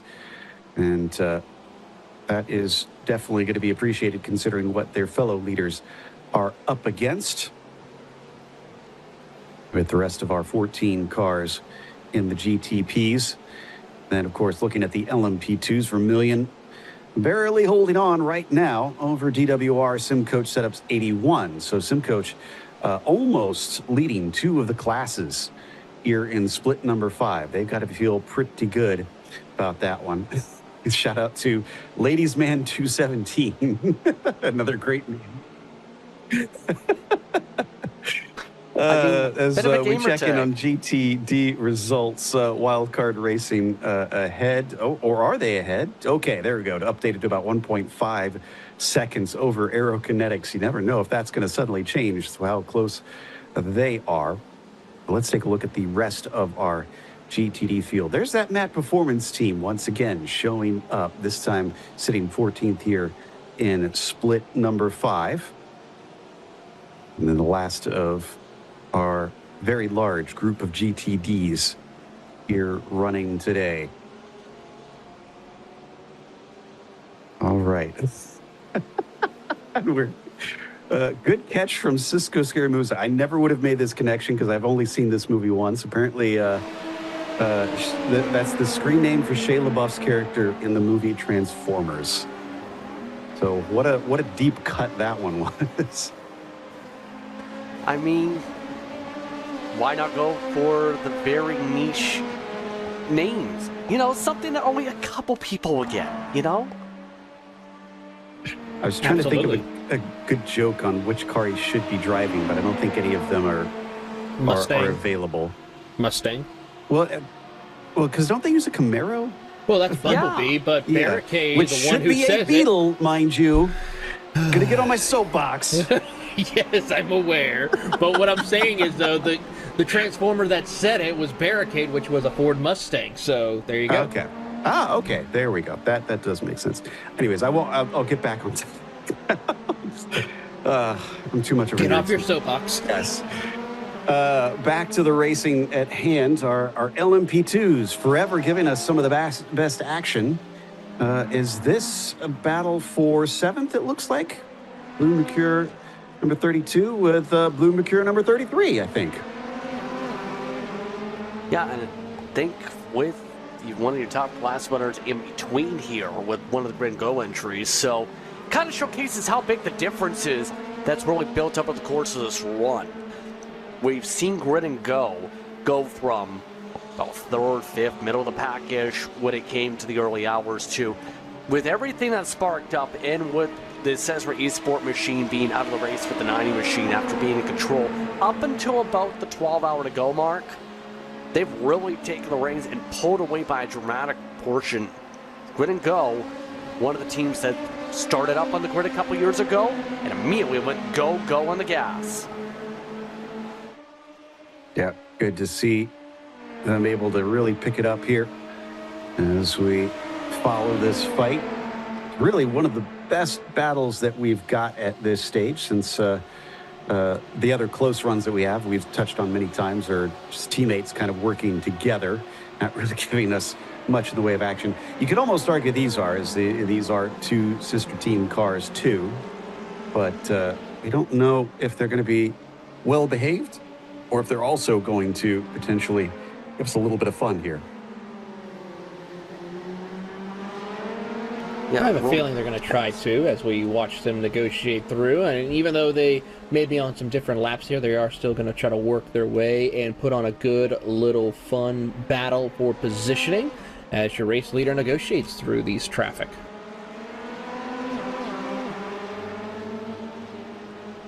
And the traffic, we have to remember, has become less and less. We're down to, looks like 37 cars still running. Might be 36, because I do see Grid and Go's 005 has been in pit lane for a little while now. So only 37 cars compared to the 59 that started. That's fewer cars to have to navigate out there for lap traffic. That hopefully will mean fewer chances for incidents. And if you're someone who's behind, that isn't always the best of news, because sometimes, Justin, you need that little bit of help of that chaos in front of you for a chance to get back in the hunt. And the thing is, for the most part, chaos has been hard to come by for a lot of big teams. I believe David Woods just had some chaos strike, by the way, the 44. They just towed. But it's been very rare that we've actually seen a massive, massive incident unless somebody really steps on it, so to speak, in terms of just the over-aggression. Everyone's been handling this year's event very well. The attrition is on par with what you expect, but the aggression levels have been a little bit more toned down. I think we've seen, in a lot of cases, good respect in the normal portions of the field. When it's gone uber aggressive, though, it's been a little bit more trickier to keep those checks and balances. So, of course, I think we have a lap car kind of splitting things up a little bit in this situation. But no matter, at least we got cars that are somewhat close together. Getting very close to that 8-hour mark now. I'm sure the driver is just as eager to see this one tick down. It's always funny when you think about it. You're so excited for the 24 coming up. You get in there, and then once you're in the car, it's always like the checkered flag can't come soon enough. But then once it's over, you always want to do it again right away. Yeah, Well, the good news. Yeah, you go ahead, Taylor. I was going to say, the good news is you have several other opportunities to run a 24-hour race after this one. If you think about it, we have the Spa 24, we have the Nürburgring 24, so you at least got two more other ones that you can go out there and showcase your talent. And then, of course, we have all the other special events happening that are 12 and 6 hours long. Yeah, exactly. So that's the really cool thing, is that iRacing has definitely embraced endurance racing. You take a look at the weather conditions, still very much as we last left them, 69 Fahrenheit there, 67 for the air temperature, and very little wind to speak of. Does say mostly cloudy. I'm going to check in on any predictions within iRacing, and nope, still seeing 0% all the way for precipitation. So still looking like we won't get any rain on the track, at least in the next few hours. Would it be something if it did come at the very end and threw a complete wrench in everybody's plans? But as we watch this fight, still split, Bernier and Hubert, teammates close to one another, currently 7th and 8th. There's 10 of our LMP2s that are still on the track and running right now out of 13 that started. Might actually be, yeah, that's the best ratio that we've got of the three classes here in top split of still surviving drivers. Yeah, and I think that attrition's really gone into where it's snowballed in some cases, but overall, I think the top teams have really come up to play. You see the lap times for Covenant right now, the tone continuing to be turned through. 132.9, some of the quickest times on the track. Still with the 133s, losing a little bit of time in traffic, but it hasn't really mattered. The 5 has just stayed within the same 1 second band since the drop of the green flag, and it's made it all the more difficult for anyone to have a chance to start chipping away. Drago Racing, they've just had the perfect setup for this racetrack today in their Ferrari. And for comparison, the best lap that car has done this race is a 32.5. So, and yeah, there you see it on the tower right now, left-hand side. So that's 4/10 off after you are, let's see, doing the math real quick, 16 hours into this race. That is, like you said, a very well set up car if it's able to be that close to its best time this far in. Absolutely. And for now, for anyone else, it's where else can you solidify things? I think one of the team positions that's a little bit more fluid here, Joe, is going to be third in GTP hypercar, because the BMW M Team Redline's been slowly chipping away that gap. Outside of that, the gaps have built it up, Joe. We have now officially passed 8 hours into this race. Of course, we've got more than just the Daytona 24 here on iRacing's YouTube channel. There's all kinds of cool series that you'll get to see. So we'll check out a few of those. Is, of course, the Coke Series, the eNASCAR Series, going to be coming back in 2026 with a bit of a new format, because the qualifying series will kick us off this time in February as drivers vie to work their way into the big show. Make sure and scan the QR code if you want to find out more about how this season is going to work. And there you can see a few of the familiar faces that will be returning for competition in 2026.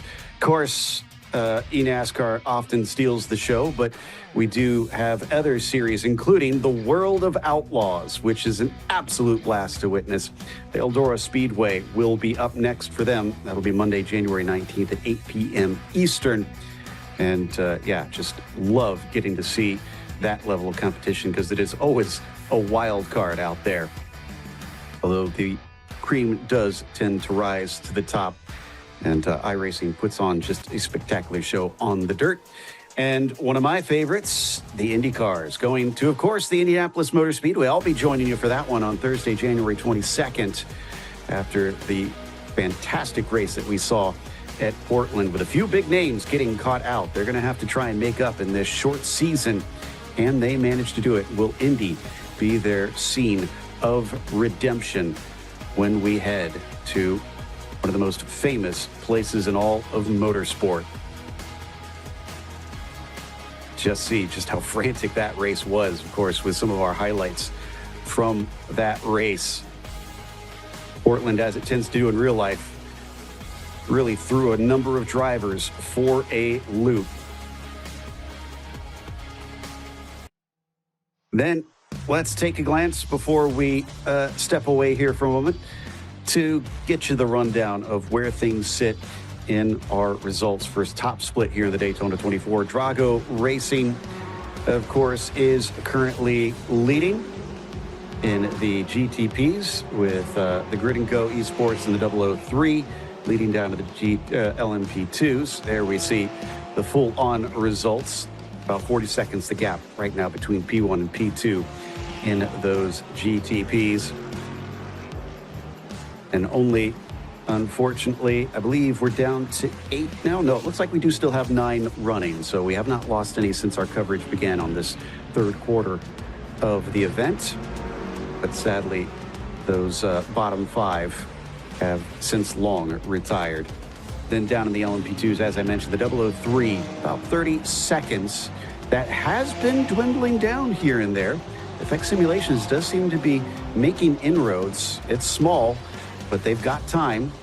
Can they continue to try and chip away, see if they can catch up the leaders and make this a fight, since that has really been the star of this portion of the race, those LMP2s. Down in the GTDs, the Williams F1 team might be showing as only separated by less than a tenth. It's been that way for a long time, and they've been clearly working together. So it's down to Drago Racing to reverse the course and see if they can catch them back up after they were overtaken to the lead much earlier on. Unfortunately, their sister team, having had problems when they tried to slipstream with one another early on in the race, are no longer in the hunt for the win, but they've tried to help them when they can. And that is your rundown for our standings here with a little bit less than 8 hours to go. We're going to take a short break, but stick around if you want to hear the fantastic noises of the Daytona 24 here on iRacing, as we're going to go full throttle.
Welcome back. We're here for 2 more hours. Joe Peak with Taylor Burris and Justin Prince, but we've still got 8 hours left in this race. A little bit less at this stage. The Daytona 24 as iRacing brings the 2026 edition to life. And we can see a couple cars now taking pit stops, the 112 included. Excuse me, the 112. So had that right the first time, and they're back on track and heading out. And there is something that I hadn't noticed many drivers doing before, Justin, but some aggressive weaving to try to get some heat into the tires. Kind of understandable. Yeah, because the cold tires cost you a lot of time on the racetrack, but also, if you push too hard on cold tires, you already know what you and I both know. In the rear one in particular, you can spin the car out, and it can really cost you. You see the temperatures still yet to move, by the way, as we're getting ready to see when the sun pops up soon. Still around 69 degrees Fahrenheit track temp. Mostly cloudy skies. It's better than overcast, I will say that.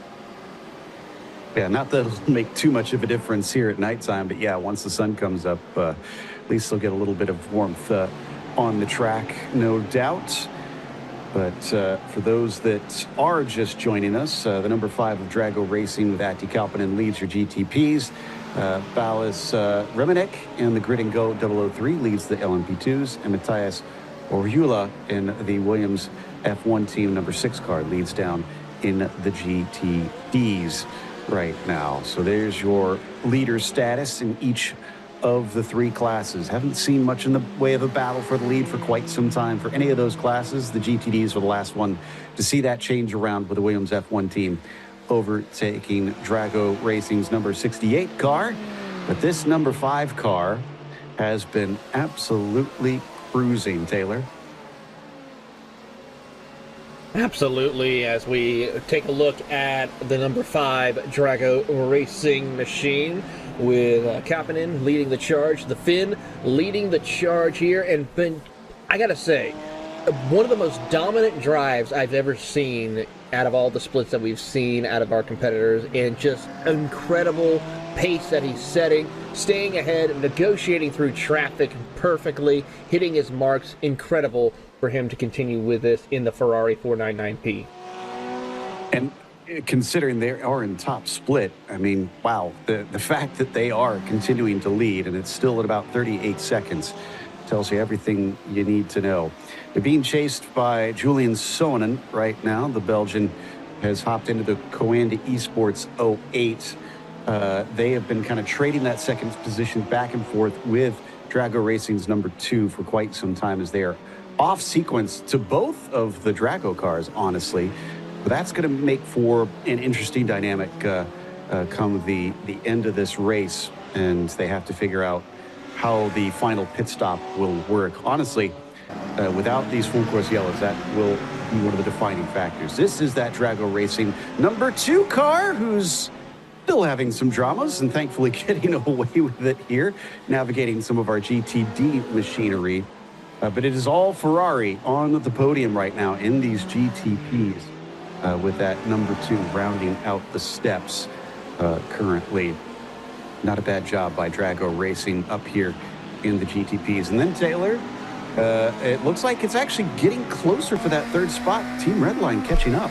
Absolutely. The Eduardo Leo has been making major gains, and he's only 1.6 seconds behind. So the BMW is looking to try to spoil the Ferrari podium lockout, as Eduardo Leo has been setting in a blistering pace right now, keeping steady with Michael Romanides right there behind in the 4th position. There you see him just up ahead as they head through the high banks of turn 3 and 4 at Daytona. Yeah, they've got another BMW M team, but it's not Redline, it's BS Plus Competition, as we're still waiting for Leo to pit in. They're on lap 25, so they're on the same strategy as the Coanda car, honestly. Should see them both come in roughly about the same time. That car behind them, unfortunately, not quite as close as that fight for 3rd, as it looks like it's a full lap that the 3 is pulled over the 89. So for Dominic Hoffman, hailing from Austria, He's got some work to do. If they want to get another position up, they almost have to hope for some bad luck for those ahead of him to get out of this 5th position. They're going to overtake one of our LMP2 cars, at least for a brief moment. And then they'll be on their way. Xander Reed for Porsche Coanda 091, the official Porsche efforts in this Daytona 24. They're actually pretty close behind as well. That's only about 5.5 seconds. So we'll see if Xander Reed can bring the clean lines of the number 091 up to compete with their fellow German marquee, because I'm sure they would love to try and have a nice direct fight for position here this late in the race to help keep them awake. Movano Rosa with Scott Michaels. He's brought his Acura into 7th position right now. And this is where we start to get into teams that have run into pretty big trouble, as he's 3 laps behind the next car, 5 laps off the lead.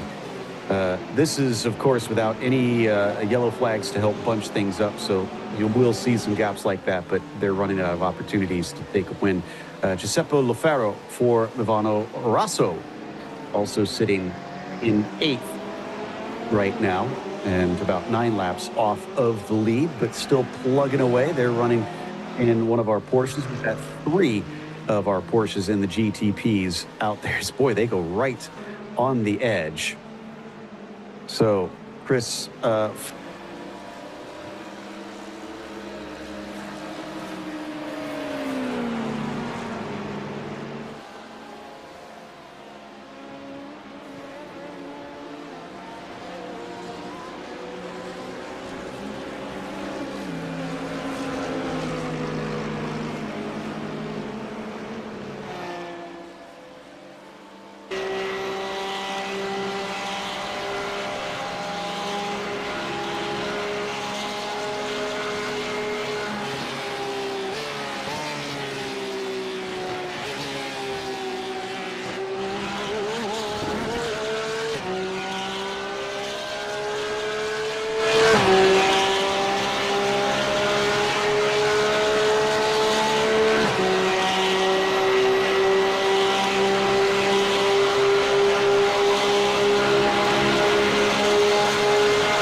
Apologies for a small technical glitch there, but we are ready to carry on as we got a little bit of the racing sounds in the meantime here. I believe we left off right at the tail end of our GTPs with SCK Racing being the last one that we covered there in the number 29 as they will round out our GTP field.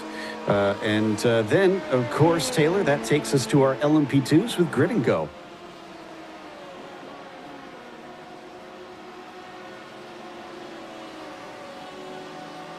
Started in third position, Valis Remenek is leading the charge with the Grid and Go racing team. They're looking to try and capitalize, going back-to-back, granted in different classes, but going for top split wins here at the Daytona 24. And Joe, as we move on to the next category, or next car, with the Effect Simulations number 909 machine, that's been a team that's been right there in the hunt, ready to capitalize if opportunity presents itself. Indeed, and that is a car that has been slowly but surely cutting away. There they are, Daniel Harris currently in the car. And the Australian driver, I think, has been doing a phenomenal job. I think been teasing us with potential battle for the lead in the LMP2s. Really looking forward to that. From there, Justin, we've also got third place, the number 21.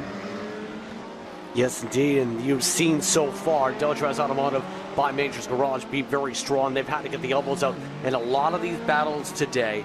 They've held on pretty well in the midst of their fight, but they've been able to keep the gap as a result here now over mapperformance.com. The 129 machine is in the fourth position at the moment, and they have continuously built things up speed-wise with Vasquez still in the car. He's been in the car for a good 3-4 hours now, a long stint.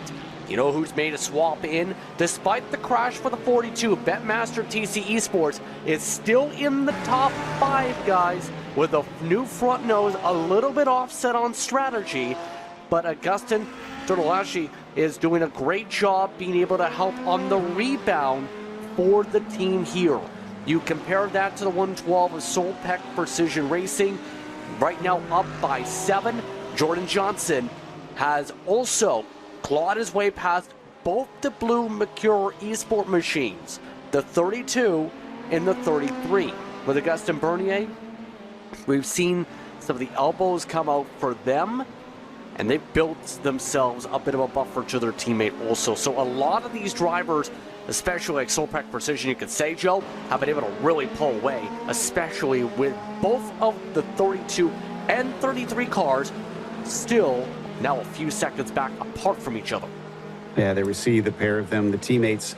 We wondered if they'd battle. Unfortunately, it doesn't look like they've had the ability to, because like you said, Hubert has dropped off a little bit. And then we go to the 004, the other Grid and Go car that's still in this top split, Niels Rotel, currently in that machine. It's about 17 seconds behind, so it's definitely a gap. Not impossible to try and run down 8th place and see if he can go after the Blue Mercure machines. But he's sandwiched because there's another one, the last of our LMP2s that is still in this race is the number 11, Olivier Piatek, who at one point was battling for second. Unfortunately, is now multiple laps down after a few incidents for that car. And their chances may have slipped through their fingers. And then that takes us to the GTD cars with Williams F1 Team Gaming, the number 6 machine currently the lead of the pair. You can tell them as they've got the yellow headlights on the car. And Matthias Urshula currently in that machine with Alessandro Bico in the number 1, just trailing behind. They've been like this for quite some time, Taylor, in that 1 and 2 position. Absolutely, Joe. As we see them working together, they have another driver to keep an eye on. That's Nicolas Rubilar from Chile with the 68 Drago Racing Lamborghini. Been having an up and down kind of night in the GT category compared to the hypercar drivers for Drago Racing. Looking to try at least maintain and have a shot if opportunity presents itself. Moving on to 4th position at the Blue Mercurio Esports with Corentin Lassine, the Belgium, in his Porsche number 8. one of the drivers that's kind of been steady, staying in the top 5, right there in the hunt, and he's right there if opportunity presents itself to maybe snag a podium position. Moving on into 5th position, it's one of the Falcon Sim Racing Team Teal drivers. The Mercedes have been working very well. Gregory Hoveson is from Canada, currently trying to hold position. He's got, by the looks of it, the number 7 machine, which we've saw had to deal with so much chaos in our broadcast here today as he tries to negotiate on a turn number 1. Dropping now into the next position, 6 spots, the Door Esports by SX with Luca Wunsch from Germany in his Mercedes. Another one of the Mercedes that we saw having a good fight with the Falcon team, and as he tries to negotiate, he's got a little bit of work to do as he's 36 seconds back from Gregory. We move on to another popular team, the Windward Esports by Sensitz Haptics with Tom Reyer, the German, right there in the hunt in 7th position. He's about 14 seconds back, so he's making up time. In fact, he's running about a tenth to 2/10 faster than the Door Esports Mercedes, so give him some time here as we get ready to bring the sun into play. We now drop back to the next driver. The other of the 3 Williams drivers for the F1 Team Gaming is Kai Diaz, who is currently sitting in that, and then Damon Woods from Australia currently sitting in the 10th or 9th position as he works his way through, actually in 8th, as he works his way in his Mercedes, the second of the 2 Falcon Sim Racing Team drivers. And then rounding out your top 10 is the Stint 1 Motorsports, as we see Kai Diaz right there, the Canadian, in his Williams F1 team, trying to see if he can work his way further to join his other 2 teammates inside the top 2 positions. And then wrapping up, it is Peter Beidert from Stint 1 Motorsports, the Porsche right here on screen, the number 92, having a little bit of a quiet night, but still staying consistently inside the top 10 since we get started with our broadcast earlier a few hours ago. But that is your top 10 for the GTDs. 621 laps have been completed. We're expecting mine showing about 929. We'll see whether or not that's accurate once we get closer to the end, as that will vary based on the pace and the pit strategy of the lead cars, obviously. So, as we see, is there just a hint of orange glow on the horizon? Okay, so we're starting to get close to that sunrise. Let's see what time we are in the sim right now. 6:30 a.m. Hopefully everybody out there is a nice early rise and shiner and gets to enjoy the beautiful sunrise. You know, we were talking earlier, Taylor, about advising people to go and enjoy this race. That is one of the things definitely that I think people should do.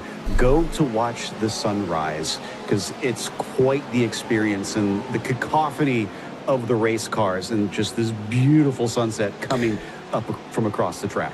One of the most beautiful sights I ever saw when I was at the Daytona 24 was I had the opportunity to sit up in the grandstands just about right here where you see the cars enter into the infield as well as they exit off onto the Daytona banking, and you see the sun cresting right above the racetrack, the cool breeze from the ocean sea breeze coming in, and then of course just the cacophony of different engine notes from every single different car that it was still surviving and out there in this race. It's absolutely a sight to behold and enjoy throughout the entire event. So if you have not had the chance to go to the Daytona 24 in any way, go and find that opportunity. You can either just go with a general admission or go and camp out the whole entire 2 weeks if you count the fact that there's the Roar that's happening actually right now as we speak, Joe. So there's a lot of different options where you can go out there and enjoy this amazing event. We've been covering a few of the other splits as well, and it's been fun and interesting to get to see how many of them are going, and also how close some of the battles are. And really goes to show you why they're all important, because there have been some where the lead is only seen a second and a half between the top two. This is split number 6 strength of field for this one, 4,249. And it looks like Le Sir Florent, apologies if I have mispronounced that, the Frenchman currently sitting in the lead in the GTPs. Scuderia Volpe by Super Chicane. What a name. And they're leading by roughly a lap in that number 9 car. So I'm sure they're feeling pretty good about that one currently. It's a little bit closer down in the LMP2s. Shannon K. Morris for Fury Sim Sports Rust Racing is currently leading in that class. It's about 30 seconds between themselves and the 268 car right now. Still not under immediate threat. Very nice paint scheme, I have to admit. That's a snazzy looking car, the Fury machine. And hopefully they can bring that nice looking car to victory lane. But it is Sergei Nefidev from Armamentario Racing Team. And they lead also by about a lap down in the GTDs. Looks like we got another team that's doing the whole split livery thing, but they got a kind of a cool jagged effect going on. I do appreciate the creativity with that concept as they bring themselves around, hopefully, to be able to claim another victory for Porsche. That's looking pretty good. Meantime, our vote for the best or funniest livery apparently goes to number 8. Justin Lillo approves this paint, is what our team's comment is about this one. I have not seen this movie yet, but I am aware of the lizard joke. Lizard. So I'm Lizard. wondering, Lizard. every time they pass a car or they get passed, do they hit the button and say lizard? I hope they have it macroed. I mean, I hope. sure, it'd be annoying, but It must be done. You chose to run this paint. You will have to do it. here we go. The full-time turkeys. Looking... The part-timers. Yeah. That's great. I love the names that some of these teams come up with. This is great stuff. And all right next to one another, too. Apparently, I haven't looked at the chat recently, but I guess it's over for any meaningful sort of conversation to be happening for a little while. The lizards will take over now. Yes. Hey, they always warned us about the lizard people, right? They have. All right, here's how things look in the overall standings. GTP being led by Simon Halkin right now, a lap over Brandon Lestis. And it looks like we got about 7 cars that are still relatively close from there on down, 8th on down. Drivers multiple hundreds of laps behind, so have run into issues or may be out of this race entirely. Down in the LMP2, Shannon K. Morris ahead of Carl in the 268. Pedro de Sousa giving chase behind them. And for this group, you get down to the 6th place before you start to get into the double digits of cars that are finding themselves many laps behind. Sergei in the number 19, actually showing now a full 2 laps. So since we last even looked a few moments ago, has gained another on Luca Vonkin. Well done as they continue to prove well far ahead. Look at the right-hand side, though. Porsche, extremely popular in this split, apparently, as they are absolutely dominating the logos of the makes of cars here in our results report for split number 6. So I guess if you want to be well up the order, or at least be in the popular crowd, race in a Porsche in split 6 here for the Daytona 24 in 2026. We got to say goodbye to the lizards. I'm sorry. And go back to our regularly scheduled split 1, still being led by Kalpinen and being chased by BMW Redline, sitting in 4th place, Eduardo Leo, about 7 seconds behind Drago. And it looks like, Taylor, we've had a change of driver. Dries van Langendonk has jumped into the number 2. Yes, he has, and also our race leader is on pit road right now as we speak. So Kapapinen is going to be on his way through, and we'll have possibly a driver change, and we'll see if that will change the outlook for your race leaders with the Drago Racing team. No other major changes as far as our prototype category for the time being, as far as new drivers that have made their way through the field other than Dries in the number 2 Drago. And it looks like we have another one we caught sleeping on the job. Aw. Nope, she's awake. Just checking in here and there, napping, we'll say. But that looks really cozy. I'm not gonna lie. That it's got her blanket. It's even still in her play seat, but letting the teammates take over, still at the ready, just in case something happens. I know I've kind of been there. I haven't slept in my sim seat, but I know when I was competing, I would always kind of keep my phone right by me in case my teammates called me. We gave each other our phone numbers, and if need be, you could wake me up. I have slept in my sim seat before. Not even for an endurance race, though. That's the sad thing. I've met teammate members who have done the same thing where you go for full tests where a lot of big teams late at night, and you end up wondering, where did they go? Why is their car in the middle of the racetrack? Turns out they fell asleep in the middle of the test session, so it happens a lot, especially when you work through the nighttime oil. Just don't let it happen in the race, because I believe there's no method of booting a racer out of the car still, correct? That's a great question. I don't think there is. I don't think so. You can eject a spotter. Yeah. So, unfortunately, if someone falls asleep at the wheel, if they're out of the way, then there's really no way unless you send someone to knock on their front door, I'm afraid.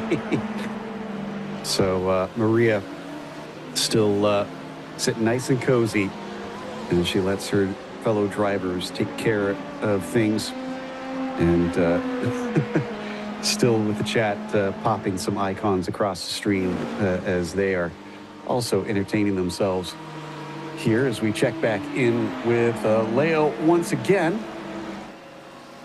And oh, he's cut this down. I think it was at 7 seconds, wasn't it? It's now down to 2.8, so I don't know if something happened to Dries, but now it's starting to look like we might have a battle. I'm looking at the pit stop times, and it's about 3/10, or about 3/10 of a second between the two of them in their last pit stops. And as we got to say, it's going to be interesting how that plays out. And we understand, Alex Patsky is back in the car, I should say, and carrying on. So yes, this time, because last time we assumed that he was driving the car, but he was still watching from his VR. Now he is back in and racing proper. I'm kind of surprised at that, Taylor, that he kept the headset on. I would think after a certain amount of time, you kind of just need to let your eyes relax. I mean, kudos to him for doing that, because, yeah, after my stint, I mean, I would have taken them off as quickly as possible. Honestly, I wouldn't even be doing an endurance race. Oh, well, he's in Colorado, too, so he is currently, I would have to say, 2 or 3 hours, at least behind me in Island Central Time Zone, for sure, and so it's not even... It's probably 10 o'clock, probably. 1 hour behind. He is there in Mountain Time. I used to live in Colorado, and I'm jealous. It's absolutely beautiful country. So it is. Great job to Alex. And yeah, we can see on his timing screen, they are still leading their class. And by, does that say 5 laps? It looks like 5 laps. Yeah, wow. That's a massive gap. That's exactly the message I said before when he was spectating. Has to survive, and Corey achieved the mission. Keep the car in one piece when he drove. Are we sure that the Hoosier didn't just wreck everybody? That's a good chance. That's a good chance. If that was the case, the car wouldn't be here. I love you, Corey. I'm just teasing for those that think I'm being mean to him. So, but yeah, he's everybody on this team has done a good job kind of curious, maybe this goes to our production team that our audience can't hear. If they win their split, do they have to buy the office something, or does the office give them some sort of reward? I'm seeing a no, a head shaking. I think the answer is no. There was a resounding no in our headsets. It could be, if you win, you have to get everybody donuts or something. I don't know. It's Boston, so they got to get Dunkin' for everybody. I think you're trying to voluntold somebody into donuts. I don't think you could do that.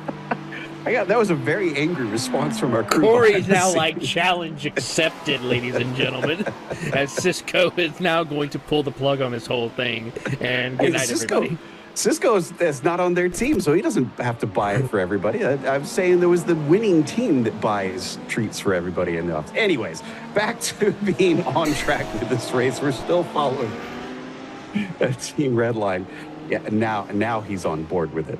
Anyways, the number 3 is still at about 2.8 seconds back, so he's lost maybe a tenth or two since we last looked. That could be given up to any sort of traffic, so I don't think that really is anything to go on. We'll have to wait and see if we get any dramatic swings once again between themselves and one of our podium sitters. I know how driven Redline is, Justin, so I would think that if they can't get a win, they want to at least get themselves some champagne.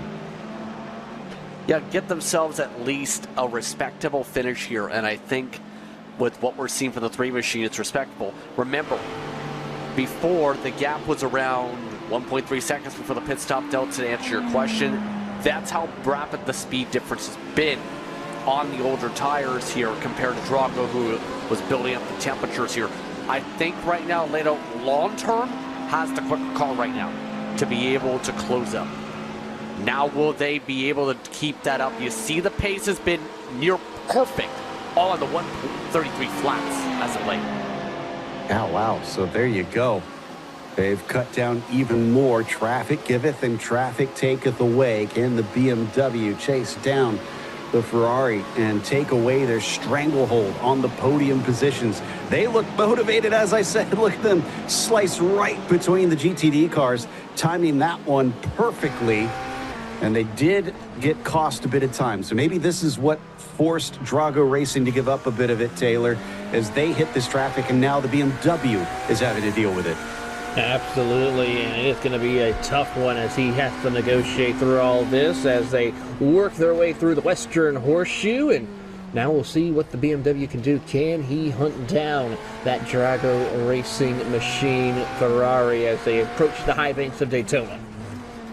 And love this onboard because you can see the button dash off to the right-hand side, as well as all the things on the wheel. Now, obviously, you might not have a one-to-one wheel or button box, but one thing that I feel like iRacing does so well is recreating everything that you could do on the real car. And if you would like to try and tweak these cars to the nth degree, you can do so by heading over to iRacing.com, find out more information on how you can start your iRacing career, get yourself a subscription.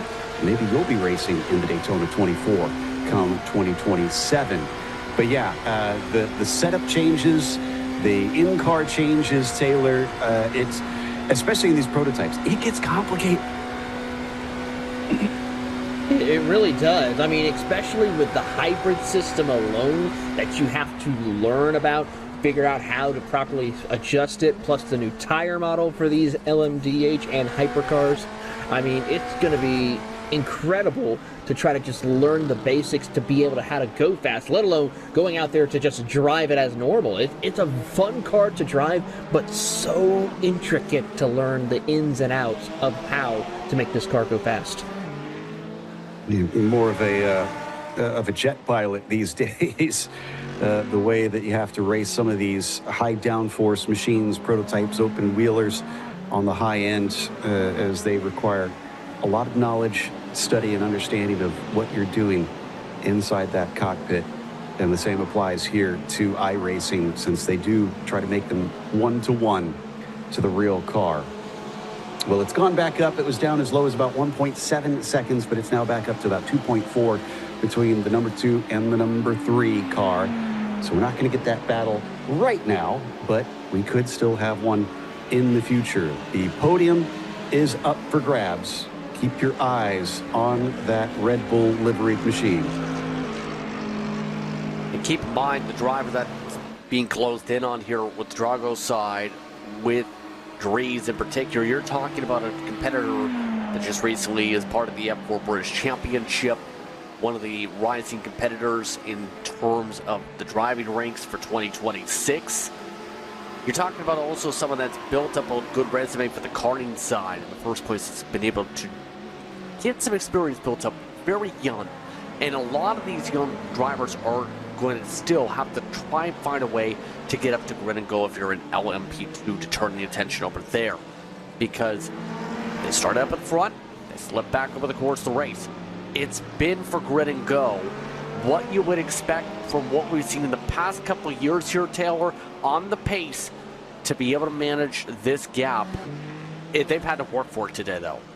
They certainly have, but the thing is, they have been patient, and when they find that opportunity, they work their way up through the running order, hit their marks, and stay through, holding through the positioning here and negotiating traffic perfectly to stay ahead of the rest of the chaos that was what we saw at the back half of this LMP2 field, and doing a great job of just maintaining the gap. And that's the biggest thing you have to do when it comes to sports car and endurance racing, is just finding the way to get comfortable to just maintain the gap. Not really pull away, but just slowly make that increment to help you stay ahead of the competition.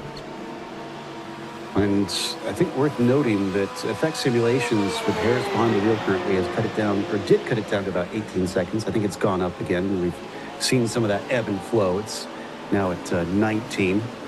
But we've come back over to our GTD leaders, Orjella and Biko. And they have just been running the same racing line with two cars practically as one for a long, long time. There's that 909 that I was talking about, now up to 20 seconds. Even still, this is definitely a lot closer than it was when we first started our coverage of the third quarter.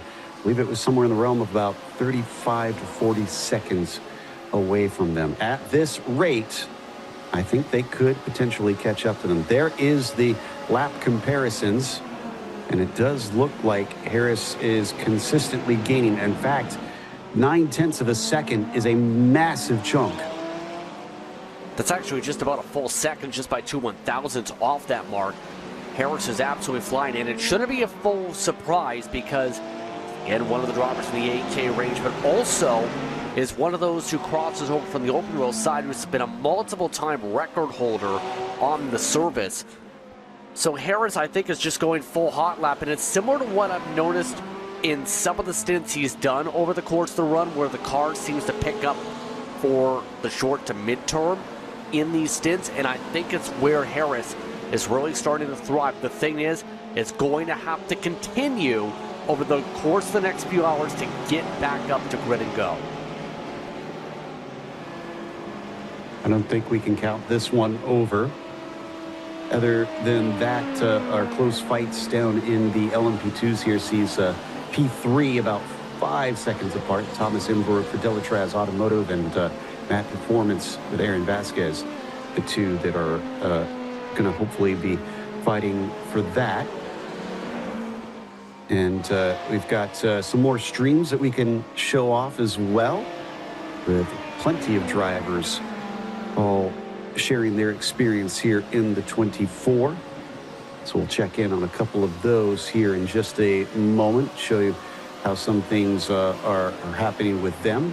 We'll hop over here in just a little bit. Just noticed that fifth in the LMP2 is also quite close. 2 seconds between Jordan Johnson and Augustine Bernier. That's looking like that could shape up nicely. So Solpec Precision and Blue Mercure, number 32, as Grid and Go. No, Delatraz. Delatraz has just pitted. So has Grid and Go. So both those teams. As we step away from our split for just a moment, for one of my favorite names for a streamer, Grand Pooh Bear. And they are live on Twitch right now. Is that Is that supposed to be on the bottom of their screen? Is that supposed to be a Excite Bike homage? I don't think so. Are you talking about the game that they're currently playing, the racing game? Wow, Is it a game? I think it's just his chat. Sometimes Twitch streamers will have like little things that have the people watching you can see the names above them. But I don't know. Well, right in front of them, they had a Mustang spin around in front of them, but survived. geez.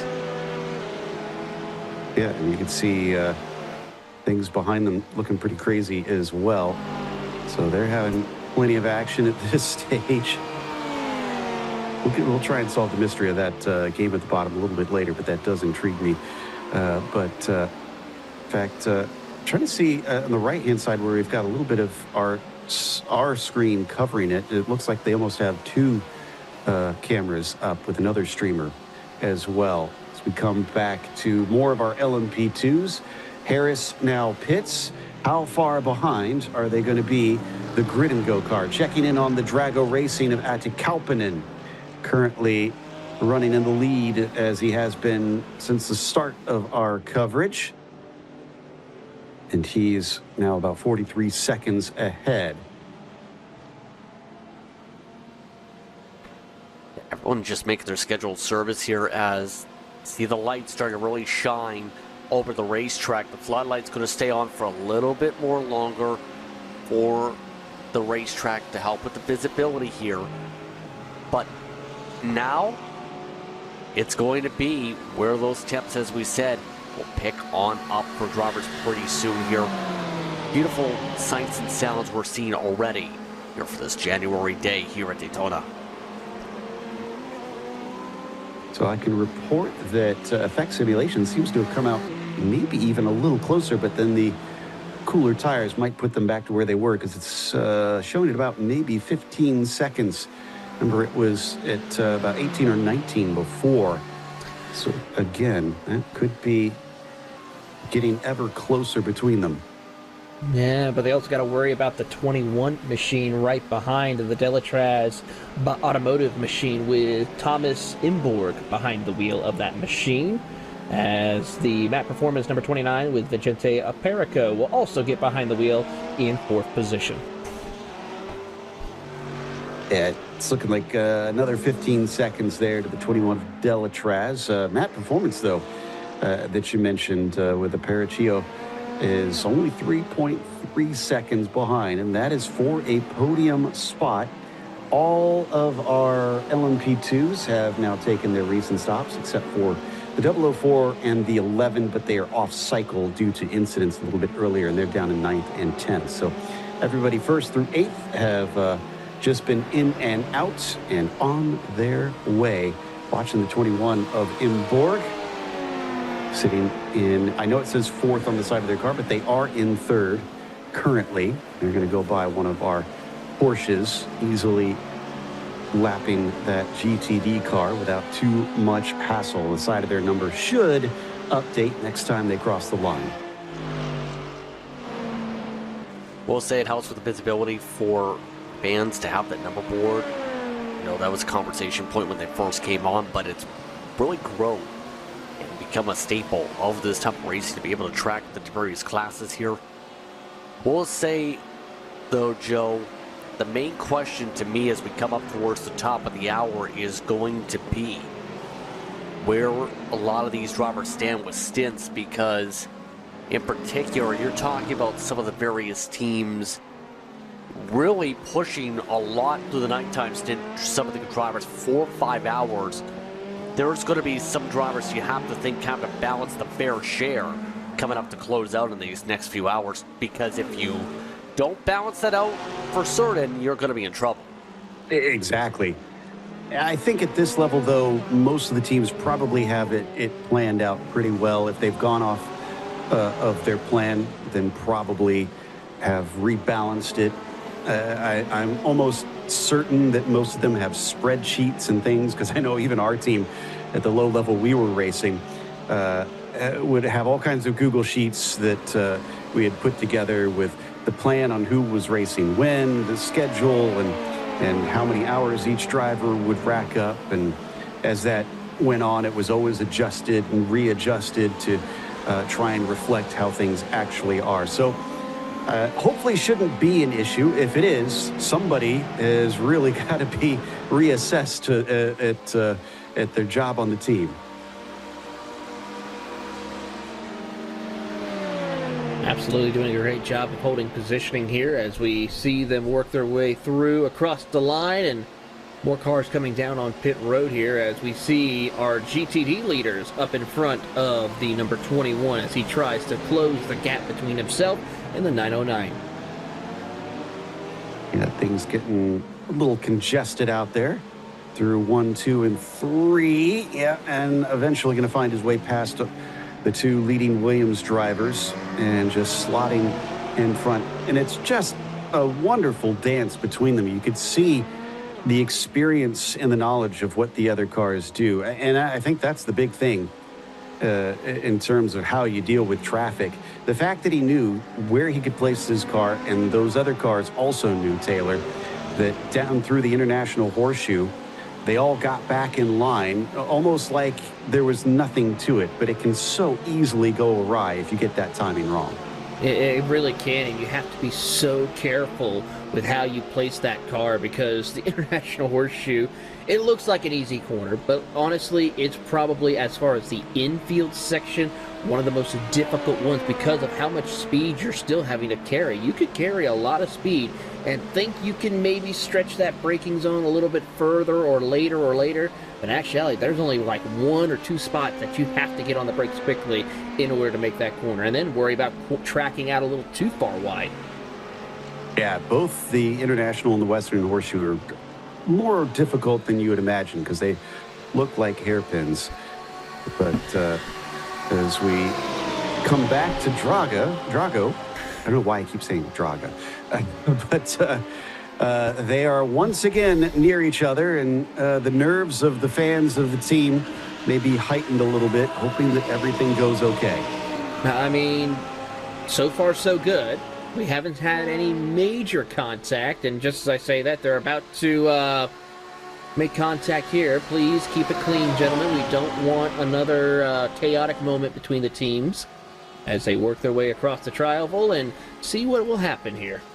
Yeah, this is how they wrecked last time, so that's why I'm sure it's a little bit unnerving for some, but backs out before they get into the braking zone, so they're going to be fine this time by hopefully learn some lessons from the previous time through. And a little bit of a tidbit as well about this International Horseshoe. Do you know why it is called the International Horseshoe, Taylor? Is it because of all the flags that are right there? It is indeed. They put up all the flags of the various countries of the drivers who are competing. Oh, that got tight there, coming through the kink. I was like, oh no, here we go. Yeah, so thankfully the Cure car is going to be able to get by. But yeah, I have heard of situations where there are at times the wrong flag up due to human error. So keep your eyes peeled for that. I'm sure they check it each year a little bit more closely now, but there have been times where they mistook one country for another. As we take a look at Johan Harth and the difference between himself and Kunzer. And that is the driver that they are chasing in second position. Just full charge at this point for that push, but I'm not surprised that we're seeing the Drago machines do this again. Hearing there was a mistake, though, involving the 6 machine, one of the Williams cars. Well, gonna have to take a look here as, once again, these Williams machines have been in control much of the way. What did they do? Well, it's the bus stop in Le Mans specifically that went through illegal, had to take the slowdown, and I think they still remain in the tow, but that's going to cost them both time. It's about a second apart. It looks like it is coming down somewhat on my time in scoring. So I suspect that Vita is allowing Kunzer to get back in here. And yeah, well, no, they are separated still by that Mercedes, it looks like. So that might complicate things slightly. Although I imagine, Taylor, that helps in a way, because that's almost like a stepping stone, slipstream-wise. It really is. It's kind of helped kind of compress and cushion a little bit of these drivers here. It gives them a little bit of more breathing room, especially going into the braking zone as we see the sun beginning to rise just over the horizon here, and we get set to see how this will all play out. The gap between your top two and Johan Harth is about 24 seconds, so didn't really gain a whole lot of time, but those mistakes could add up if you're not too careful. Yeah, it seemed like not long ago that it was pitch black out here, and it has certainly come up in a hurry. It's starting to see, or at least get visual on what that cloud cover actually looks like as well. And we're just past 7 hours to go now, so this is truly getting towards the end, especially for us here in the booth. We got a little bit left, and then we'll hand over back to Race Spot in a little bit. Looking forward to seeing the last few bits, although I probably am going to get a rest before we get to the checkered flag myself. In the meantime, I do believe that we're going to check on, and things a little screwed up, unfortunately, at a time that's going. We do see a 3/1000ths gain on the most recent lap, but I guess we won't be able to get to see the rest of them for the time beings. And I believe we've got an update on the rest of the field, though, in the meantime. So as we get everybody up to speed, excuse me, we're going to head off to a few announcements first. First of all, if you weren't tuned in earlier, we're going to mention once again that coming up soon is the iRacing Arcade. That's going to be released on Steam, and that should be a fun one. As I think we're checking in. There we go. Now we've got the iRacing Arcade on our screen. All kinds of fantastic circuits. You see Lime Rock is going to be on there. We saw Mexico City in there, Imola, all kinds of fantastic stuff. And then, of course, great cars that you can release. This is for those that do enjoy sim racing, but might want something maybe a little bit more relaxed, a little bit more cozy, as they like to call these games these days. And you can see they've gone to a great degree to give this a lot of character. The style to this game is extremely charming. Absolutely. It's going to be a great opportunity for those who want to just have fun, not really worry about the high stakes, high pressure, like what we're used to when it comes to racing here on iRacing, like here at the Daytona 24, but just give a chance to have fun with your friends, race some iconic cars and tracks, and look forward to seeing this coming out later on in 2026. Exactly. And if you can't wait to try it, the good news is there is a free demo that you can try with the Porsche Cup car as well as Tsukuba Raceway. It is a fun little demo. Give it a try. It'll give you a taste of what this game is going to be like, worth checking into. Now we're going to get to the results. I was a little bit ahead. Drago Racing still leading, now up to 46 seconds over Coanda, and then their fellow Drago cars still in the top three, but it's tightened up a little bit for those three positions as BMW M Team Redline have cut it down pretty close. So will they manage to take one of those spots? Meanwhile, down on the LMP2s, Grid and Go also finding themselves being caught. It is now down to 13 seconds over Effect Simulations 909. Keep an eye on those two. It has been trending towards this way for a long time now, and I suspect that they are going to meet each other before this race is over. And then down, of course, in our GTD class, it's the same as it ever was. Williams F1 team and Williams F1 team with the 1 in the 6 car. They've been swapping back and forth now with the 1 in the lead. Drago Racing at about 13 seconds, trying their darndest to run them down. Johan Harth in that number 68 car for the time being. Unfortunately, though we have a lot of them on the screen here, only 16 of our GTD cars are still on the track of the 32 that began here in the top split.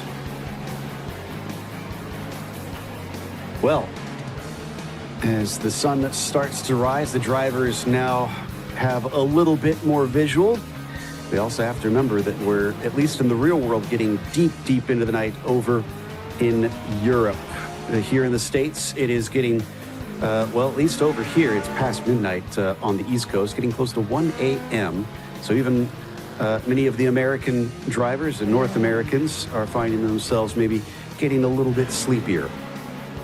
Yeah, I would have to say this is the time where, for our West Coast drivers, they should be hopefully putting in some hours for some of our competitors here, and then those who are in either Europe or Australia or even in Asia, really helping out with those who are still dealing with the early morning hours of the race day here for some of our competitors, as we pick up our Grid and Go LMP2 class leader as he looks to try to see if he can maintain that one lap advantage.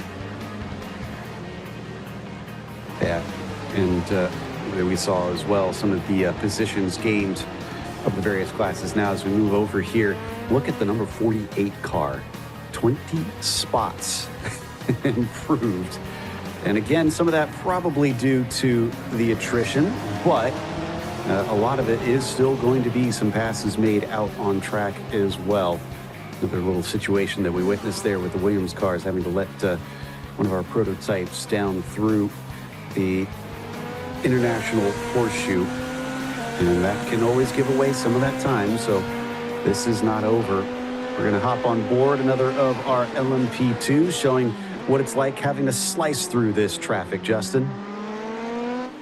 And it's about making sure you're aware with the traffic management. I think for everybody, it's done well. Keep in mind, this is for position, though, in this battle on the racetrack, because you also have conversation with Soltec Precision Racing. Remember, starting off with League Racing, actually, for their team routes before essentially growing the Soltec Precision brand or their own team efforts that's really gone into top split competition. While their league efforts are no longer in operation, Joe, the team itself has been really establishing itself as a top split contender here. Definitely. Garrett Berry currently in that car, being chased by David Adam, about half a second between the pair of them. And yeah, the Precision team, I remember covering their league for a long, long time. And it was a little sad when they had to close up shop on it for a little bit, but I can tell you there's some incredible drivers that came out of that series, as evidenced by their team being in the top split of the Daytona 24, one of the most difficult to get into the top split. One of the first races I've ever called with you, Joe, back when I started off with commentating with the Precision Racing League. But it is incredible to see how even leagues create some of these dynamic teams to showcase the talent of multiple drivers through multiple different disciplines and levels. Yeah, they had a lot of different series that they ran, so you saw drivers really test their skills in a variety of cars. But watching that 32 still hanging on, Garrett Berry is not giving up quite yet. In fact, doesn't seem like David has been able to get any closer since we picked this one up. Still just stuck at about half a second behind, which really tells you the fine margins these drivers are working at. That even with the traffic that we're seeing, even at how much they're pushing these cars, they still can't seem to manage to find much more than hundredths of a second at times to try and gain on those ahead of them, as we get some pit stops as well in our GTPs. On schedule yet again, if you're Dummett Kaufman, going straight to the 28 at this point. Interestingly enough, some of the drivers have been really starting to extend some of these windows, noticing over the course of this run. So a few of the teams probing a little bit on the fuel economy as the run goes on into the daytime here. I almost wonder, though, what the virtual pit crews that are in that lane are probably talking about, that we have with the animations there. Always going back and forth whenever the crew wants to try and get a stop in, you know? You just want them to be able to get on the jacks. Not very well trained, right? They've lost focus every time you're supposed to have a pit stop done. So, but you know what? You'll never catch them sleeping. True. Yeah. Way too many energy drinks, apparently, that iRacing has given them. But they'll need to try and maybe get a little bit more attentive to the car itself. In the meantime, back to this battle for sixth in the LMP2s. Looks like Adam has lost touch. It's up to 1.8 seconds. So something must have happened in that traffic that time has slipped away from the number 32 machine. I think it's just going to rhythm here. I think you were saying, Joe? Yeah, and we are just a couple minutes away from official sunrise. So early bird gets the worm. Get your breakfast ready. Time to enjoy the final 6 hours and 40-some minutes here at the high banks of Daytona. And so far, we've been treated to a pretty good fight here in this 2026 edition. Mostly in that LMP2 class that we've been watching for much of the race, which has given us battles throughout the night. But now that we've reached the morning, a lot of them have dissipated. You kind of tend to expect that, though, when you get to very late in endurance races. It's more about what you've done in the hours before than it is here at the hours at the end, even though they're still as important. Absolutely, Joe. And I got to say, this is the time where drivers need to start thinking about what different strategies they could try out in these next few stops that they have up ahead in order to leapfrog their competition. As we take a look at the weather conditions, still about the same. Wind picked up just a little bit as the mostly cloudy conditions continue to showcase here at the World Center of Racing. Yep, so we're not seeing the effects of it quite yet, but then we don't have the sun immediately barreling down on the track. Once that starts to get in the sky, then we'll start to see some changing in those surface conditions.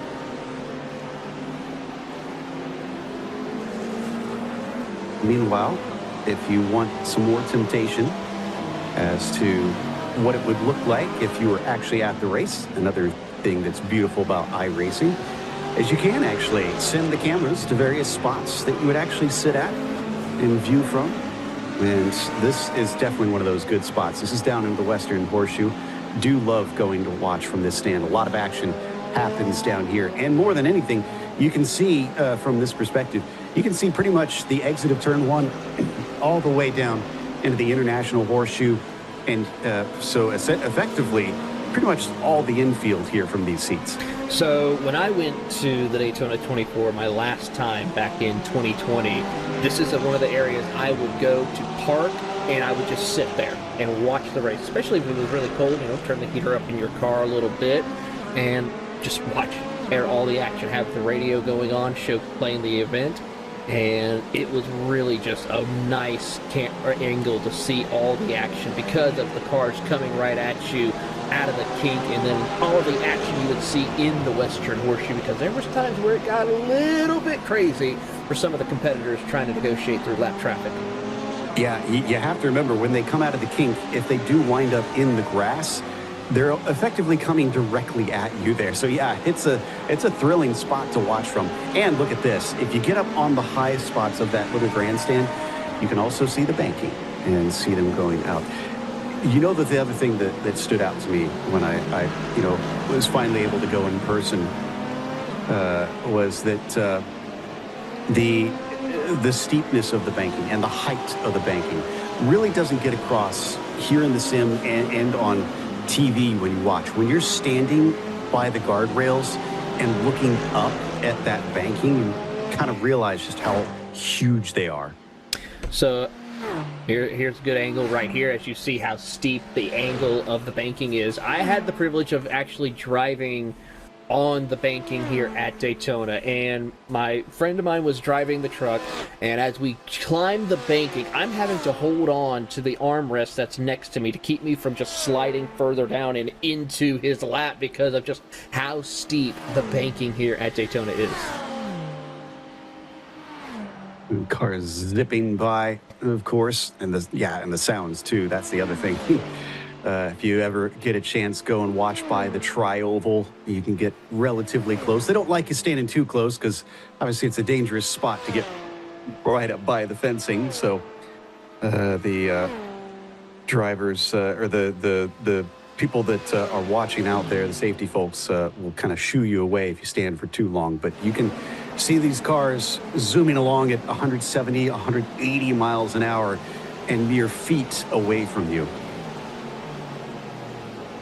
Yeah, this track, I was here when I was a kid, for example, for NASCAR competition. It's just, when you think about the vastness of this facility here, the grandstands themselves, you're talking about 20 stories tall in terms of the amount of seating that you have packed in here. And the closer you get to the action, you absolutely hear the shake and feel that shaking, and get covered in marbles. Actually, if you sit down in those first few rows on the grandstands, that just end up, when you leave the racetrack and go in the shower, you find yourself covered in lug nuts or in various parts or various debris. So it's really an experience to be able to feel this racetrack and the reverberations in general. There's nothing that beats being at a real-world racetrack as a whole. In the course of your time, you have to find a way to at least go once. It is incredibly visceral, I think is the only way to describe it. It's something that you have to be there in person to get to experience. So I know we've been singing the praises of it, but there's little more that we could do than just kind of talking about it. If you get a chance, just give it a shot and go see the real race in person. I think these special events that iRacing put on are some of the best advertisements for these events that they could possibly have. There's definitely been a few that have swayed me to go and check it out, just because I've become so intrigued and interested based on my experience. As we come back to the number 32 car, now about 2 seconds behind Garrett Berry, so has made up a little bit of the time. It was up about 3 seconds a little earlier. But I believe we're going to step away since we don't have too many close battles here in our top split at the moment through the orange haze of the sunrise. So let's check in on split number 29. Strength of field, 1950. This is probably about what I'd wind up in, as I only have about a 2,700 I rating. But somewhere stuck smack in the middle, being led by Grigor Georgiev from Bulgaria. This GTP number 6 car for Cronus Racing Team, ahead by a full lap over the next nearest car. And then, of course, they're being followed by the next leader down, the 57 of Adre White, with Adrian Fernandez currently in that car. I feel like that was the name of an IndyCar driver. Am I remembering wrong? I must be remembering wrong. I don't think it's the actual driver that I'm thinking of, but that name does feel like he might share it with someone. But regardless, the 57 ahead by 3 full laps, while Ben Woods for KBJ Motorsports in the number 40 Porsche, leading also by 3 laps. This also, since it's on the same timing, is getting the same beautiful orange haze of the sunrise starting to creep its way over the high banks and up. And speaking of something that looks good in orange, how about Josh Pearson for the We Like This Paint Award given by our production team each time we hop to another split. Another one, Taylor, that I'd say is a very classy look. It really is a very classy look indeed. Love how they do the blue and orange, of course, representing some interesting colors. If you are a fan of Florida Gators with those colors. The Sim Party Racing Orange team, though, got a little bit of work to do. Not in the top 7, but still trying to put on a good effort to finish out this race as strong as possible in this Porsche-dominated split. I have to say, another one as they continue to hold charge here in the GTD category. Yeah, we'll get a look at how many of them there are, but first we'll take a look at the GTPs.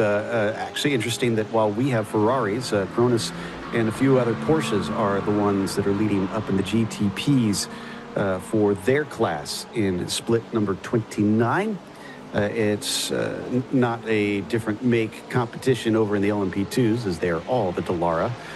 So Adre White leading ahead of Bront, with Goodfellas Racing sitting in third. Crikey Esports, I'm going to take a guess that they are maybe hailing from down under. In the meantime, there you go. You called it, Taylor. Porsche, McLaren, Porsche. Yeah, it certainly is. There's a couple of Ferraris. There's an Aston Martin's that with the lizards go vroom. So let's have the lizard memes commence now. Wait. 9 Muppets, 1 car. My vote goes for that one. That's a good one. Now the question is, are there actually 9 Muppets racing that car, and how long? Good question. That's going to be a good one, I have to say. Go back and check on those.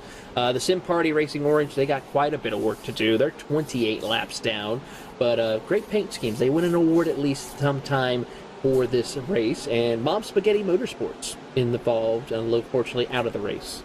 I do like Mom Spaghetti Motorsports. Hopefully their palms are no longer sweaty if they're out of this race, but Alex Goodwin, there's the 9 Muppets. That is not a paint scheme I was expecting for the team name. It still looks good.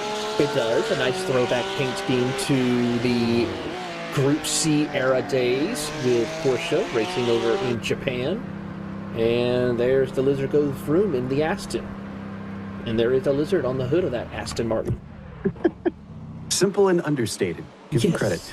And they're doing a driver change just now as we go to them. So we'll disappear for a little bit, and that gives us a good out. I love that. Look at this shot, though. This is cool.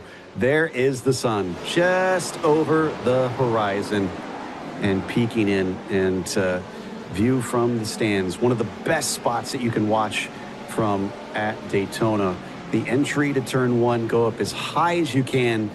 If you would look left from here, you can see the entire track. About the only thing you can't see is just maybe a little bit of the Le Mans chicane. Yeah, just a little bit. I would have to say you can't see it, but I will warn you, if it gets a little bit too windy, that's when you might need to drop down a little bit, because the breeze is kind of okay during this time. But when that nighttime era that we just got done with, those early morning hours, that's when the breeze really kicks it up a notch, because normally Daytona 24, Joe, every time I've went, it was always the coldest weekend on record from whenever it was down in Florida during that time. It was always the coldest weekend. It has gotten surprisingly cold for being that part of Florida a few of the years. But I have to say, as a Midwesterner, Floridians just don't look cold. I'm sorry. Okay, you got to remember how often or what temperature we normally are on the regular in Florida. But when it gets below 20, it's just come up to the Midwest and experience what's going on. It's just as humid, and it gets freezing, and it's not pretty because it doesn't snow that much, at least where I am. Trust me, I agree. I've been up to the Midwest during that time. It's not fun. Same thing out west, like Las Vegas in November, is not fun at all. True, yeah. Anyways, back to the racing on screen. Sonnen here for Coanda. Back into P2. They're about 4 seconds ahead, but they're about 10 laps earlier on their pit stop compared to Dries in that Drago racing car. We get another shot of the beautiful fair rides that they have every year, including the famous Ferris wheel. If you go up in the Ferris wheel, I would recommend doing it at night. Yes. As, it just, again, you see all the track, and you get just incredible views that you'll want to hold on to for forever. So the cars continue to zip around them. The virtual fans entranced by our competitors, including Grid and Go Esports 003, ahead now by only 8 seconds. So at this rate, it's seeming, Taylor, like they might catch them before our hour is done. We might get to see a battle for the lead. Possibility could come into play here. I mean, Nathan Olson right now, looking at his lap times, has been running significantly faster than your race leader. I'll get it updated on lap times last time by for him. Yeah, 137.7 to a 138.1. So it's going to be pretty close to see how much time he is able to gain on Balazs Remenek before this is all said and done, before we switch over to race spot. And they'll pick up those final 6 hours of this race, so about a half an hour for us to go. Letting another of our Ferrari GTPs zoom on by our leader, with Remenek just ticking him off. But maybe, or at least hopefully, his team has let him know what's happening behind him. Will we see maybe a driver change in response to this, Justin? Could they maybe switch the script and see if they could find some pace with somebody else in the car? And remember, I was talking about a little bit earlier the fair share side of things. This is one of the 3 cars I was kind of alluding to in our discussions that was marked with yellow for potential drive share. So really, they have to make the swap if they want to be able to keep up with the fair share in general. It's the question on when exactly that cut comes on through from Remenek. I think it just is stick to the plan. Don't change the plan now, Joe. Your plan's already been set in stone since before the race. But it's the matter of, will that plan work out? Because remember, Olsen, in a lot of cases, gone back and forth on the interval too whenever we've seen that effect simulations machine have him left the wheel. That's a good point. It is not Harris like we were watching for so many laps. So will they suddenly maybe lose a little bit? Will it fluctuate more, as we heard Justin suggest? Or is he going to continue to drop it down? It is down to 7.5 seconds. So get overtaken now, our leader, by another GTP coming up and on to the oval. Down in the GTDs, Drago racing at about 19 seconds behind this pair, with Benedict Vida, and it's still Matteo Kunzer, it looks like, who is behind the wheel of the number 6 car. Incredible run right now that they have. It's 19-second gap between themselves and the Drago team, but they're just keeping the pace going on, not pushing the envelope here. Hopefully not many more mistakes will come out of the Williams drivers before this is all said and done. And apologies, I made a noise because I just noticed that the Porsche Coanda car just pitted, but guess who's hopped in? Josh Rogers. That is a fast name. I'm wondering if he'll start to maybe make up a bit of ground, but he's got a lot to make up to get to Diogo Pinto in the team red line number 3. So I don't think he's going to run him down completely, but there is Josh now out of the pits and on the track already. He's run in the Porsche Esports Super Cup, and I believe former champion as well. Yeah, he's been a very successful driver a lot. You're talking about 3-time iRacing world champion in the first place, who's been able to power his way. He actually was a part of those that, on the Coanda side, made specific videos about the curbing, warning people, you better back in and have less speed because the curbs would destroy you in this section right here. So he's got a lot into the content side as well to help a lot of people learn about the car and how they're supposed to get those setups really dialed in to be fast and help competitors and community. Building that persona on top of, being one of the fastest drivers in the planet in sim racing. I do love when drivers are willing to do that, take their knowledge, their skill, and say, you know what, anybody can do this. It is a skill, it can be learned, and I'm going to help teach you to do it.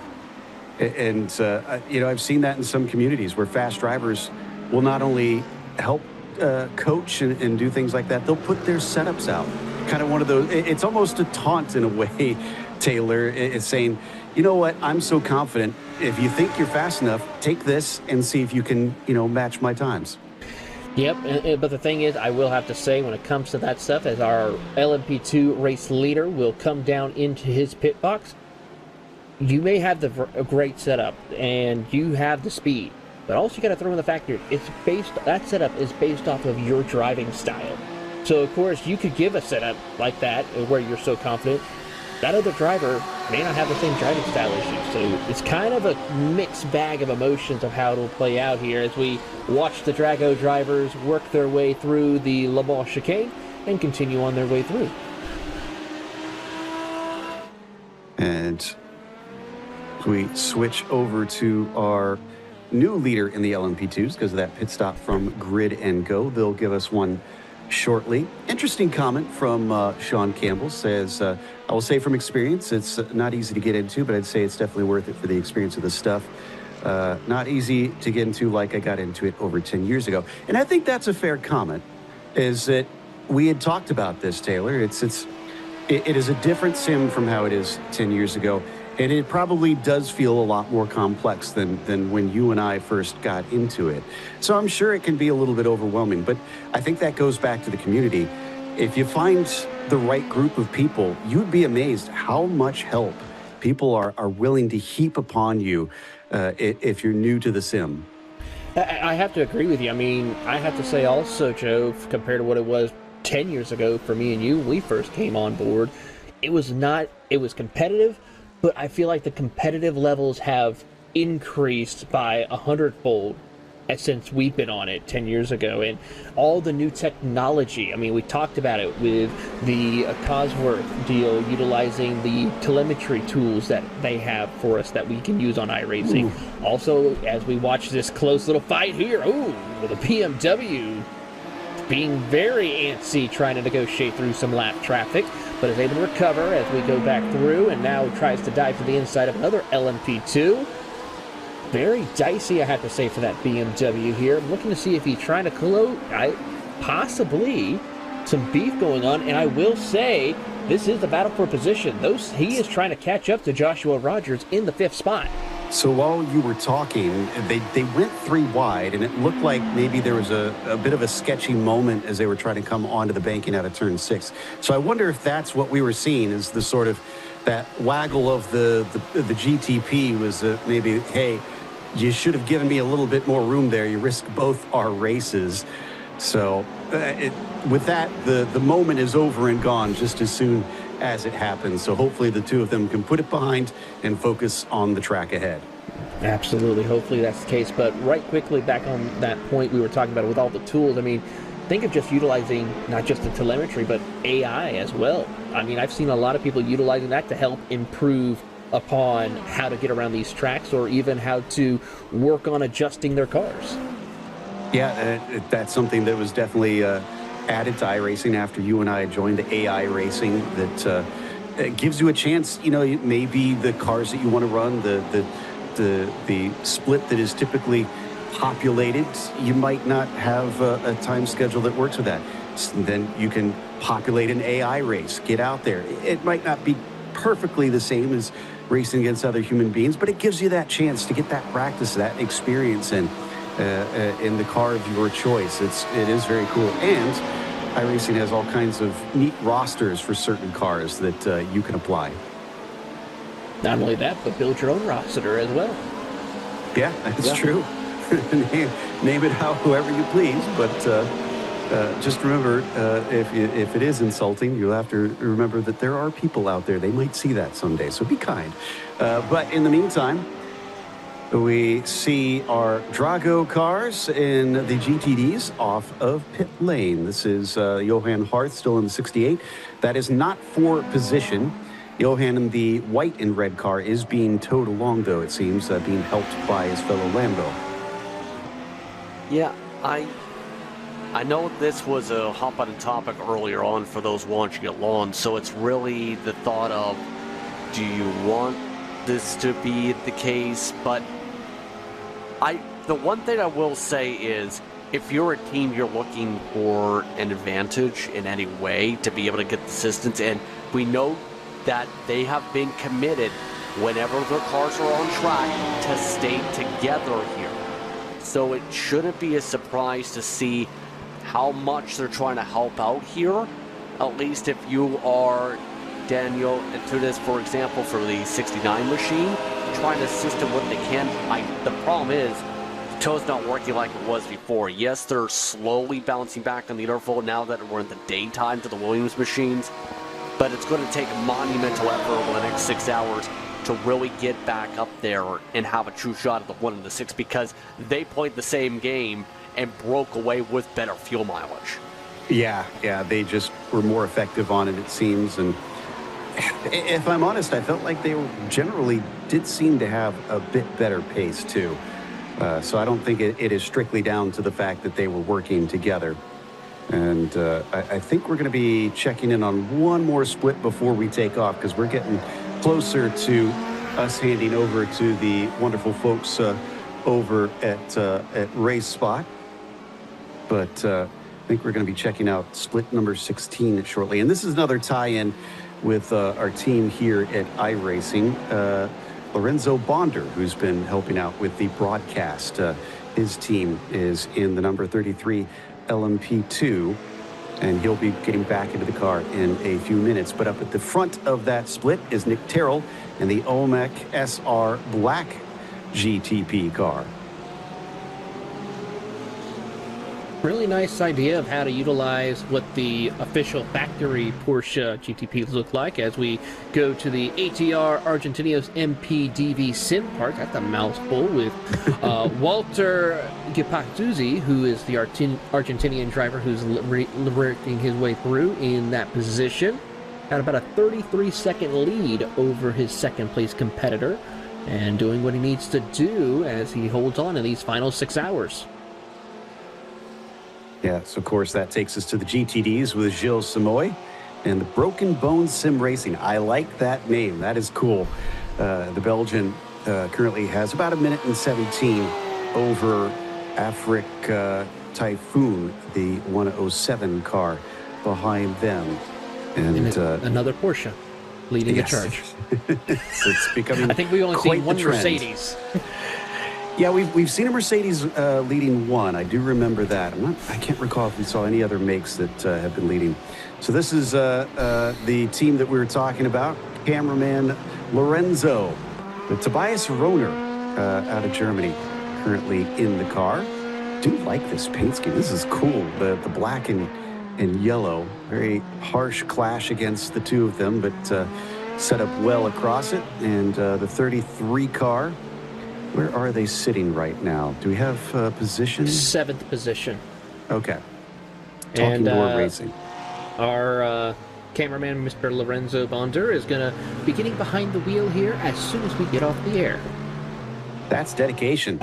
It is. Because even working the cameras can be pretty tiring. So here's the overall. As we mentioned, the Olmec SR Black 07 leading the way up in our GTPs. Again, Porsche's looking very good also over in the GTP class, as it's been that way in a couple of these other splits that we're jumping in, even though the Ferraris are the quickest over here in top split that we've covered. ATR Argentos MP DV Sim Parts. Again, got to work on that branding, guys. The 290 leads by about half a minute currently over there. And Talking Door, as we mentioned, sitting in the 7th position right now of our 12 cars racing in split number 16 here for the Daytona 24. Meanwhile, down in the GTDs, Broken Bones Sim Racing up at the top by a full lap ahead of their next competitor. Haven't seen any teams with something too crazy on the list. We're always kind of keeping an eye out for something fun in the team names.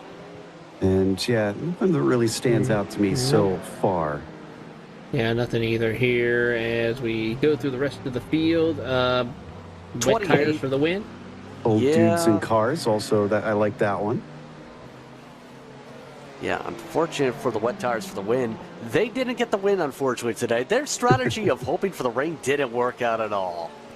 No, it did not, unfortunately. So, but for the 07, things have worked out quite wonderfully as they lead the way there in split 16. Strength of field, 27.46. 6 hours and 19 minutes left to go as we come back to Drago Racing once more.